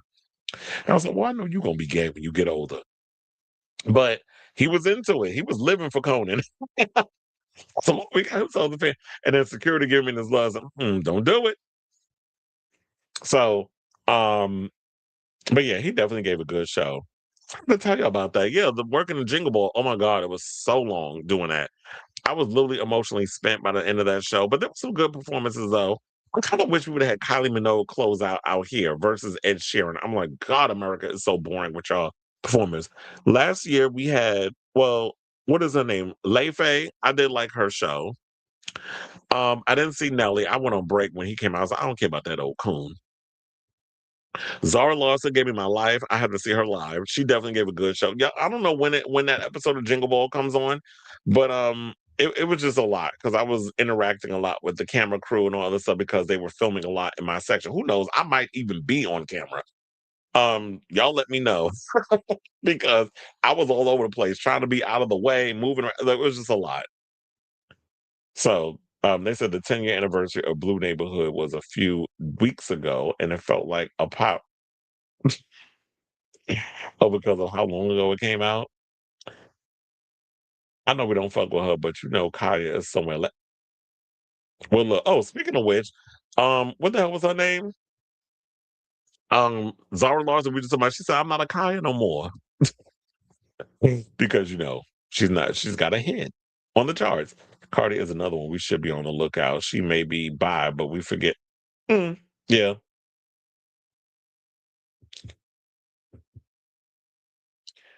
we see when she gets angry. Well, you know, a lot of people do, but I'm the same way. Like I will call.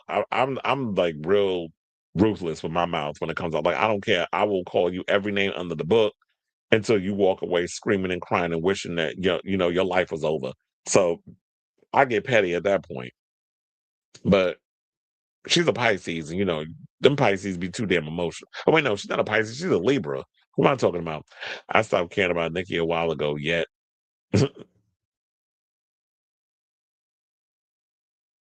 Fourth grade.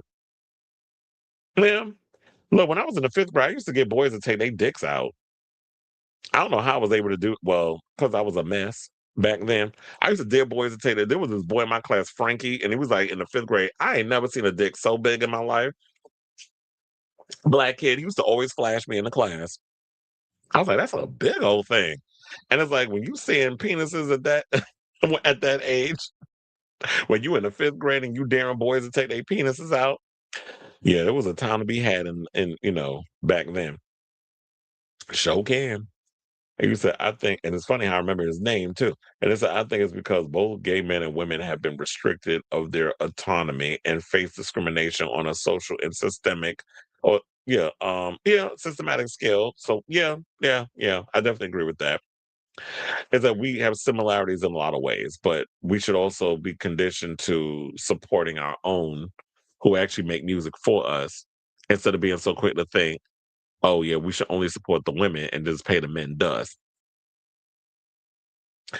That and the cliche tragedy to triumph. Kylie said it best. Nothing tragic about me, but tragic hairstyles and tragic outfits from the 80s.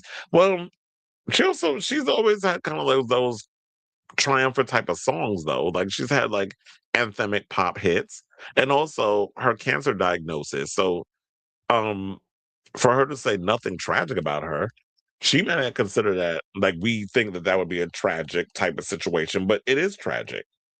It's a tragedy. It's something that happened to her. Yep, in the fifth grade, I used to get boys to take their penises out. I told you I was a mess back in the fifth grade. Yes, I was like, let me see your dick. And they be taking it out. Oh, the boys was crazy back then. But anyway, They got all this emphasis on gay and F words and all this other stuff. But child, I was a mess back in those days. Now I ain't say I was sucking on them. I said I used to dare boys to take them out, and they did. All right, y'all. Now let's stop being. Let me start getting to my personal messy past. Let's get into some more homosexual news. Let's talk about heated rivalry. So I'm sure y'all probably already heard by now. The world is super excited because heated rivalry has been renewed for a second season over at Crave, which is the Canadian channel that it's from. And it was imported from Canada.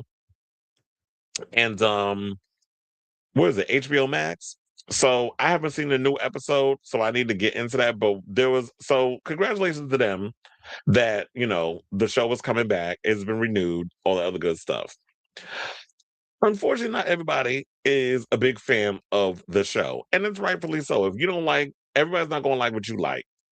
There's certain shows that people are just obsessed with. I don't particularly care for it. I will say this. Oh, I forgot to mention too, when I did the thing, they had the K-pop Demon Hunters, and they were literally like next to me in like because they came over by the sound booth. First of all, I don't know the Asian boy name. I'm looking at him like, he's cute. I'm looking all up in his face because it was an issue. We wouldn't let one of his members of his team in because she wasn't showing no badge. But she ended up coming anyway. I was literally reading his lips to the security guard because the music was loud. He was like, she's part of my team. But it was like, yeah, you need to show us an ID or whatever the case is. She had the badge on. She ended up showing it, whatever. But I'm sitting there looking at him. Then some guy asked another performer, I believe, when asked one of them a question, said, "Are you from Argentina?" Or whatever. He was like, "No."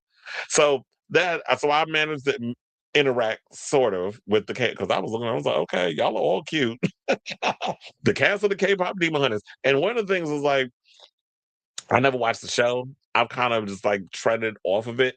But now that when you've been seeing these people and you hearing the songs, whatever, because those songs are really catchy.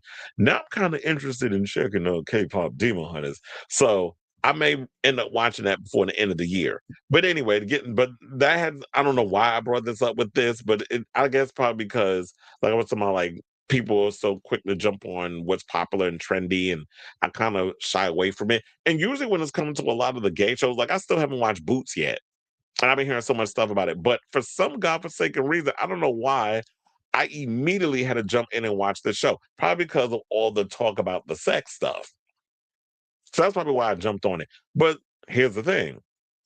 Jordan Firstman, who I believe is a comedian, who y'all see here in the middle picture, in the middle of the center photo. Apparently he don't like the show because he said the sex is not realistic. So I was like, where's so it says, following Jordan Firstman's criticism of the Crave/HBO Max show sex scenes, star Hudson Williams and Francois Arnaud responded to the I Love LA actors' comment that their depiction of gay intimacy is not how gay people fuck. So he said, yeah, this is not reality. This is not how we really be having sex and stuff. And Francois is the one that's on the left, and then you have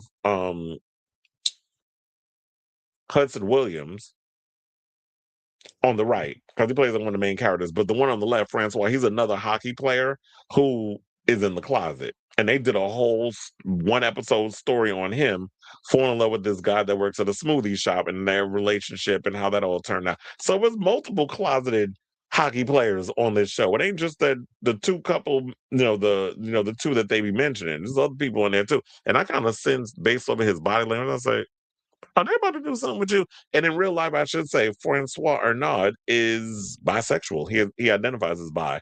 So Arnaud asked this question in the Instagram comment. He said, is there only one way to have authentic gay sex on TV? Should the sex that closeted hockey players have look like the sex that sceney LA gay guys have? Williams took the high road on his Instagram story, but truly go watch I Love LA. Jordan and the cast are great.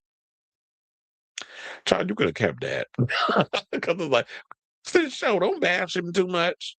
I'm not protecting nobody's feelings. If y'all gonna come out here and say some shit and people be like, I disagree with you. And they're going to get in the comments and say something, I guess, going in on you like, shut the fuck up. You don't know what you're talking about. I'm sure that's probably what they were saying. I didn't read the comments. But to me, it's just like, here's the thing. The only thing I take issue with on this show is how unrealistic a lot of the moves and things that y'all do regarding the hockey is. You will never see a coach, any of the coaches on the ice. You only see the players and you will only see the refs. You will never see the coach on the ice. So when they had like little things coming up on there, like the specifics, the attention to detail, that's the issue that I was having problems with in regards of the show. Other than that, I do feel like y'all need to get a little spicier with the dialogue and the storylines and stuff. It's a little too soap opera-ish, a little too lovey-dovey. Not saying like lovey-dovey in the intimacy part, but it's just like, I need stuff to happen. Like, where's the drama? Where's all this other stuff? I do have a friend, shout out to Karan, who said that he read all 6 books. I believe it's 6 books. He said he read all the books. He's loving the show. Y'all not ready for the next chapter in the book that they may base the next thing on. I just hope that it becomes like we get some of that. I like the sex and the sillyism and stuff. Like we haven't seen sex like this on TV since Queer as Folk. And yes, I'm sure like a lot of women are the ones that's watching this show. I don't know. I hope there's a lot of gay people out here watching this show because it's a show that is giving representation to queer athletes. And that is a conversation I definitely feel like needs to be had. Who knows, with the success of this, maybe we'll see a show about closeted football players, closeted baseball players, and really dive into that world. Clearly, there's an audience for it. Because in that comment, when they revealed that they were renewing the show, the series said, giving the people what they want. And yeah, the people want to see queer characters on TV getting representation. And I love the fact that we have a show that is not stereotypical queer entertainment, that you're showing the other side of the gay spectrum, which is, yeah, there are people who aren't your flamboyant stereotype that the industry loves to perpetuate, like we're a bunch of goddamn clowns, and are showing that, yeah, there are people who appear on the outside to be straight, but they happen to have feelings for someone of the same gender. So they wanted to say, yeah, we're going for it. It's gay, he told Vulture. I'm sorry, I watched those first 2 episodes, Heated Rivalry, and it's just not gay. It's not how gay people fuck. There's so few things that actually show gay sex. Firstman later added that a lot of people just want entertainment or to see 2 straight hockey players pretending to be gay and fucking. Well, you do know it's a TV show and it's acting. And I'm confused. I'm like, what is he talking about? I mean, it's choreographed sex, as all sex is when you watch it in a movie or a TV show. So, what kind of sex do you want? I mean, the close to realistic sex, I would say, if you want that, I mean, obviously be porn, but even with porn, it's not even real sex. It's a lot of stopping and starting and posing and taking a position. Like there's a lot of unrealistic stuff that goes on in porn. So even if we use that as an example, that's a bad example. The most realistic way I'm show that I feel like depicted sex would be Looking. I know people found that show boring, but for the most part, the way they did Looking definitely gave realism in a lot of the relationship stuff, the sexual stuff, and so on and so forth. But Heated Rivalry, I look at it as a soap opera, just with hockey players. So I don't take it seriously. I'm not. I mean, it definitely gets hot watching the sex and stuff. But for you to sit up here and say it's not gay sex, then what the fuck is it? It's 2 men pretending to have sex on camera, pretending as an acting is what I'm talking about. So after Heated Rivalry's 2-episode premiere last month, Libidiqua fans have passionately taken to the show's depiction of gay intimacy and the adaptation of Rachel Reed's Game Changers novel series. Williams previously told Deadline, the sex scenes, we rehearsed them so heavily and we knew what we're going to do going in, that they're also a lot of fun. Yeah, it's a dance, added his romantic lead Connor's story. So yeah, like I said, it's all choreographed. I don't know if this guy's an actor, but it's just like, well, it says I Love LA. First of all, I've never heard of the show, don't know what it is, don't know what it's about, and it's not me being shady. I genuinely do not know anything about I Love LA. I've never seen it. I don't know anything about it. So maybe in a way, since I haven't heard of it, maybe this is a way to get eyes on your show because a lot of people aren't familiar with this show. So by you throwing shade at Heated Rivalry, which has become this big success, maybe this is your way of bringing attention to your show. So now Arnaud explained the deadline. They said they chose people who believed in the usefulness of these scenes to tell that story. I like that our scenes with Kip, played by Robbie GK, were showing another side of sexuality. That was the episode that Arnaud did with his character. Kip was the guy that worked at the smoothie shop. We're showing another side of sexuality, which is tentative and repressed and like role play almost. And it's just two people who are actually just giving in and the joy of that. So it's like, yeah, when they're in their bedroom, it's like, yeah, they've been kind of perpetuating this image of I have to be a certain way when I'm out at work or whatever the case was. I mean, trust me, believe I've had sex with a customer before. Yeah, me admitting that was once upon a time when I worked at a store. I encountered this guy. We were flirting. He basically slipped me his number. He lived at the block from where I worked at in Harlem and went back to his house and his apartment, and the rest is history. So been there before where it's like I've come across a really hot guy in a store setting and we just had some old nasty sex. It happens. And you can expect things to just be, you know, I don't know I honestly don't know what he expects because there wasn't nothing added on to what he said, except he would just say, it's not, they ain't real fucking. Like when you say that, I'm like, yeah, it's not real fucking because they're not really fucking. It's a TV show with sex in it. It's all choreographed. Just like when you see straight people in a movie, they're not really fucking unless it's a movie that requires that. And there have been times where they've done experiments where they do those type of movies. Wasn't Nymphomaniac one of those type of movies, the one with Shia LaBeouf and all of them? Lars von Trier, I think, directed that movie. But anyway, so we're going off topic here a bit. Let's just bring it back. So yeah, I definitely want to hear from y'all regarding this story. What do you guys think of this story? Do you agree with what Jordan Firstman had to say about the show sex scenes? Do you think that it's not how real gay men have sex? Or do you just feel like he's just being a hater? So let me know what you guys think of this story in the comments down below.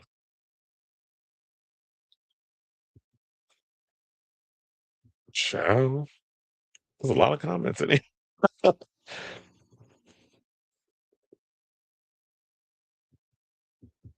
I used to kiss one of my male friends when I was 6. So, so I wasn't only a whore. I'm kidding. Knowing Sony Music public punished Zara for saying "fuck Israel," her Swedish label was basically hands tied. Well, look, she just performed at iHeartRadio's Jingle Ball, so mostly not you say. I was attracted to men when I was 2 or 3 years old. Well, it's all wired within us usually. Well, not all, but those of us who know. Nicki Minaj is a sign how the typical gay male needs to choose their guards more wisely. Okay. Not the thing because somebody puts on a cute little dress and a pink wig or a colorful wig that they're an ally. Congrats to Kylie on her 11th UK #1 album and the thoughts of getting her first #1 single in 22 years since Slow. Take note, Madonna. Or Madonna book TV shows, interviews, and well, she definitely needs to jump into the now and stop trying to think that she could do things the old way. The one thing I think why people like Kylie's adaptable. She's willing to learn and try new things and experiment. Madonna will try new things creatively, but when it comes down to it, she wants the old guard thing to work. And it's like, not everybody ain't gonna watch you do an interview on Jimmy Fallon and that's it. You definitely need to go on to do the podcast. You need to do the same things that Kylie's been doing. That Christmas song is cute though. That she came out with, like, wait till 2027 to tour and push the album as singles in 2026 so we can get a few hits. Yeah, because there's a lot of tours coming out this and next year. I just saw that Rosalia added a second date to her Lux tour at the Garden. I'm like, 2 nights? Bitch. Yeah. Exactly. Like I just said, she can do more shows than just Jimmy Fallon. Absolutely. She's got to go and do all the different shows. Maybe her kids could tell her what the popular podcasts and stuff to go on. Or have somebody, a social media person in your department that understands like to reach that audience, because there's a lot of young, like a lot of people say like, oh, she's too old, blah blah blah. There's so many young people on YouTube right now that are discovering Madonna's music and doing reactions to her songs and her videos and her concerts and all that other stuff. So she's reaching a whole new audience. Go do that Madonna Louise Veronica Ciccone podcast. Oh, Stephen would lose it. His name is Anyo Soap, who played the voice of Genu. He's cute. I was looking at him like, oh, you pretty. I was all up in his face. I also realized that I'm the same height as, because when I was on the floor working like right by the bench for the Knicks, I'm the same height as Deuce McBride.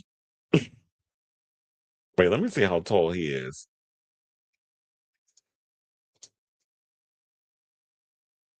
And they knew it. It said Deuce McBride.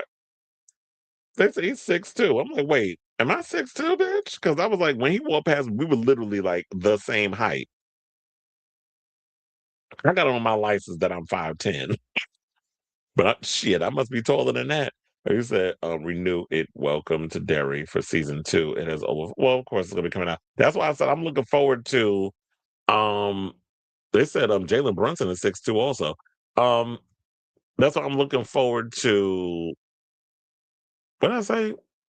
Crystal Lake, because the same person that did Welcome to Derry did Crystal Lake. No, I have not seen K-pop Demon Hunters yet, but now that I heard some of the songs and I've seen that cute Asian dude that you just mentioned, I was like, oh, I need to watch the show now. It said the Netflix show Boots has been canceled. Oh, has it? There will be no season 2. I'm in the middle of reading the Heated Rivalry books. I'm on book 3. Well, that's Netflix for you, always canceling shit. I like Boots. It gave realistic portrayal of what the military can be like. Well, they got overcompensating us getting a season 2, so guess we got other things. Boots was based on a true story. That's why I liked it. I get where he's coming from, but at the end of the day, it's a fictional show. And so, hello. I mean, all shows about selling a fantasy. If you want realistic sex, then go have some. And so, what I don't like about these shows, such as Heartstopper, Heated Rivalry, Red, White, and Blue, is too. Yeah. And you want to know something? I will give you that. Because Red, White, and Royal Blue did give very much Disney tease when it came to the gay experience. Same thing with Heartstopper. I felt it was a little too. That's why I would say it was a little too shoot, foo, foo, whatever the hell you say. It was a little too foo foo, and I need a little grit. I need a little danger. I need some scandalous. It's a little too like lovey. It's like when I said lovey dovey. I don't mean in the sense of y'all can be intimate. It's a lot of lovey-doveyness going on in the show. But you hit the nail on the head. It's a little too Disney in their approach. And it's got to get ugly because hockey is ugly. It's a dangerous sport. A lot of fighting goes on, a lot of aggression from the fans in the audience. I know I deal with them a lot. It's that Issa Rae had a show greenlit a couple of years ago about a bisexual football player that was based on a true story, but I guess it was canceled. Well, maybe now with all of this success, maybe now they'll open the door for that. Also, Love Victor already did the closeted athlete trope, but I'm sure well, actually, I'm trying to remember if I actually finished Love Victor. I like the first 2 seasons, but I think when season 3 came around, I was just like, I lost interest. Yeah, I didn't see episode 4 yet. I totally forgot to watch episode 4. Speaking of clowns, no, I did not. I didn't have a chance to watch anything, so I'm gonna watch that tonight. So that way, I mentioned that earlier. That's what I was like. But I saw the picture online of Richie giving Pennywise the finger. That's going around. I need a fic about an Ivy League closeted frat boy that came from a wealthy family who fell in love with a town hoodlum that illegally drag races cars for a living. Is that a book? I was like, that sounds like a good story. Maybe they determined that because look, you know these closeted frat boys, they definitely like a lot of these dangerous types. Well, I would definitely like to read that. This is the end of the book made me cry. So somebody actually wrote that. I was like, well, yeah, they need to develop that. The episodes are exactly like the book. If gay people read more books instead of each other, not read more books instead of each other. I was catching them on Canada's Drag Race. That's why I didn't watch Welcome to Derry last night. The only kind of reading most gay people know is things like "I think of you every morning" at the. Was that a Roxy Andrews read? Oh, is he? Well, damn. Now that you told me Josh Hutchins is on it, I might definitely have to watch the show. Oh, we would. Oh, the details about the sex capade that I told you all about. I'm not a fan of Jordan Firstman. The characters he played on both The English Teacher and I Love. Oh, I never saw The English Teacher. I heard they canceled that after 2 seasons. It's like I Love LA are annoying AF for me, so his choice of roles gives him no credit as a critic. Um, is he Bowen Yang annoying? And the other one he do that Las Culturistas show with. What's that white queen name? Matt Rogers. Is he on that level of annoying? Because some of you comedian homosexual comics, y'all be annoying the hell out of me with the way y'all be acting. I'm like, who are you doing all this for? Y'all be thinking being y'all funny, but it's like, no, you're annoying. Which is what I think like Madonna needs. She needs a record. She needs a studio in her house. Like if I had Madonna's coins, trust and believe, I would have a studio built in my house. And I would literally have Stewart there working on the tracks. I'm like, you got to leave the tracks here because it ain't coming in or out.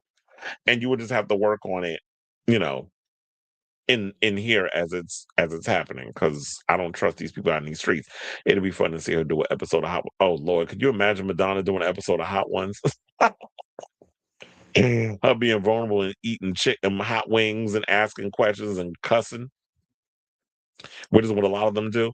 Gay shows made for women were just a bonus audience. Yeah, we are a bonus audience. All right, I'll definitely check it out.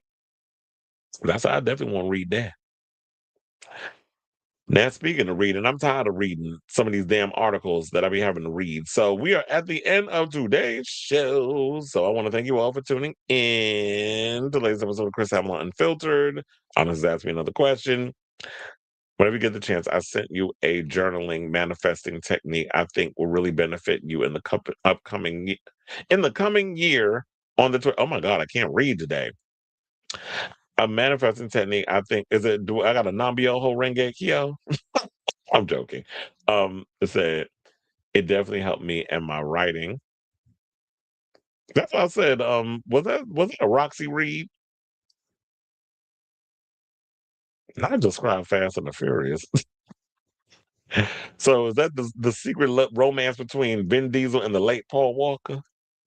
Because Vin Diesel said that he wrote a role for Cristiano Ronaldo to appear in the next Fast movie. I'm like, can you stop stunt casting? You've always done that with these movies and just come out with a script that's actually good. Okay, I'll look that up on the Twitter or whatever because I definitely feel like I'm noticing because I put that out in the universe. The times they are changing. The channel is growing.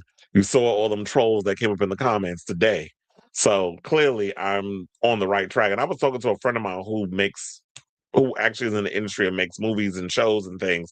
And he was saying, don't even pay these people no mind. Just continue to push forward and do you because that's always that's always bound to happen.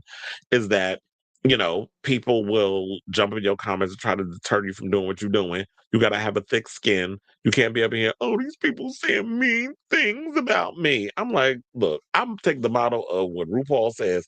What you think of me is none of my business. Also, I saw a story the other day. I should have probably did it for the show, but I don't even think it's that interesting. RuPaul forgot his own, if you can't love yourself, how in the hell are you going to love somebody else for it?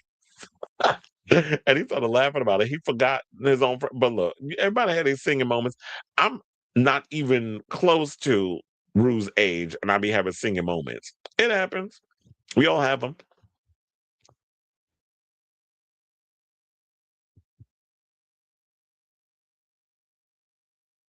Oh, God. I guess you've seen the show. All right, y'all. So yeah, this is the end of the show. I'll be back on tomorrow with a brand new episode. Thank you all for tuning in. Thank you for your continued support. Hit that like button, that subscribe, and that notification bell, all that good stuff if you haven't already. And until next time, which is probably in the next 24 hours, au revoir.